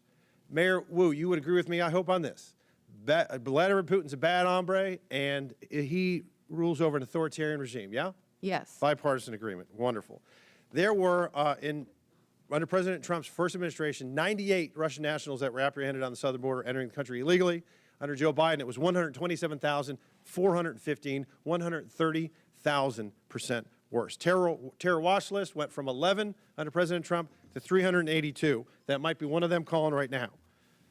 February of 2024, 190,000 illegal immigrants were apprehended. This past month was only 8,000, a 96% reduction. Now, the common theme that we heard from a lot of Oversight Democrats is a bold-faced lie that illegal immigrants, or I should say immigrants, are less likely to commit crimes. What they're doing is they're fusing legal immigrants with illegal.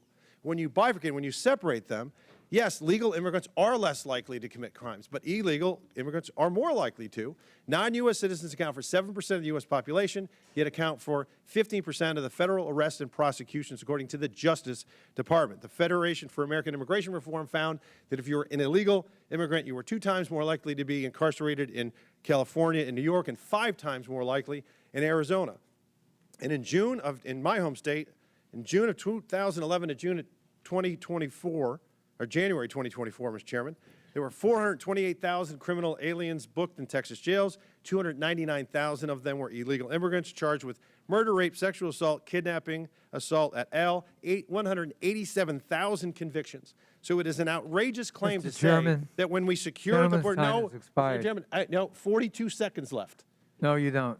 No, I got 20. Yes, I do, because she went over 42 seconds. Spare me. Mr. Chairman, I got 20 seconds left, and I'll wrap He's wrapping his question up, but he's doing. It's an outrageous claim to say that securing the border and enforcing our immigration laws does not make Americans safer, because it does.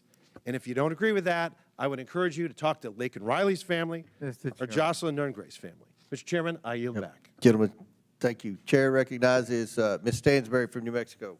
All right. Well, thank you, Mr. Chairman. I always think that we should sage this room after these hearings because we hear a lot of crazy stuff in here. But let me start out by saying, mayors, welcome to our committee.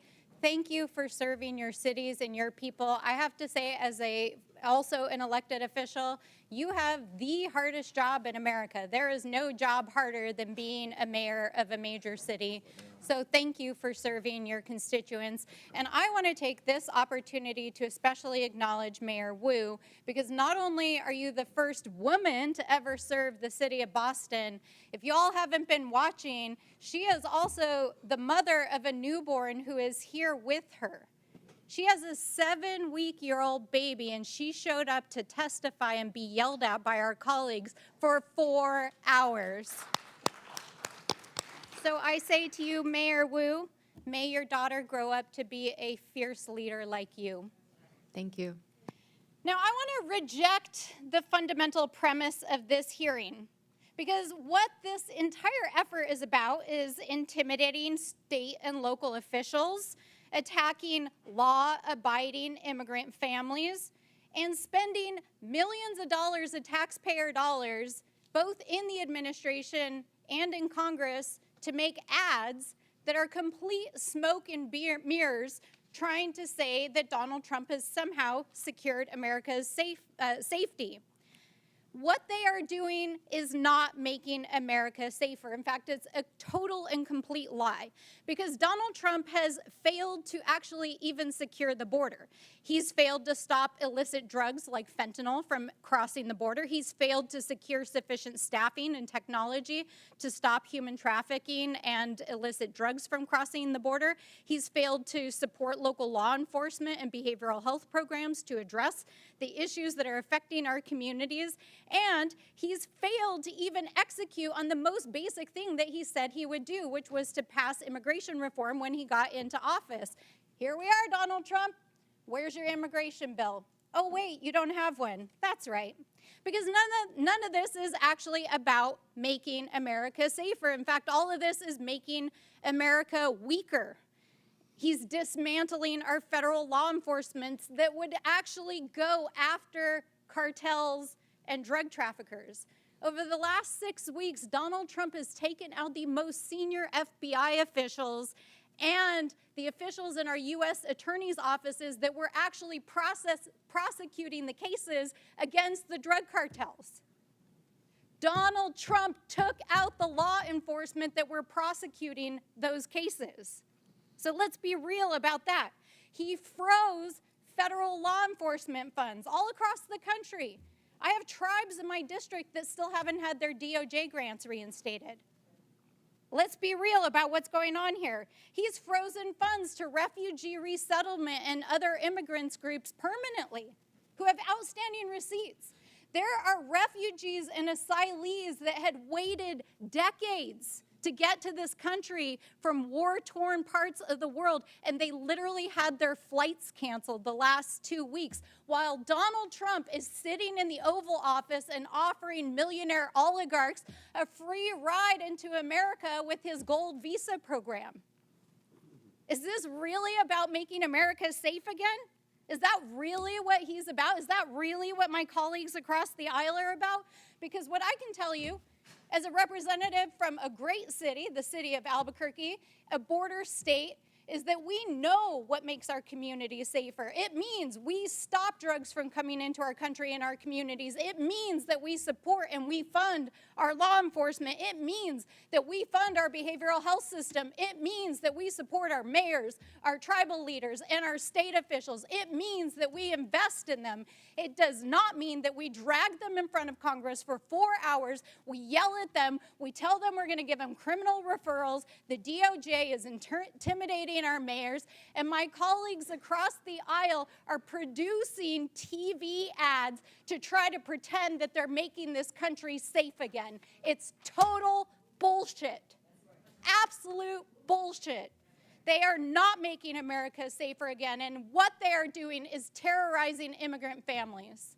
That is what they are doing. Parents who are afraid to send their kids to school, parents who are afraid that they won't come home again, kids who are afraid to leave their houses, refugees who have waited for years to come into this country. And our mayors are sitting here enduring this ridiculous hearing as they've been threatened in front of the American people. And so I will say, in the words of my sister in the front row who brought forward the words of one of our faith leaders just a few days ago on the House floor, I hope that my colleagues across the aisle, who I can tell, most of whom come from immigrant stock, will have the same mercy that our ancestors had shown to them by this country so that you could sit here and be a congressperson.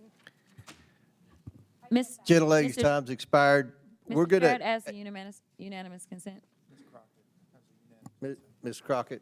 From The Economist, how Boston became the safest big city in America. Murder is declining across the country, but Boston has led the way. And then I have one more UC request. It is from insightcrime.org. Gang violence in Haiti continued to surge in 2024, following a trend that began after the assassination of President in 2021. The country reported a record number of homicides in 2024 with over 7,000 murders for a rate of 62%, up from 40.9% in 2023. Without objection to order, at the request of the witnesses, we're going to do one more questioner. It'll be Mr. Sessions from Texas. Then the committee will take a 15-minute break. Last questioner before the break at the request of the witnesses. will be Mr. Sessions from Texas. Mr. Chairman, thank you very much to the panelists. Thank you for taking time to be here. I hasten to say that I'm probably not going to yell at you. I will not live up to the things that we've been accused of today, but I will say that I want to defend some actions that are being taken. I remember a few years ago when Boston had 2 illegal aliens who were they were known as criminal aliens, but they were known as on the watch list. They created a bomb that went off at the Boston Marathon. Only killed a couple people, but caused huge disruption.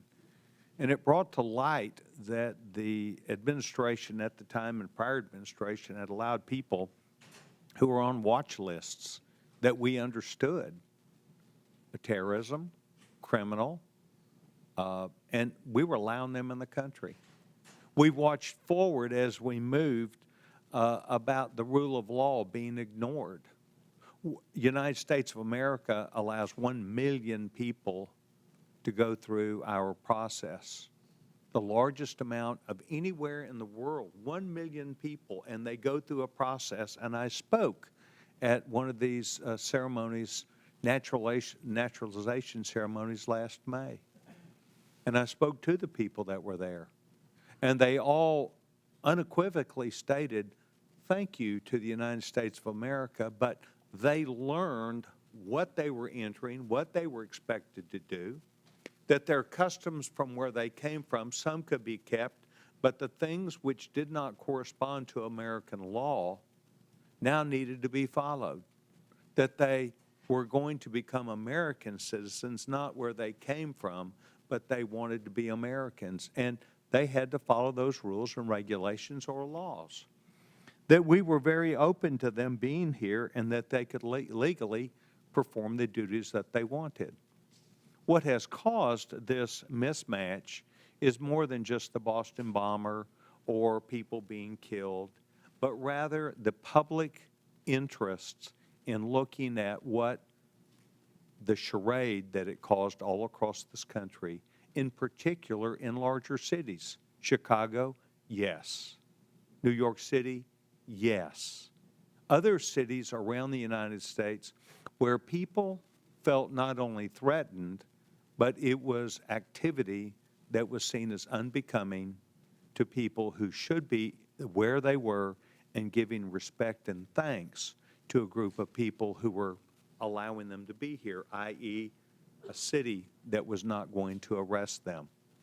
But you see, what we really understood is if you were here illegally, they weren't going to arrest you even for a crime. They might have arrested someone who was a citizen and put them behind bars, but unless they really created a heinous circumstance, they were not going to be arrested. And so this created an aura around the United States that the American people understood. And that is one of the reasons why you saw the American people not only vote with their hands, but vote with their emotions about the need to bring back not just law and order, not just rule of law, but the ability that we had as an American people to rethink the entire issue. And I do understand you think that this is all broken in Washington, D.C. because you disagree with it. But what we've been allowing is the next president, whether it be Barack Obama, whether it be George W. Bush, whether it be Donald Trump, whether it be Joe Biden, to insist upon their own way instead of the law. The laws have been misguided, they've been misused, and they are taken advantage of. I think what we're trying to do today is to hear from you, not as we're accused, but rather thoughtful people, to hear you talk about your cities, the things which you encounter, and the things which you think are right. And by and large, and I've been in and out of this committee today, but we by and large heard it's more safe. It's not less safe. It's more safe because of what we do. And yet it comes at a cost and a price, and it creates circumstances. So I want to thank you for being here. I want you to remember that not everybody yelled and screamed at you. Some people actually showed up to listen. And that is what I did today. I want to thank each of you because your modeling that you have been doing is something that we do need to pay attention to. Mr. Chairman, I yield back my time. Very good. The committee will take a 20-minute break. Pursuant to the previous order, the chair declares the committee in recess for 20 minutes.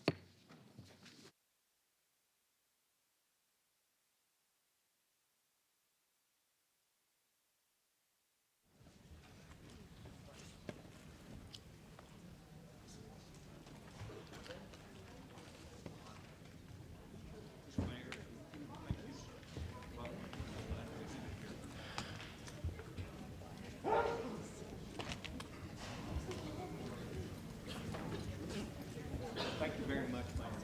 Thank you. Well, I think you better is why we're here to listen. Thank you. Well, you all reached out, and we did you do that.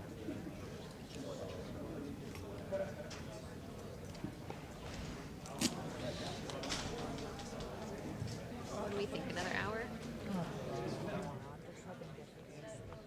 Same. I have an Acela at 6. Are you going back? Oh, I would love to get on a train. I gotta go back to my hotel and get my stuff because I'm Wrap it up by then. I can get out of here by then. What? Oh, sure. Oh, I have to go. I have It's to go so track. confusing. I have to go track. I guess I could. I just came back, so.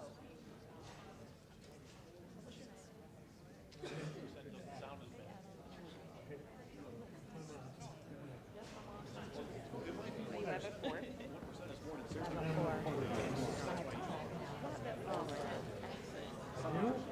Oh, no, I grew up here. Oh, yeah, that's pretty good.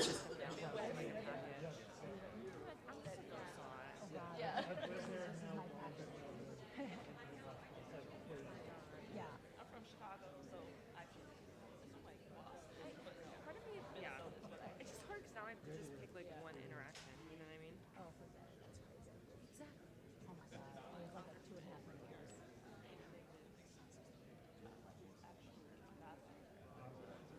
All right, I'm gonna send us. I feel bad for AOC. I wanted to wait for her. The one interaction, the guy before, it was pretty good, but like, I want to get like a new person. Yeah, she's great. Or what? I don't suppose she wants. I'm not against this, but I don't feel like dealing with like a big scrub. I'd rather just get her touch on that. Did my research, that's the research. Oh my god. Okay, does this make sense? I hope it makes sense. For instance, to a world that has Republicans are working with Republicans who protect the America so they would stand by the civil so-called secretary of Chicago's this morning. In his testimony, he defended the intent of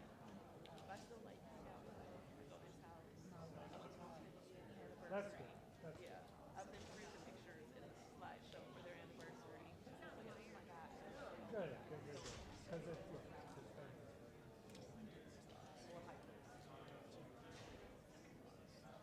and the person that this is a crime is placed at Portland, I want to publicly thank House Republicans are one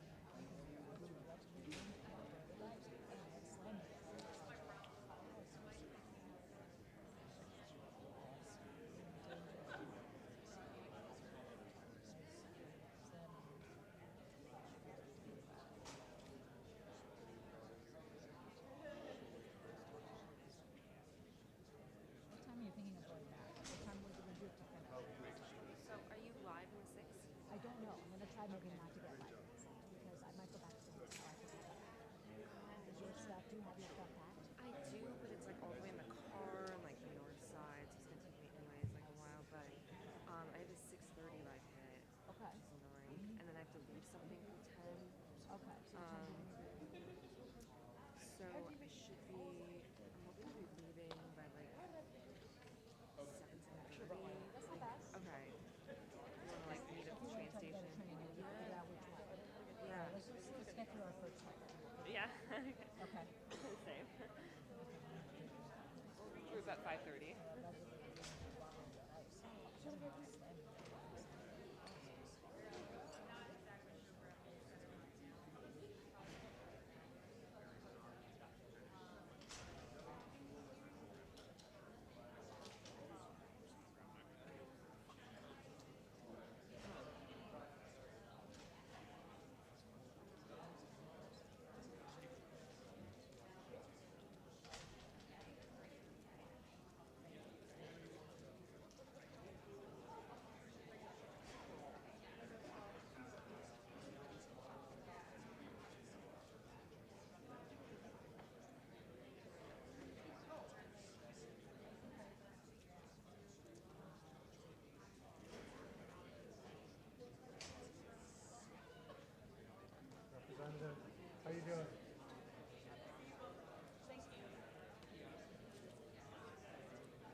prediction for when this wraps up?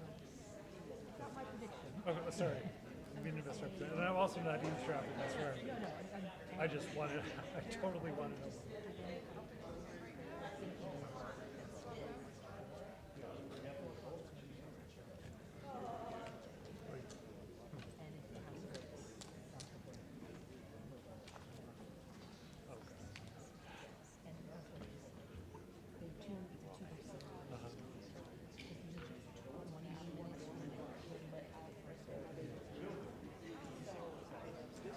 Yeah. Thank you for that intel. Oh, that's grim. No, are you holding on, man? Hey, she was just talking about when this may wrap up. I don't know what you've been hearing, but. I heard it could take 6 hours. We're at that mark already. I mean, the question is, does everybody understand? Right.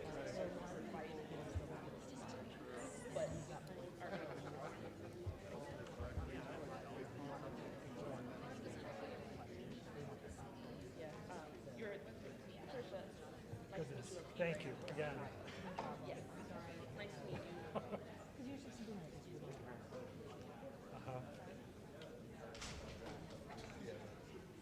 So he wasn't mad.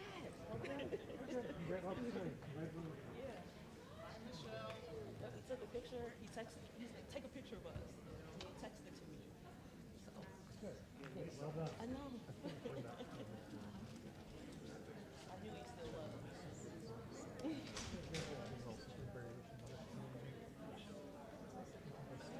But as you said,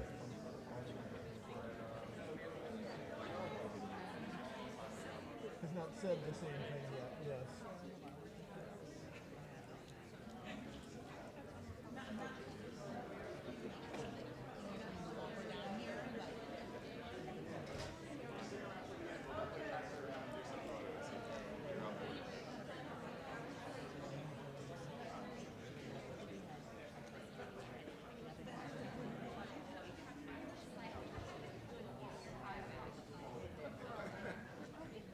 Well, no, it's not. I think I need to see. Yes.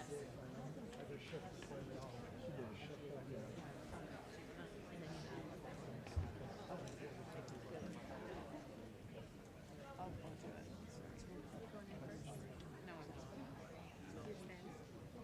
I'm just going to stand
I think the mayor's out here. Okay.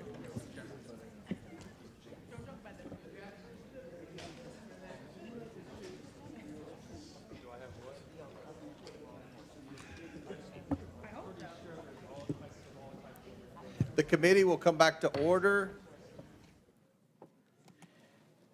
Chair recognizes Ms. Crockett from Texas. Thank you so much, Mr. Chair, and thank you so much to our mayors that are here. And I really quickly want to touch on something because I know that many of you prepared for today's hearing by making sure that you got a little bit of information about immigrants and crime in your cities. Let me ask each of the mayors, just yes or no, have any of you been made aware of any immigrant that has had 34 felony convictions that has still been able to roam around in your cities?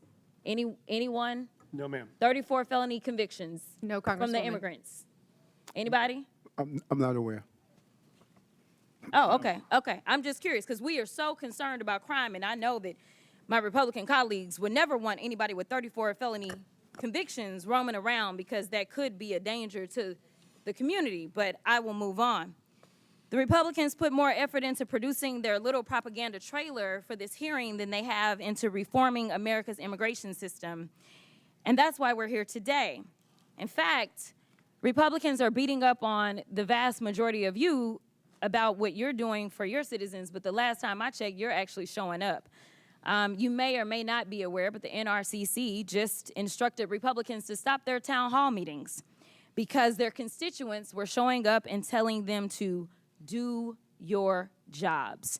If I had to sum up some of what you have said thus far today, I would sum it up as you have been trying to tell them as politely as you can to do their jobs.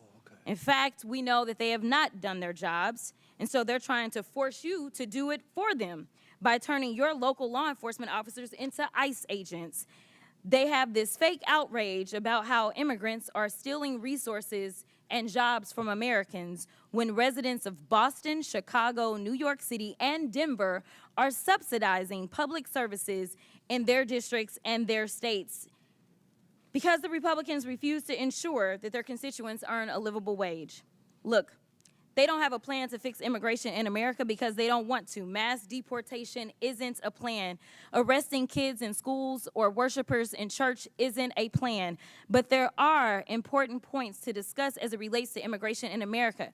So, Mr. Beer, in January, you testified before the Judiciary Subcommittee on Immigration, Integrity, Security, and Enforcement. During that hearing, we played a little game called Rhetoric or Reality. Do you remember that? I remember, yeah. Okay. Well, let's go ahead for round two, why don't we? Rhetoric or reality? Immigrants are a burden to the American taxpayers because they deplete our federal resources. That would be rhetoric. Correct. In fact, the Congressional Budget Office estimates that immigrants will lower U.S. deficits by a cumulative $1 trillion and increase the U.S. economy's size by nearly $9 trillion over 10 years. Is that correct? That is correct. In 2023, 47 million immigrants paid nearly $652 billion in taxes, $58.1 billion in taxes alone into Texas. Rhetoric or reality? During his first administration, Trump improved enforcement of U.S. immigration laws. He did not. In fact, President Trump closed almost all immigration courts for removal proceedings, cut prosecutions for unauthorized entry by 87%, cut ICE removals to the lowest level in the history of the agency, and released 9,000 people with violent crime convictions back into our communities. Is that correct? That's right, yes. So rhetoric or reality? President Trump's immigration policies make American communities safer. No, they don't make communities safer. In fact, nearly 100,000 unauthorized immigrants have obtained legal status through their cooperation with law enforcement. And local law enforcement agencies have more than 300,000 pending requests for immigrants seeking legal status based upon their cooperation with law enforcement, according to the Department of Homeland Security. Is that correct? That's right. Immigrants work with law enforcement to stop and solve crimes. Thank you. That was one of my rhetoric or reality questions. Sorry. The question was immigrants without legal status can help stop crime. That's correct. Yes, right? that's correct. All right. And Mr. Beer, isn't it true that Republicans are threatening to illegally strip cities of law enforcement grants intended for local policing and public safety if they don't go along with Trump's immigration agenda? That's right. They want to redistribute the fiscal burden onto the Democratic cities and away from the Republican ones. Which brings me to my next point. Mayor Adams, do you believe that President Trump is weaponizing the Department of Justice against local governments like New York City? As I stated publicly,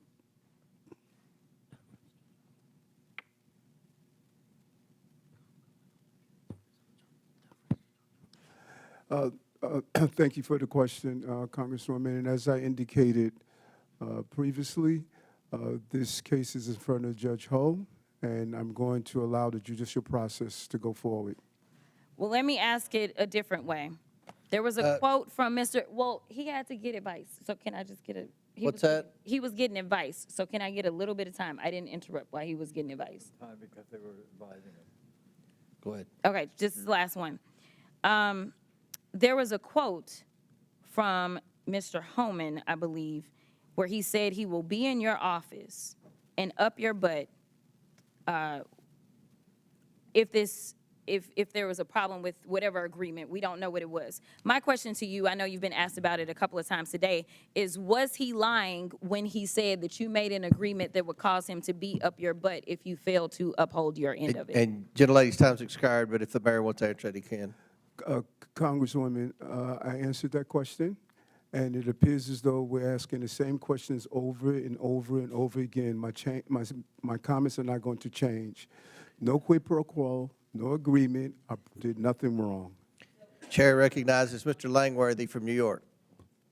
Thank you very much, Mr. Chairman. Thank you, mayors, for being here. You all represent cities that should be beacons of opportunities for young professionals, entrepreneurs, and hardworking Americans that want to make it in this world. Not the laughing stocks that they've become in many ways.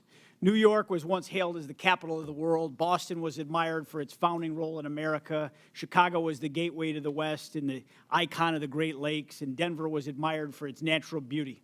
Now all these cities are seen as a place where illegal immigrants, violent criminals, and gang members thrive, breaking our laws and spreading fear throughout our communities. Let's be clear. Sanctuary policies have not just failed, they've made our cities less safe and less welcoming to those who truly want to contribute to our communities. Here's a perfect example. Laken Riley's murderer was arrested in New York City on charges of detaining a minor. He was released due to New York State's sanctuary status. He was then allowed to go on to Georgia, where he murdered Laken in cold blood. Last night in my district, 400 miles from New York City, 2 members of Tren de Aragua gang were arrested for an ATM jackpotting scheme that stole more than $100,000. The suspects were also wanted for similar crimes throughout the state of New York, and in your state's Mayor Johnston and Mayor Wu for hundreds of thousands of dollars. Now, God only knows what else these dangerous gang members are responsible for. Buffalo ICE recently arrested an illegal from Peru who had murdered 23 people and had the victims' faces tattooed on his body. He was allowed to evade law enforcement for a long time due to New York State's green light law that protected him and shielded DMV data from federal law enforcement officials. There is no such thing as a victimless crime. Every crime has a victim, and these victims, they don't have a sanctuary. They have to live with the pain and the trauma of something being taken from them, their safety, their security, their property, and to add insult to injury, the witnesses before us have protected the perpetrators. Mayor Wu, the other day, you stunningly expressed sympathy for the man responsible for the knife attack, not the brave officer who stopped him. Where is the sympathy for the men and women in law enforcement trying to keep us safe? Congressman, Where check your is this? facts. It's my time. Check your facts. Watch the video. It's my time. I did not express sympathy for that Where is the individual, but for sympathy their for the family. victims? And any individual I haven't whose asked life you a is question. lost is a It's tragedy. appalling to me that we even have to ask for sympathy for victims instead of violent criminals, but here we are. And to all the mayors before us, hindsight being 20/20, is a blessing and a curse. You can't go back in time, but it should give you clarity for the future. Laken's murderer, Jose Ibarra, had demonstrated he was a danger to society.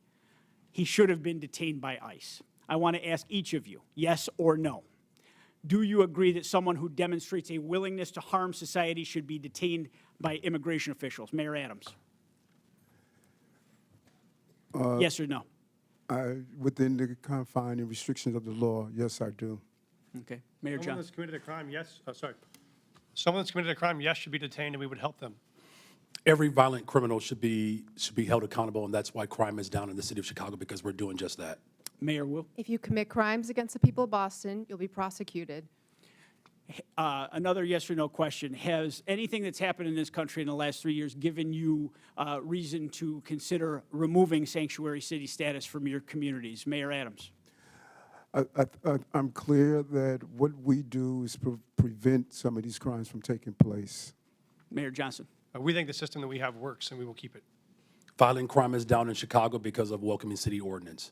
Have you considered removing sanctuary city status? Well, violent crime is down in the city of Chicago under my leadership, and we're going to continue to do what we have to do to Quite a ensure that stock continues. Mayor Wu. We are the safest major city in the country, in part because people trust that they can call 911 and help police solve crimes. have you considered removing sanctuary city status? We are going to continue to keep our policies in place that have been working for the people of Boston. I think you've answered the question. The American people are fed up with the policies that protect criminals, waste taxpayer dollars, and prioritize illegal immigrants over the safety and well-being of hardworking citizens. Your cities, once shining beacons of opportunity, have now become a symbol of failure in leadership. The time for excuses is over, and the American people demand that you take responsibility, abandon these reckless policies, and start putting the safety of your constituents first. And with that, I yield back, Mr. Chairman. Gentleman yields back. Mr. Chair, I have a unanimous consent. Who said that? From usafacts.org, which states rely the most on federal aid? The number 3 highest proportion of federal funding that a state relies upon is the state of Kentucky, your state, Mr. Chair. Without objection, so ordered. Chair recognizes Ms. Simon from California. Thank you, Mr. Chairman, and thank you, Ranking Member Mayors. It's really a pleasure to hear from you today. And Ms. Sue, I was able to meet your sleeping daughter outside, and as a mother myself, I know the care that you are taking not only for your own family, but for our communities. But to all of you, thank you for being here today for so many hours. Just quickly, you know, when I came to Congress, I was under the impression that both members of Congress and folks who are in the federal government take heed to the history of this country. I would love for members of Congress and on this committee to contact the Congressional Research Service and look at the ordinances and the authors who created ordinances of sundown towns.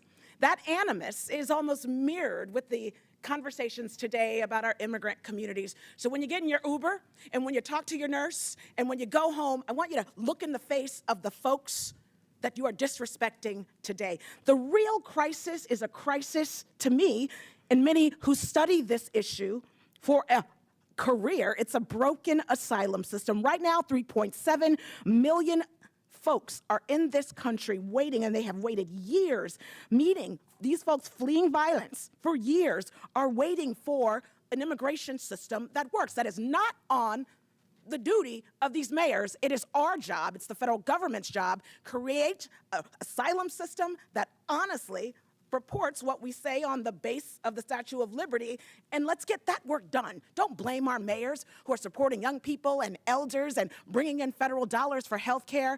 I want to yield my time to the gentle lady from New York, Ms.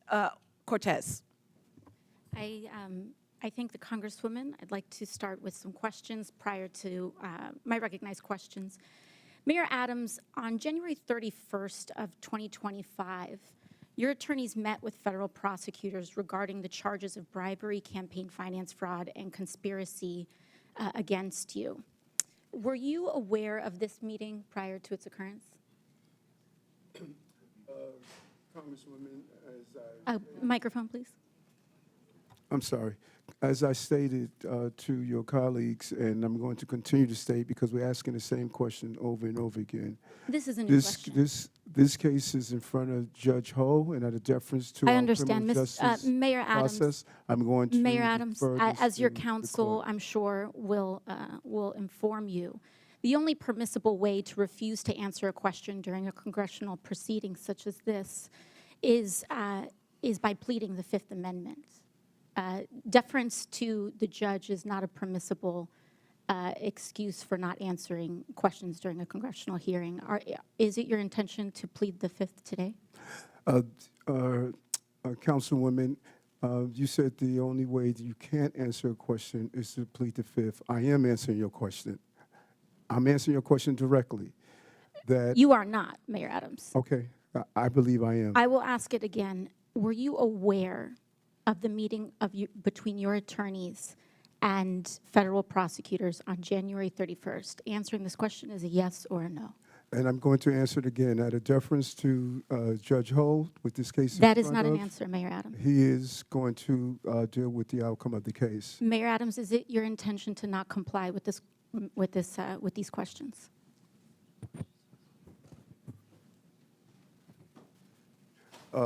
As I stated, I'm answering your questions, and what you're doing, let's be clear on, you're asking me about communications between my attorney and I. And I don't Okay, think I'll that move is on to the next appropriate question. If to it's be about- if asking a it's- question if it's between about- the attorney and I, because we are in a country of law and order. I understand. And your So, Mayor relationship Adams, and who communication is with your your attorney attorney? should be respected. Who is your attorney? Alex Spiro. Alex Spiro, thank you. Now, Mayor Adams, have your attorneys ever met with city officials? That is not covered, I'm not asking about your conversations with your attorneys. Have your attorneys met with city officials, New York City officials? Any communication or activity between my attorney yes and or I no? is Have up to your- our attorney have and your I. personal You can reach out attorneys to met with New York City officials? Alex Spiro, my attorney, to deal with those communications. Mayor Adams, in this meeting, did anyone representing you, including perhaps Mr. Spiro, agree or allude to any arrangement with the Trump administration that would involve changing city policies in exchange to reconsideration of the charges brought against you? You say in this meeting? Can you be clear? In the January on which- 31st meeting? Again, there was never any agreement, never any quid pro quo. And That's I not what did I'm nothing asking. wrong. Never any agreement, never any quid pro quo. Was there an and allusion nothing- to and a nothing shift that in I've New York done City wrong. policy? Gentlelady's time's expired. And I just want to remind her, Mayor Adams is here voluntarily, and we appreciate that. The topic of the hearing is about our illegal alien problem and the drain on the cities and what the solution is. So Chair now recognizes Mr. McGuire from Virginia. Thank you, Mr. Chairman, for convening this important hearing. The American people deserve answers on the disastrous policies of sanctuary cities. As a veteran, as a Navy SEAL, I hope what I'm about to say is common sense. If somebody saved your life on the battlefield, you wouldn't care if they were pink or blue or male or female or Democrat, Republican, or independent. We're all people. This is not a race, religion, or creed thing. This is our American people, we the people, are being robbed, raped, and killed by these criminals that are coming across our border. My first question is just a yes or no. Do you believe that someone who breaks the law is a criminal? Mayor Adams. Yes, I do. Next. If you've broken criminal law, Just yes. simple yes or no. Did you answer? Yes, sir. Okay, could you repeat your question again? If you commit a crime, are you a criminal? Yes or no? If you commit a crime, you should be held accountable, absolutely. I don't use that label depending on what it is, like a speeding I ticket, for understand. example. Next. Well, I got to tell you guys, thank God we have President Trump in the White House. Thank God we have the border czar, Tom Homan. Thank God we have Mike Johnston as a speaker. Thank God we have Leader Thune in the Senate. And thank God we have Hegseth, Rubio, and everyone else. Over the last 4 years, the American people have been robbed, raped, and killed. And the left doesn't talk about that. They want to say that people might be scared in their homes. Well, what about the families whose members have been killed and persecuted? The border has been cleaned up in just a matter of weeks. Border crossings are down 97% in just a matter of weeks. And over the last 4 years, we've been getting lip service like we want to secure the border. 80% of Americans believe we should secure the southern border. We are all elected leaders, and I assume you all sought these positions to help your citizens improve the quality of life in your city. It appears to me that left-wing activists want to create wedges in our society and cause the mayors of our great cities to ignore the oath of office and to support rule of law. Each of you took an oath that included an oath to support the Constitution of the United States, correct? Yes. Yes. Yes. Are you aware Correct. that Article 6, Section 2 makes laws of the United States supreme, known as the Supremacy Clause? Is everybody aware of this? Yes. I'm shocked Yes. that you all, as elected leaders, flaunt violating federal laws as if you are running a political campaign. We are a nation of laws. We lose credibility as a nation when we disregard or ignore the law and the people die. As of July 24th, there are more than 660,000 illegal aliens from criminal backgrounds roaming the United States. It is estimated that a total added cost of illegal aliens nationwide is $150 billion per year since the start of 2023. The federal government has spent more than $1.45 billion reimbursing local jurisdictions and non-governmental organizations that provide travel, shelter, and other service to illegal aliens. What about homeless veterans that are living on the street? What about Hurricane Helene victims that are still suffering in North Carolina? What about those folks that are suffering from the forest fires in Los Angeles? Chicago has spent over $639 million. Denver spent over $365 million. Boston is spending potentially, well, about $1 billion annually. And New York City estimates it could potentially spend $12 billion on illegal aliens from 2022 through fiscal year 2025. If you were the president and you found that your cities were spending billions of dollars against the interest of your citizens in violation of the Supremacy Clause, don't you think you would have cause to consider withholding federal funding? Yes or no? No answer? No, because we've not violated any federal law. Yes, you are making the taxpayers of this nation foot your bill for your potential whims that you don't agree with is wrong, and that is getting people killed. Mayor Wu, in the Boston area alone, Tom Homan said there are at least 9 accused child rapists. That is who inaccurate. That is false. My time. That is false. Local I'd like authorities to see the refused facts turn on over that. U.S. Again, put him under Immigration oath and ask the Customs questions enforcement. here. How could you do that to your citizens? It sounds like you care more about your politics than the safety of your citizens. Imagine the parents of those children abused by someone you all released into society. Congressman, our It safety could have been statistics prevented. are the lowest in the country, In my lower than your district. A little girl was age 14, was raped by an illegal alien. He was released from jail 4 times because it seems, and a lot of you guys on the left, you believe that criminals are good, police are bad, and no one cares about the victims. This horrific crime was avoidable, but it was sanctuary policies like yours that allowed the offender to travel to the U.S. and end up in my district. And with that, I yield. Gentlemen, yields. Chair recognizes Mr. Min from California. Thank you, Mr. Chair. I want to take a moment just to note that once again this committee is failing to do its job and actually exercise oversight in the way it should. My phones are ringing off the hook with people who are angry as hell about what they see as the rampant corruption of this administration, the illegal activities of Elon Musk and Doge, and the massive cuts to Medicaid that Republicans voted for last week. Literally not one person has called to ask about the immigration enforcement priorities of the cities I represent, let alone Boston or Chicago. This hearing is an attempt to distract from the actual waste, fraud, corruption, and abuse that is happening at unprecedented levels in this country right now. So thank you to the witnesses. I want to start off with a few simple yes-no questions for you all. First, please raise your hand for the mayors if you are aware of any laws or policies that prevent federal authorities from enforcing immigration in your city. Okay, no hands are raised. Please raise your hand if you're aware of any cities or states in America that have laws or policies that prevent federal authorities from enforcing immigration law. Any cities or states.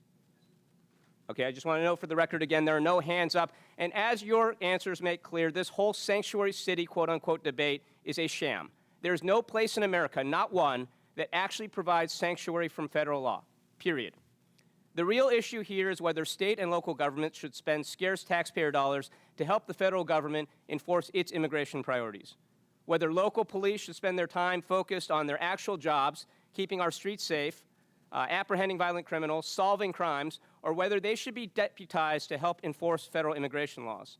And a lot of cities and states, including my state of California, have made the very reasonable decision to say, hey, we want our teachers, nurses, doctors, cops, firefighters to focus on their actual jobs and not be dragged into this Republican war on immigrants. And let's be clear, the Republican immigration policies being pushed forward right now are counterproductive and will make us far less safe, something several of our mayors pointed out in their testimony. Look, I support a 100% ban on all illegal border crossings, but the reality is we already have over 10 million people here in this country without proper immigration status, many of whom have been here for decades. And if you have ICE agents patrolling our courthouses, police stations, and hospitals, that means that those undocumented immigrants are not going to go anywhere, but they are going to stop reporting crimes or seeking medical care, and this makes us all less safe from the rapists and murderers out there. Now, recently, my Orange County Sheriff, Don Barnes, a staunch conservative, issued a statement outlining his position on immigration enforcement. And here's what he stated. The Orange County Sheriff's Department does not enforce federal immigration law. It is not part of our primary mission, and we remain focused on violations of state and local laws. The department will provide for your safety and respond to your calls for service regardless of your immigration status. We do not and never will ask the immigration status of victims, witnesses, suspects, or those who call to report crimes. We enforce state and local laws equally without bias and without concern for your citizenship.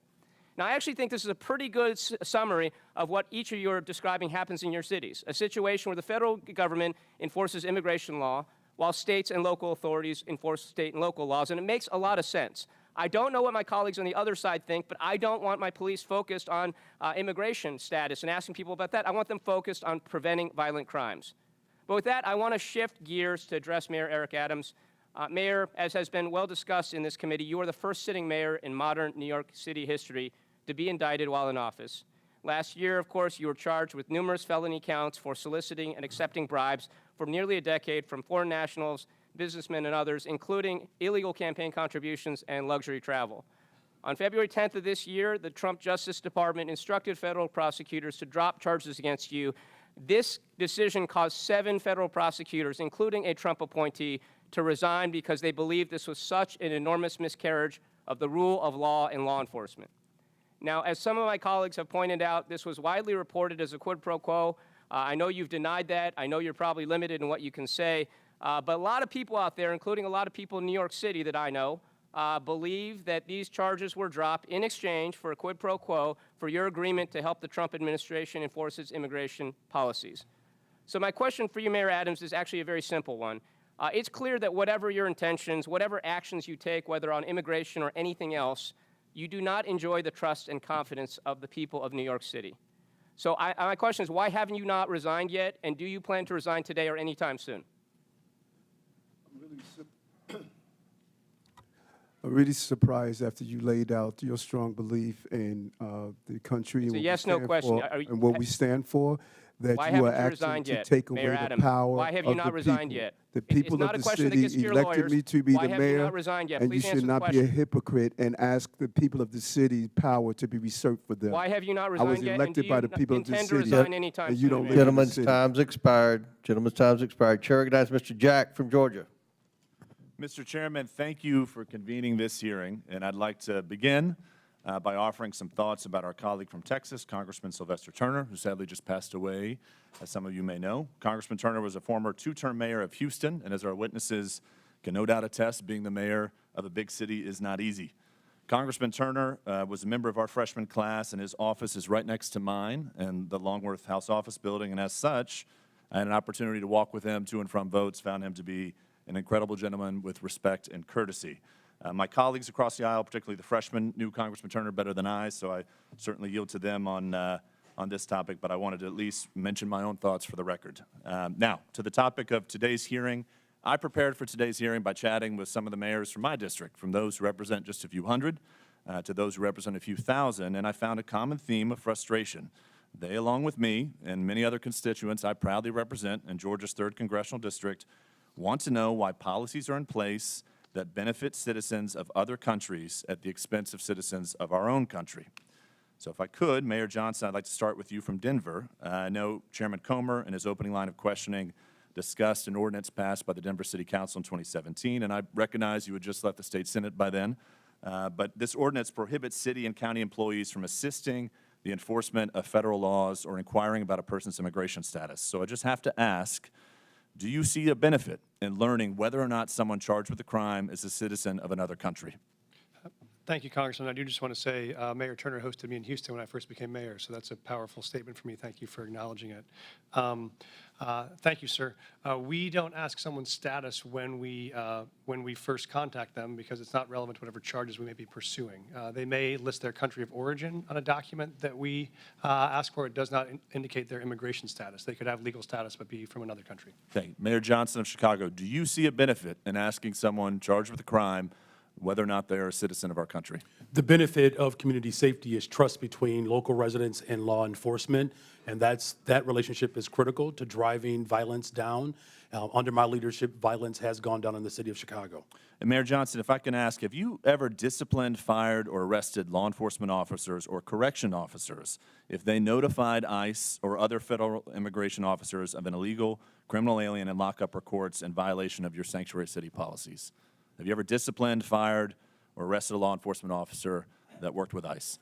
That is not, I don't believe that's under the jurisdiction of the mayor. I don't arrest people or Are there issued memos in which you direct Chicago officers from not assisting with enforcement in immigration law or helping ICE identify folks who may not be here illegally? We do have documentation around making sure that the residents of the city of Chicago know their rights. That's important because it builds trust between law enforcement and community. By having that confidence and trust, people are more likely to come forward to report violent crime regardless of their immigration status. Well, I have to submit to the record, Mr. Chairman, an article from News Nation Now, January 21st, 2025, in which it says Chicago police reminded they cannot cooperate with deportations. And if I may ask, Mayor, are there any memos?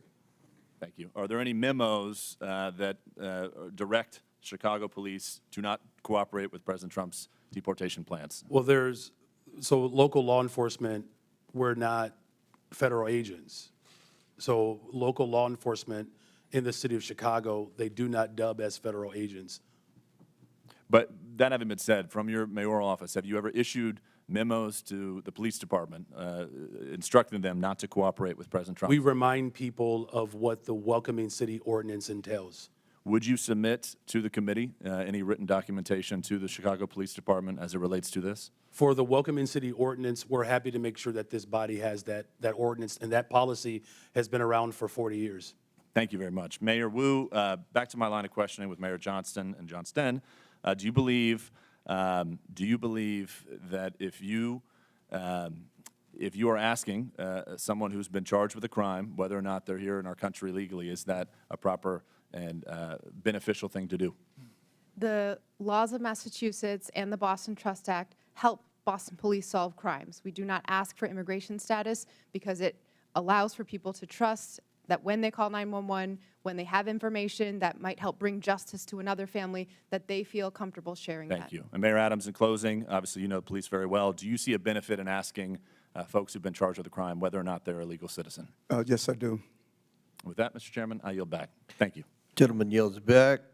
Chair recognizes Ms. Gillen. Thank you, Mr. Chairman. I think one thing everybody seems to agree on here is that our immigration system is broken and desperately needs to be fixed. And I ask my colleagues on the other side of the aisle to work together with us to fix our broken immigration system, to fix our broken asylum system, which isn't fixed by firing the top immigration judges who can actually help us fix this problem. But my focus here today is the effect on my constituents on Long Island. Every day, my constituents are dealing with the effects of the failure to secure our border and the influx of more than 670,000 migrants who have come into the state and New York City, putting a strain on our schools, on public safety and law enforcement, and local governments. Mayor Adams, you said your top priority is to keep New Yorkers safe, but under your watch, the exact opposite has happened. Instead of effectively governing our city, your policies have compounded this crisis. New York has housed migrants in the Roosevelt Hotel for nearly 2 years, not only giving them food and shelter, but also debit cards. In New York, taxpayers have paid about, as you acknowledge, $7 billion to respond to this crisis. That figure is outrageous. And now, instead of stopping the bleeding, you are going back and asking the taxpayers of New York to spend another $1 billion on this crisis. While you focused on your own personal problems, crime has skyrocketed in New York, increasing 20% since you took office in 2021. An AP poll has said that the majority of Americans agree that undocumented people who commit violent crimes should be deported, including 79% of Democrats. But what have you done? I was astounded to hear that ICE was prevented, even if they knew there were gang members in the Roosevelt Hotel, from actually doing anything to get those gang members out of there. Mayor Adams, what have you done and what is your answer to the taxpayers of New York for the money that has been spent on this crisis?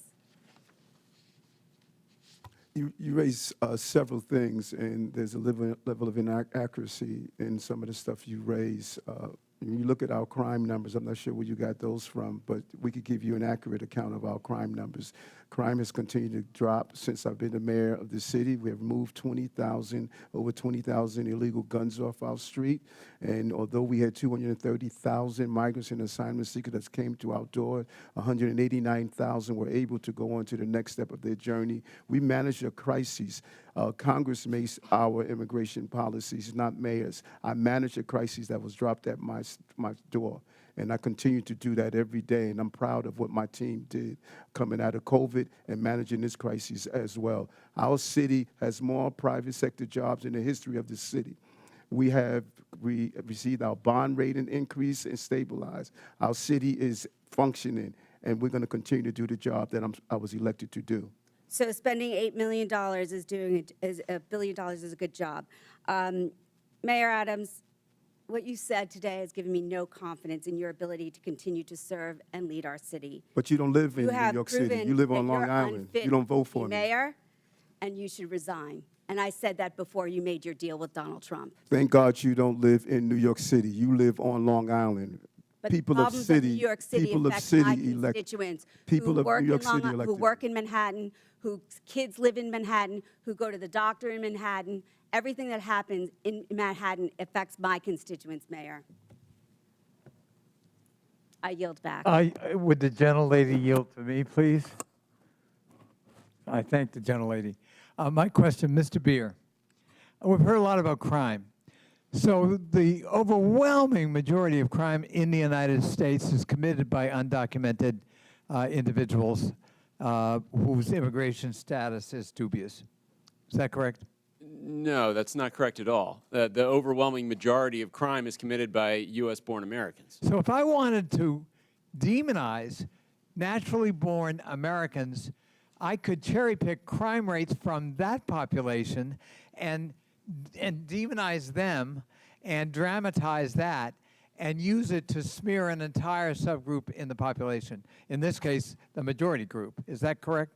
Oh, absolutely. You could look at people with driver's licenses and say, man, they're committing a lot of crime. We should stop issuing driver's licenses to people. I think that's really the sham and the shame of what people are doing in terms of political exploitation of a population this country needs if we're going to grow and protect the social safety net for the future. Thank you. Chair recognizes Ms. Green from Georgia. Thank you, Mr. Chairman. Thank you for coming before our committee today. In the past 4 years, our nation has been invaded by millions and millions of people who have crossed our border. There's also millions of what's called known gotaways. These are people that our government has no idea where they came from, who they are, what they're going to do in our country. And many of these known gotaways could be criminals. They could be part of the narco cartels. They could be terrorists.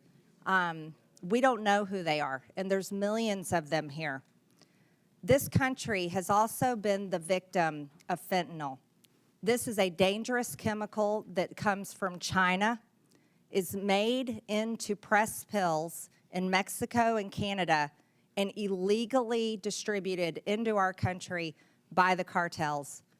On average, 200 to 300 Americans die every single day from fentanyl. Not die, they're murdered.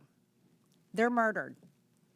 Americans have also been victims of all types of illegal alien crimes. One family in particular, Laken Riley's family, I know them personally, and her death was absolutely horrific. Jose Ibarra entered the United States illegally on September 8th, 2022, near El Paso, Texas, with his wife and son. He was detained by the U.S. Border Patrol, but soon released due to overcrowding at detention facilities. After his release, he was transported to New York City, arriving around September 15th, 2022. The following summer, he was arrested by New York Police Department and charged with acting in a manner to injure a child, and a driver's license violation. Before an immigration detainer could be issued, NYPD released Ibarra according to ICE. He later, after this release, moved to Athens, Georgia, where he was cited for a misdemeanor for shoplifting in 2023. This guy got arrested multiple times. He was stopped at the border, but he was continually released. Just a few months later, he brutally murdered Laken Riley. Mayor Adams, do you agree that Laken Riley would still be alive today if New York Police Department hadn't released Jose Ibarra after they arrested him? Despicable crime. And as a former law enforcement officer, I respond to these crimes as the mayor as well. And I believe people like that should be held accountable. And I've advocated to stop this revolving door criminal justice systems like him to come out and hurt innocent people. I wish we would have had the power to prevent that from happening. Mayor Adams, will you continue sanctuary city policies in your city? That policy is by law. I do not make the law. I must operate within the confines of the Constitution and the law. Mayor Adams, will you advocate to get rid of sanctuary city policies in the city of New York? I have made it clear on a portion of the sanctuary city policies that I believe we need to alter to prevent crimes like this from taking place. Federal law under 8 U.S.C. 1324 makes it a crime to knowingly harbor and shield illegal aliens from detection, but your cities refuse to work with ICE detainers to help them find these criminals. I'll go one at a time. Mayor Adams, will you work with ICE in New York City, yes or no? ICE is part of our criminal justice apparatus, and I will work with my city, state, and federal agencies to keep our cities safe, no matter who they are. Mayor Johnston, will you work with ICE to protect your city? We do work with ICE right now, Congresswoman. When they send us information about someone they would like access to, we send them notice when and where we will release them, and they can pick them up. We've done that 1,226 times. We will keep doing it. Will you end sanctuary city policies? We think the policies that we have right now allow us to work with ICE and to stop crime, and we'll keep doing that. Mayor Johnston, will you work with ICE? Our local law enforcement, Chicago Police Department, we work with federal agents on a variety of issues: drug trafficking, sex trafficking, getting guns off the street, and we will continue to work with federal Will agents. you stop harboring illegal aliens? Will you end sanctuary city policies? So the city of Chicago, we do not harbor criminals. We do not harbor undocumented individuals. We comply with all laws. Mayor Wu, will you work with ICE to protect Americans, legal Americans in your city, and end sanctuary policies? The Boston Police work with ICE and federal agencies every single day on criminal matters and hold people who are committing crimes accountable. Chairman, if I may, I'd like to enter for the record, according to the U.S. Constitution, giving aid and comfort to the enemies of the United States is an act of treason, and those that violate that should be Without held objection, so accountable. ordered. Thank you. Chair Dale recognizes Ms. Ocasio-Cortez. Thank you, Chairman. Now, Mayor Adams, are you aware that the former acting U.S. Attorney Danielle Sassoon was present at the January 31st meeting between your lawyers and federal prosecutors? As I stated, and you, Congresswoman, you appear to want to ask the question over and over again, and so I could only No, give these you are the very different appropriate question questions. over and over again. That this Okay, case I is understand. going to Mayor Judge Adams, are you Ho, not and answering Joe this Ho question because you believe you will incriminate be able to yourself? respond to the movement I of this understand. case. I Mr. in Chairman, I deference to would him, like I to would like submit have you to handle the it. congressional record Danielle Sassoon's resignation letter from the U.S. Attorney. Without objection, so ordered. Thank you so much. In her letter, the former acting U.S. Attorney, a registered Republican, a former clerk for Antonin Scalia, was appointed by President Trump to serve as acting U.S. Attorney, was present at the January 31st meeting between Mayor Adams' attorneys and federal prosecutors. After that meeting with attorneys, the acting U.S. Attorney resigned rather than dismiss the charges against Mayor Adams. In her letter, which I have just submitted to the congressional record, Ms. Sassoon stated that during that January 31st meeting, Mayor Adams' attorneys, quote, repeatedly urged what amounted to a quid pro quo, describing it as a, quote, improper offer of immigration enforcement assistance in exchange for a dismissal of his case, end quote. The acting U.S. attorney has submitted a former acting U.S. attorney has submitted a letter. And Mayor Adams, do you know how many federal prosecutors total resigned rather than file the motion to drop the charges? It was reported that 7. 7, correct. Mr. Chair, I would like to submit another letter from Hagan Scotton, his resignation letter. Without objection, so ordered. Mr. Scotton was an assistant U.S. attorney who also attended the January 31st meeting between your attorneys and federal prosecutors. He also resigned rather than drop the charges. In his resignation letter, he stated, and I quote, "Our laws and traditions do not allow using the prosecutorial power to influence other citizens, much less elected officials." 7 federal prosecutors, the acting U.S. attorney, the assistant U.S. attorney, all gave up their entire careers, Republicans included, then drop these charges because of what they saw transpire in that January 31st meeting. This is important not just for the city of New York, but for the people of the United States of America. Because what is being alleged is genuinely not just about what may or may not have occurred from the mayor's office and with the mayor, but what is happening at the Department of Justice. And that's what I want everyone to understand. These are not Democratic U.S. attorneys. These are Republican U.S. attorneys that have trained under Republican-appointed Supreme Court justices who have stated that there is and suggested as well, that the prosecutorial power at the Department of Justice may be influencing what is occurring. And instead of carrying that out and carrying out the erosion at the Department of Justice, they would have preferred to give up their entire career. 7 lifelong public servants involved in law enforcement, mind you. And to that, when it comes to the fact that this may or may not have anything to do with this hearing, respectfully, Mr. Chairman, this is about specifically immigration enforcement in terms of that. And this right here is the 4-alarm fire that everyone must be paying attention to.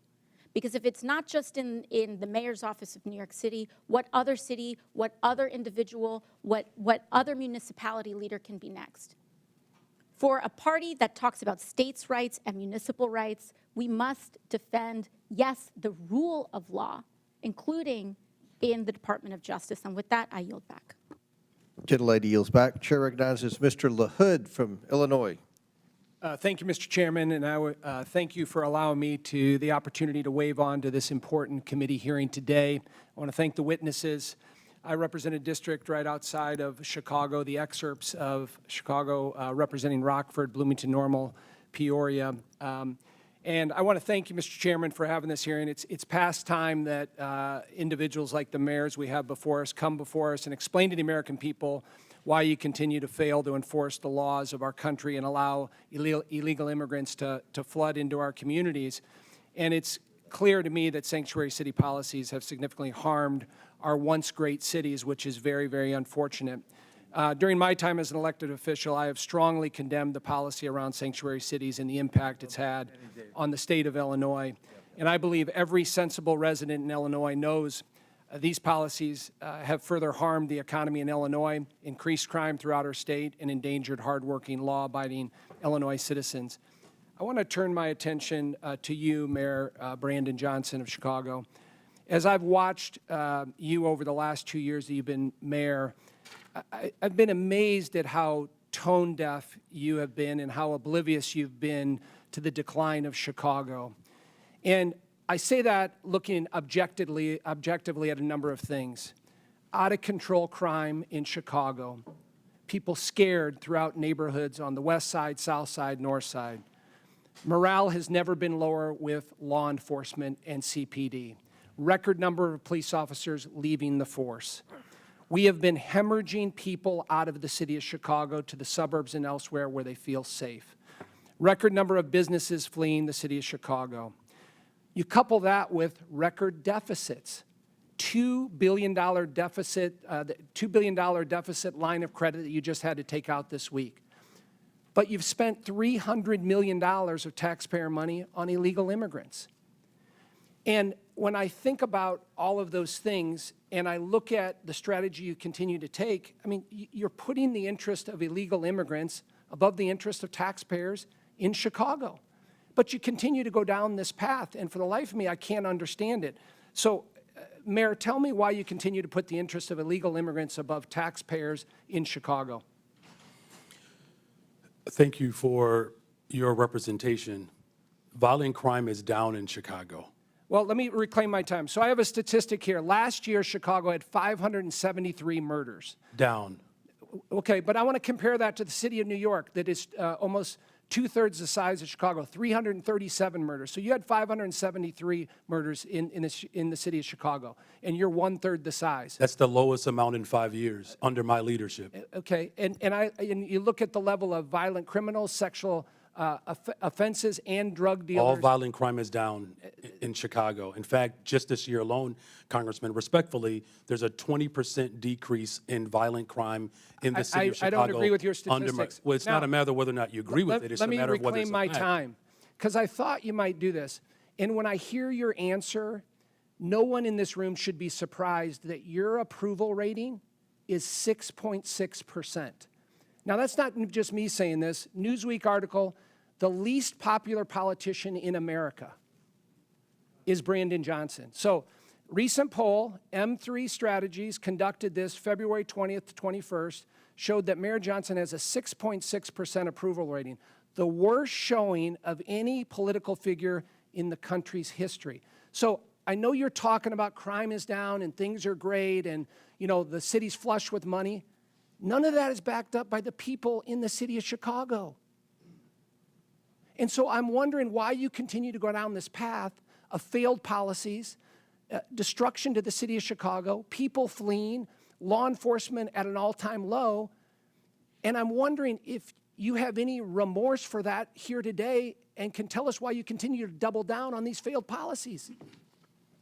We've invested $1.25 billion for housing and economic development, particularly for Black Chicago. It's the largest investment in the history of Chicago. 45% increase in youth employment, particularly for Black and brown children. I will not apologize for my investments in the people of Chicago. We have one of the most diverse economies, the top universities. As violence continues to go down and investments continue to go up, that is what's most important. We've opened up 3 mental health clinics, the first mayor since the first Black mayor in the history of Chicago. I'm going to reclaim my invest in Mr. Mayor, I'm going to reclaim my time. in public health, and I will continue to make those investments. Your approval rating speaks volumes. Well, the people approve of my investments, and I will continue to make those investments. You're Thank you going the very wrong much. direction. You need to reverse your policies on sanctuary cities.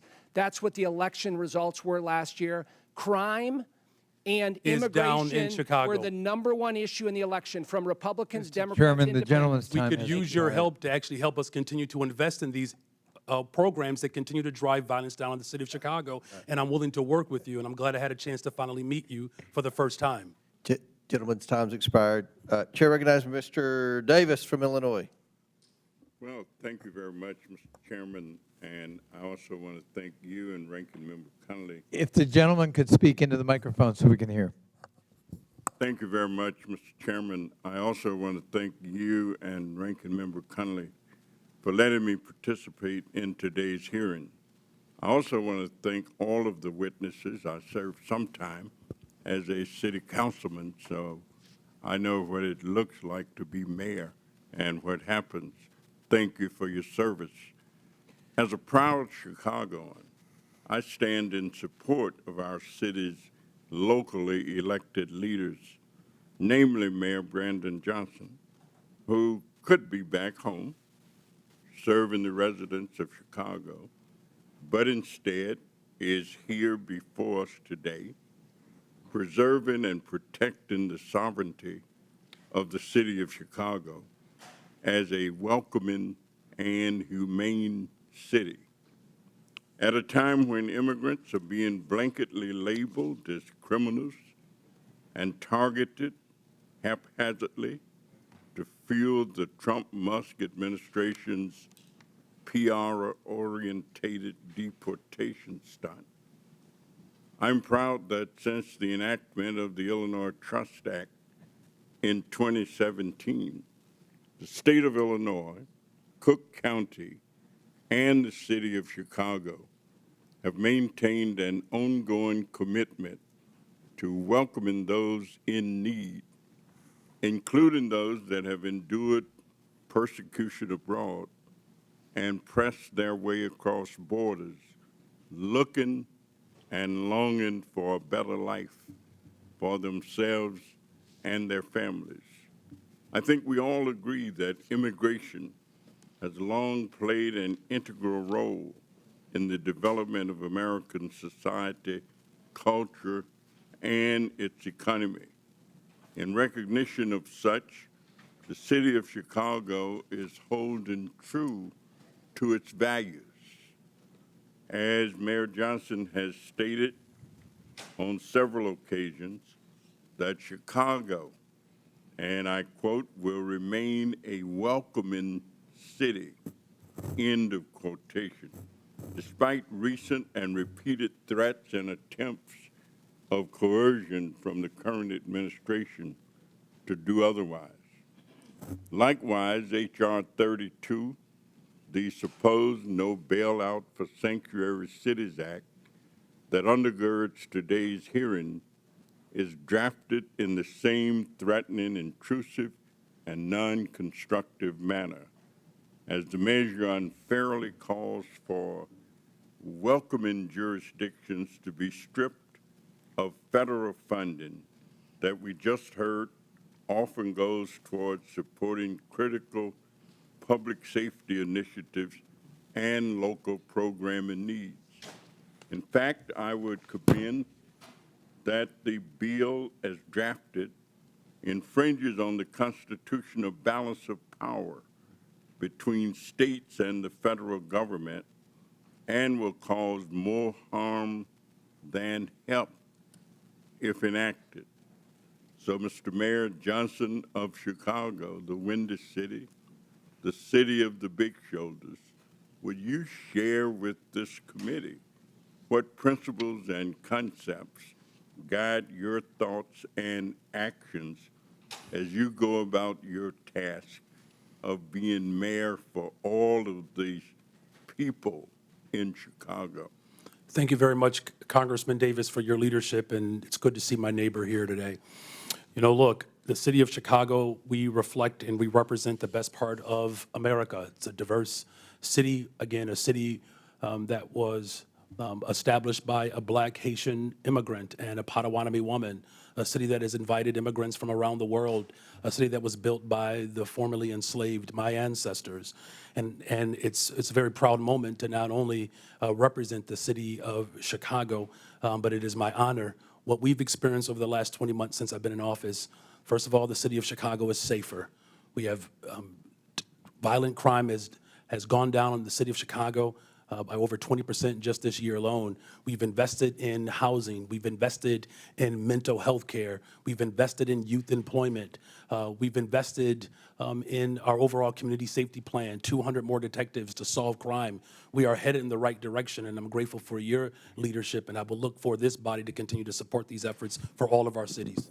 Thank you. Mr. Chairman, and I yield back. Thank you. Chair recognizes Mr. Evans from Colorado. Thank you, Mr. Chairman and Ranking Member, for allowing me to wave onto this committee. And of course, thank you to the witnesses for taking the time to come and have this conversation. So, Denver Mayor Johnston. I'm a Colorado native, grew up in and around the Denver metro area, also Latino, grandson of an immigrant from Mexico. And I also served for 12 years in the U.S. Army, Colorado Army National Guard, and in the Denver metro area for another 10 years as a police officer. And unfortunately, as a Denver metro area police officer, I've seen firsthand how public safety in Colorado and in Denver is plummeting. When I started my law enforcement career, Colorado was ranked 31st in the nation for our crime rate. We were ranked 3rd in the nation. last year. Denver, 6 years ago in 2019, they didn't even make the top 50 most dangerous dangerous cities in the country list.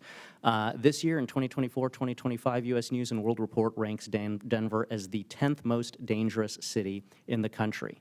Denver has twice the homicide rate as San Francisco.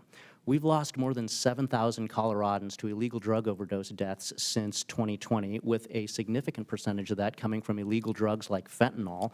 And we know from criminal intelligence that in the Denver, Colorado area, almost all of that fentanyl is being trafficked by illegal transnational criminal organizations, the Jalisco cartel and the Sinaloa cartel. We've seen a massive increase, this is just a recent headline, we've seen an increase in Tusi, which is the drug of choice of Tren de Aragua in the Denver metro area. And we've seen headlines that show that overdose deaths in the Denver metro area remain stubbornly flat despite falling in pretty much everywhere around the country.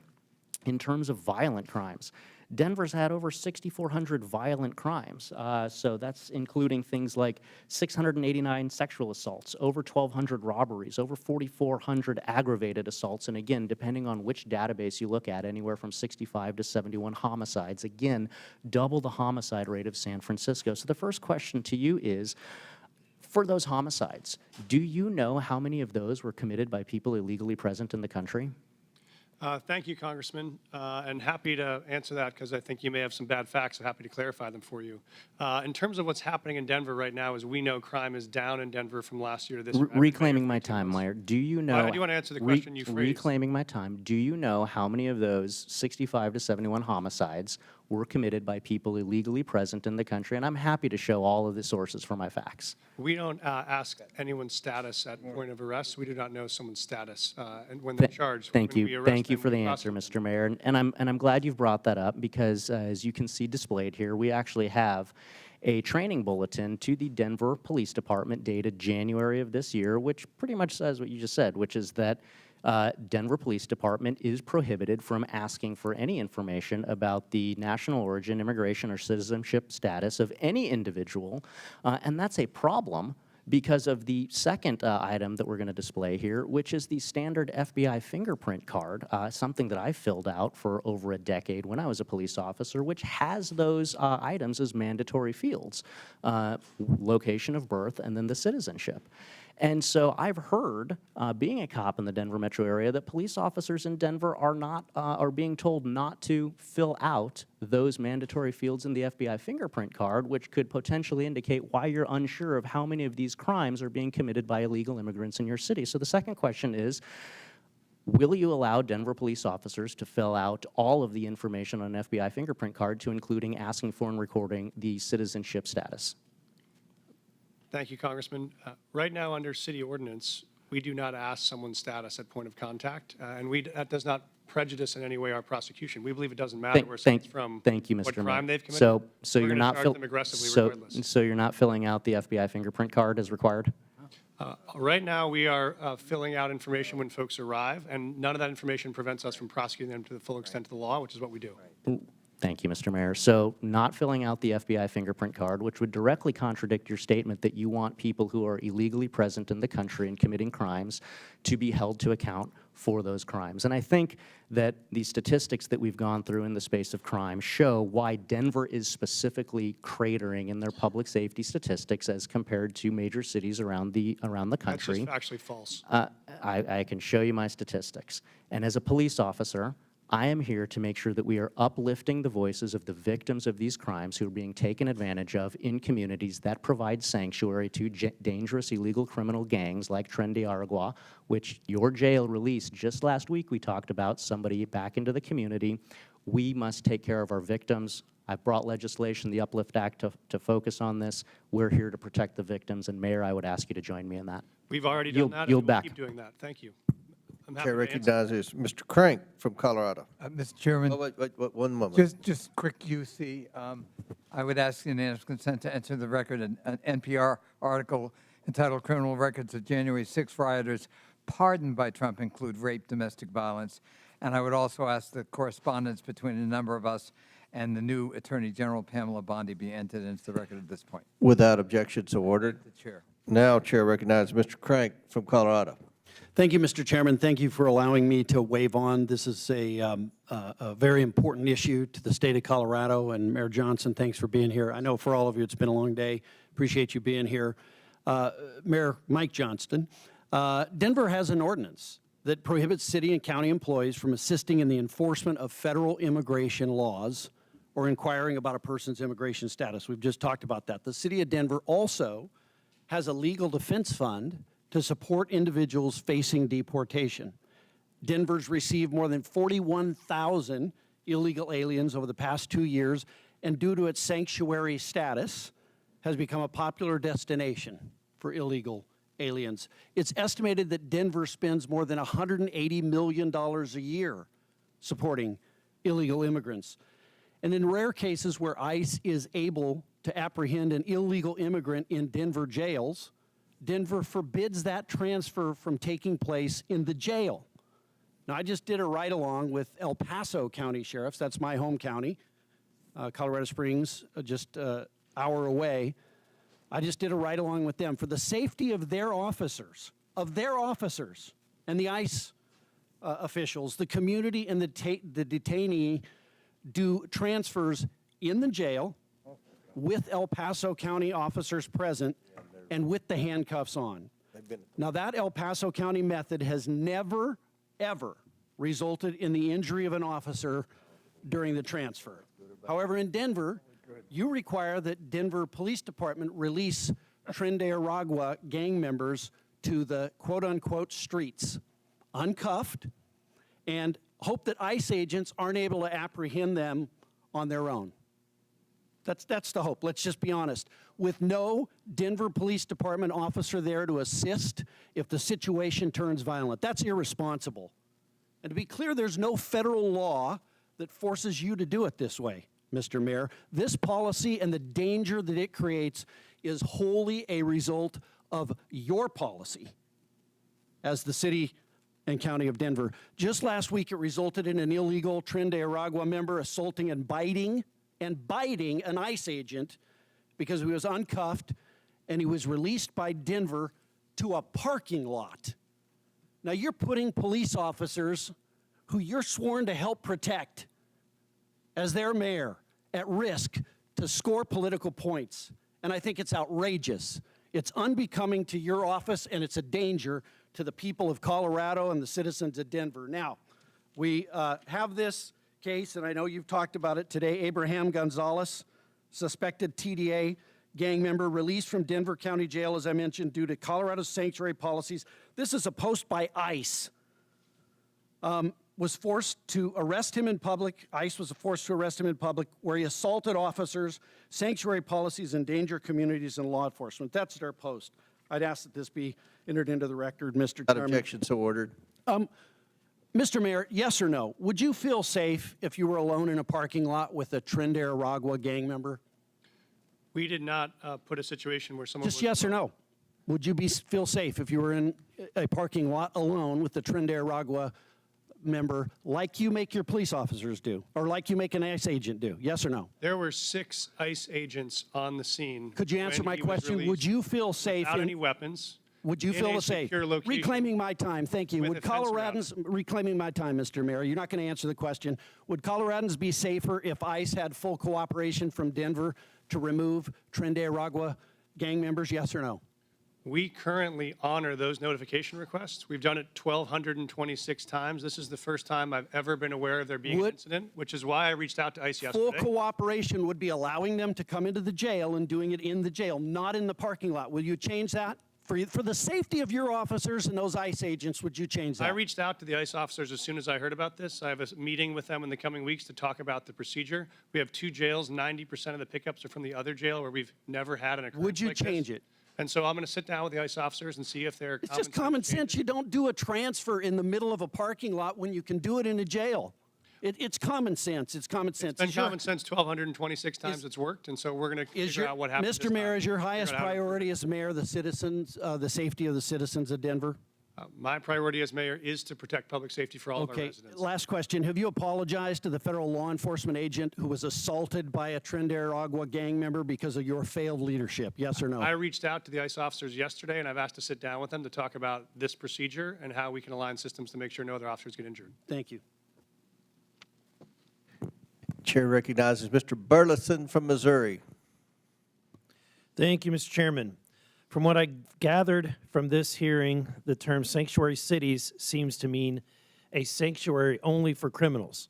Throughout this hearing, we have heard countless examples of illegal immigrants with criminal histories being allowed to roam free in these cities and continue to commit crimes and violence against American citizens that should never have happened.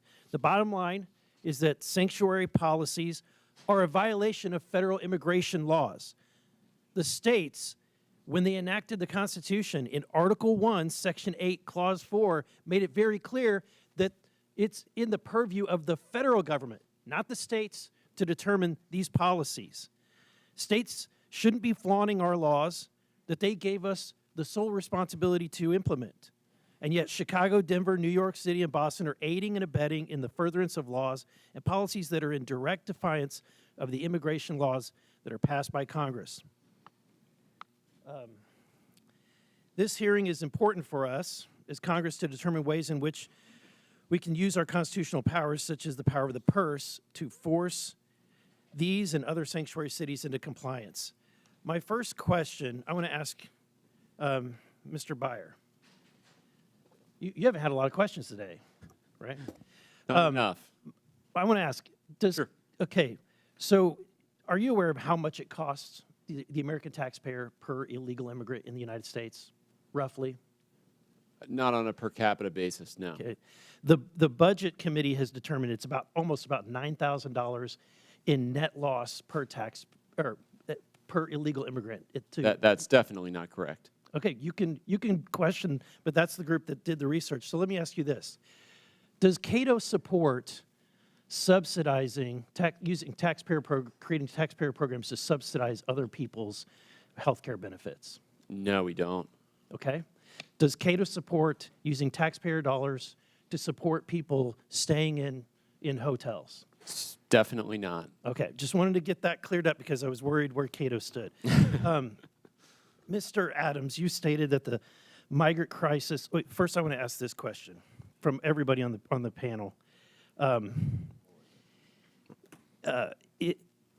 Is there a difference between, if there's a difference between the ICE detainer and a criminal warrant, which one would you honor? I'm sure I understand the question. You said there's a difference between an ICE detainer and a criminal warrant? Yes. We would always honor an ICE detainer that comes with a judicial warrant. That is what the law calls for in the city. Okay, and do you concur? Is that what you would do? We always support our criminal warrants with ICE requests, yes. Okay. Mr. Johnson? With a criminal warrant, our local police department, with a criminal warrant, will collaborate and cooperate with federal agents. And Mrs. Wu? Whenever there's a criminal warrant from any agency, Boston Police enforce it. Okay. Mr. Johnson, I'm concerned about what's happening, obviously, my neighboring state of Illinois. But you said that you're prepared, let's see, you said that you oppose proposals to eliminate sanctuary protections for illegal immigrants that are convicted of serious crimes. Why do you think it's important to protect even violent criminals? We do not protect violent criminals. In fact, my top priority is to make sure that the people of Chicago are safe. Our local law enforcement work hard every single day to ensure that. That's why I invested in more detectives so that we can actually solve crime. And as a result of the work that I've done under my leadership, crime has gone down since I've been mayor. Mrs. Wu, you've said multiple times, you made it very clear that you're a welcoming city, knowing that there is a cost to the taxpayer. What's the acceptable number? Is there any acceptable or reasonable limit that you would consider before your city is overrun? We are a city that is the safest in the country because everyone feels connected to city services. Everyone can So call there's 911. you have no answer. There's no capacity that's too much. Congressman, respectfully, I'm the mayor of Boston. I don't get to decide who comes into our country and where they go after that. Our job is to keep people fed and healthy and safe when they arrive in our city. And we do that in order to make sure that everyone across our community is safe. Resources are strained, but I would ask you to please do your job and be part of passing bipartisan legislation that would allow us to do We what did. want to We do. passed HR 2, but what's been made very clear is that we don't need to pass laws. All we need is a new president. My time has expired. Gentlemen, time's expired. They've called for votes, but we have one last question. Mr. Hurd from Colorado. Thank you very much, Mr. Chairman. Good afternoon. Mayor Johnston, it's nice to see you. Thanks for coming. I have a question about Denver's policies that I fear have made it a magnet for migrants and have drawn tens of thousands to Denver in a short amount of time. Given the strain that's being placed on city resources, is there a limit, and this might be similar to a question that was just asked before, if another wave of arrivals begins, does Denver have a contingency plan, or is the commitment to being a sanctuary city truly open-ended no matter how many come? Thank you, Congressman. And we have adjusted our policies when we were facing some of the fiscal crisis around this. We were hoping for the Senate bipartisan immigration bill to pass, which would have provided some resources to interior cities. When that didn't, we had to make adjustments. And so what we've done now is we've really focused on connecting people to work. So those folks that arrive, we think the most important thing is for them to be able to work and support themselves, pay their own taxes, pay their own rent. And so we've run work authorization clinics to help people get legal work authorization. If this body could help us accelerate the rate of work authorization, we would not need to spend any public resources at all, because folks want jobs they could support themselves. So that's been our real focus. The more folks we work authorized, we've been able to then need to provide fewer resources around housing, shelter, food, et cetera. Are you concerned that Denver could be reaching a breaking point soon? Thank you, Congressman. We actually are seeing dramatic drops in arrivals since June of 2024. So we are not in a moment of crisis right now. We don't have migrant encampments. We've closed all of our shelters. We've actually dropped our spending on migrant supports by 90% from 2024 to 2025. So our expenditures are down dramatically, and we'd love to see it stay that way. How about my concern about incentivizing certain actions? Do you have any concrete evidence that sanctuary policies have not made Denver more vulnerable to crime? Thank you, Congressman. We do have concrete evidence that even as 42,000 newcomers have arrived in the city over the last 18 months, crime has gone down in Denver. And so shootings are down 24%, homicide is down 17%, auto theft is down almost 30%. So we've seen all those major drivers go down at the same time we've had new folks arrive. And that's because of the sanctuary policies, or in spite of them, or what would those numbers be absent the policies in Denver that incentivize these behaviors? Thank you, Congressman. We see them as unrelated.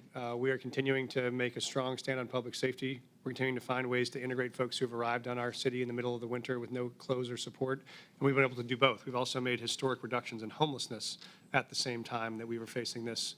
I declared an emergency on homelessness because that was our top priority, and we've become the largest big city in America to end the cycle of street homelessness for veterans. So that's been equal part of our focus at the same time. So just so I'm clear on your testimony, you don't believe that there's any evidence that the city of Denver's policies have made Denver more vulnerable to crime? No, sir, I do not see any evidence that it has. Okay. If violent criminals are exploiting these protections, are you willing to reconsider aspects of the city's policies to prioritize public safety? Thank you, sir. We are very aggressively pursuing violent criminals right now. In fact, we're doing it in collaboration with many federal agencies. We have a Raven task force we launched, which has been focused on disrupting gang activity. That's why we've been so successful in managing and reducing the presence of TDA in the city. It's how we helped reduce the presence of MS-13. So we have aggressive actions going here in partner with federal agents, and that's working.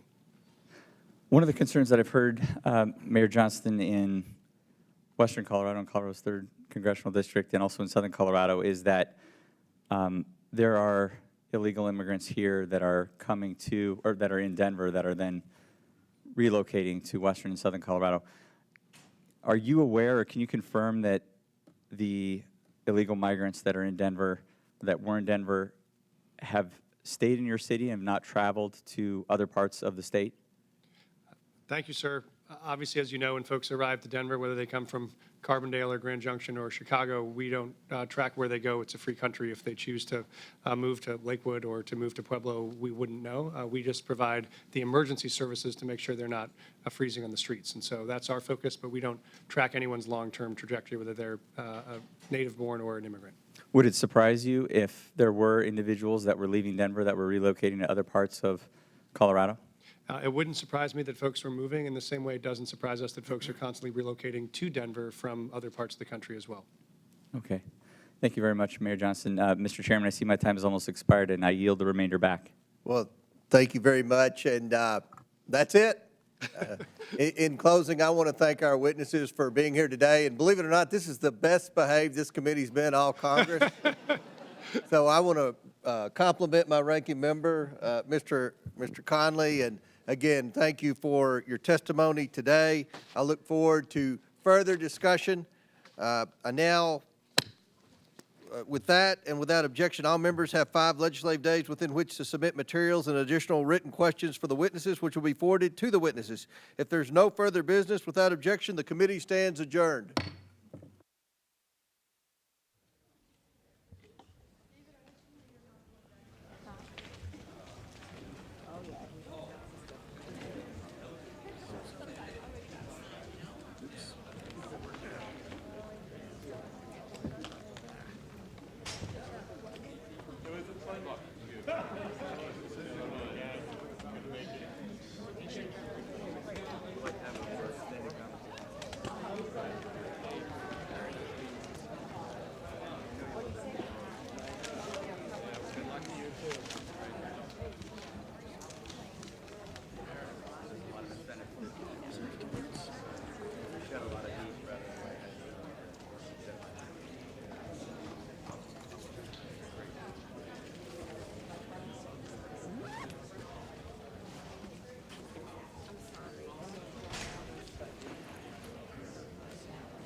But you got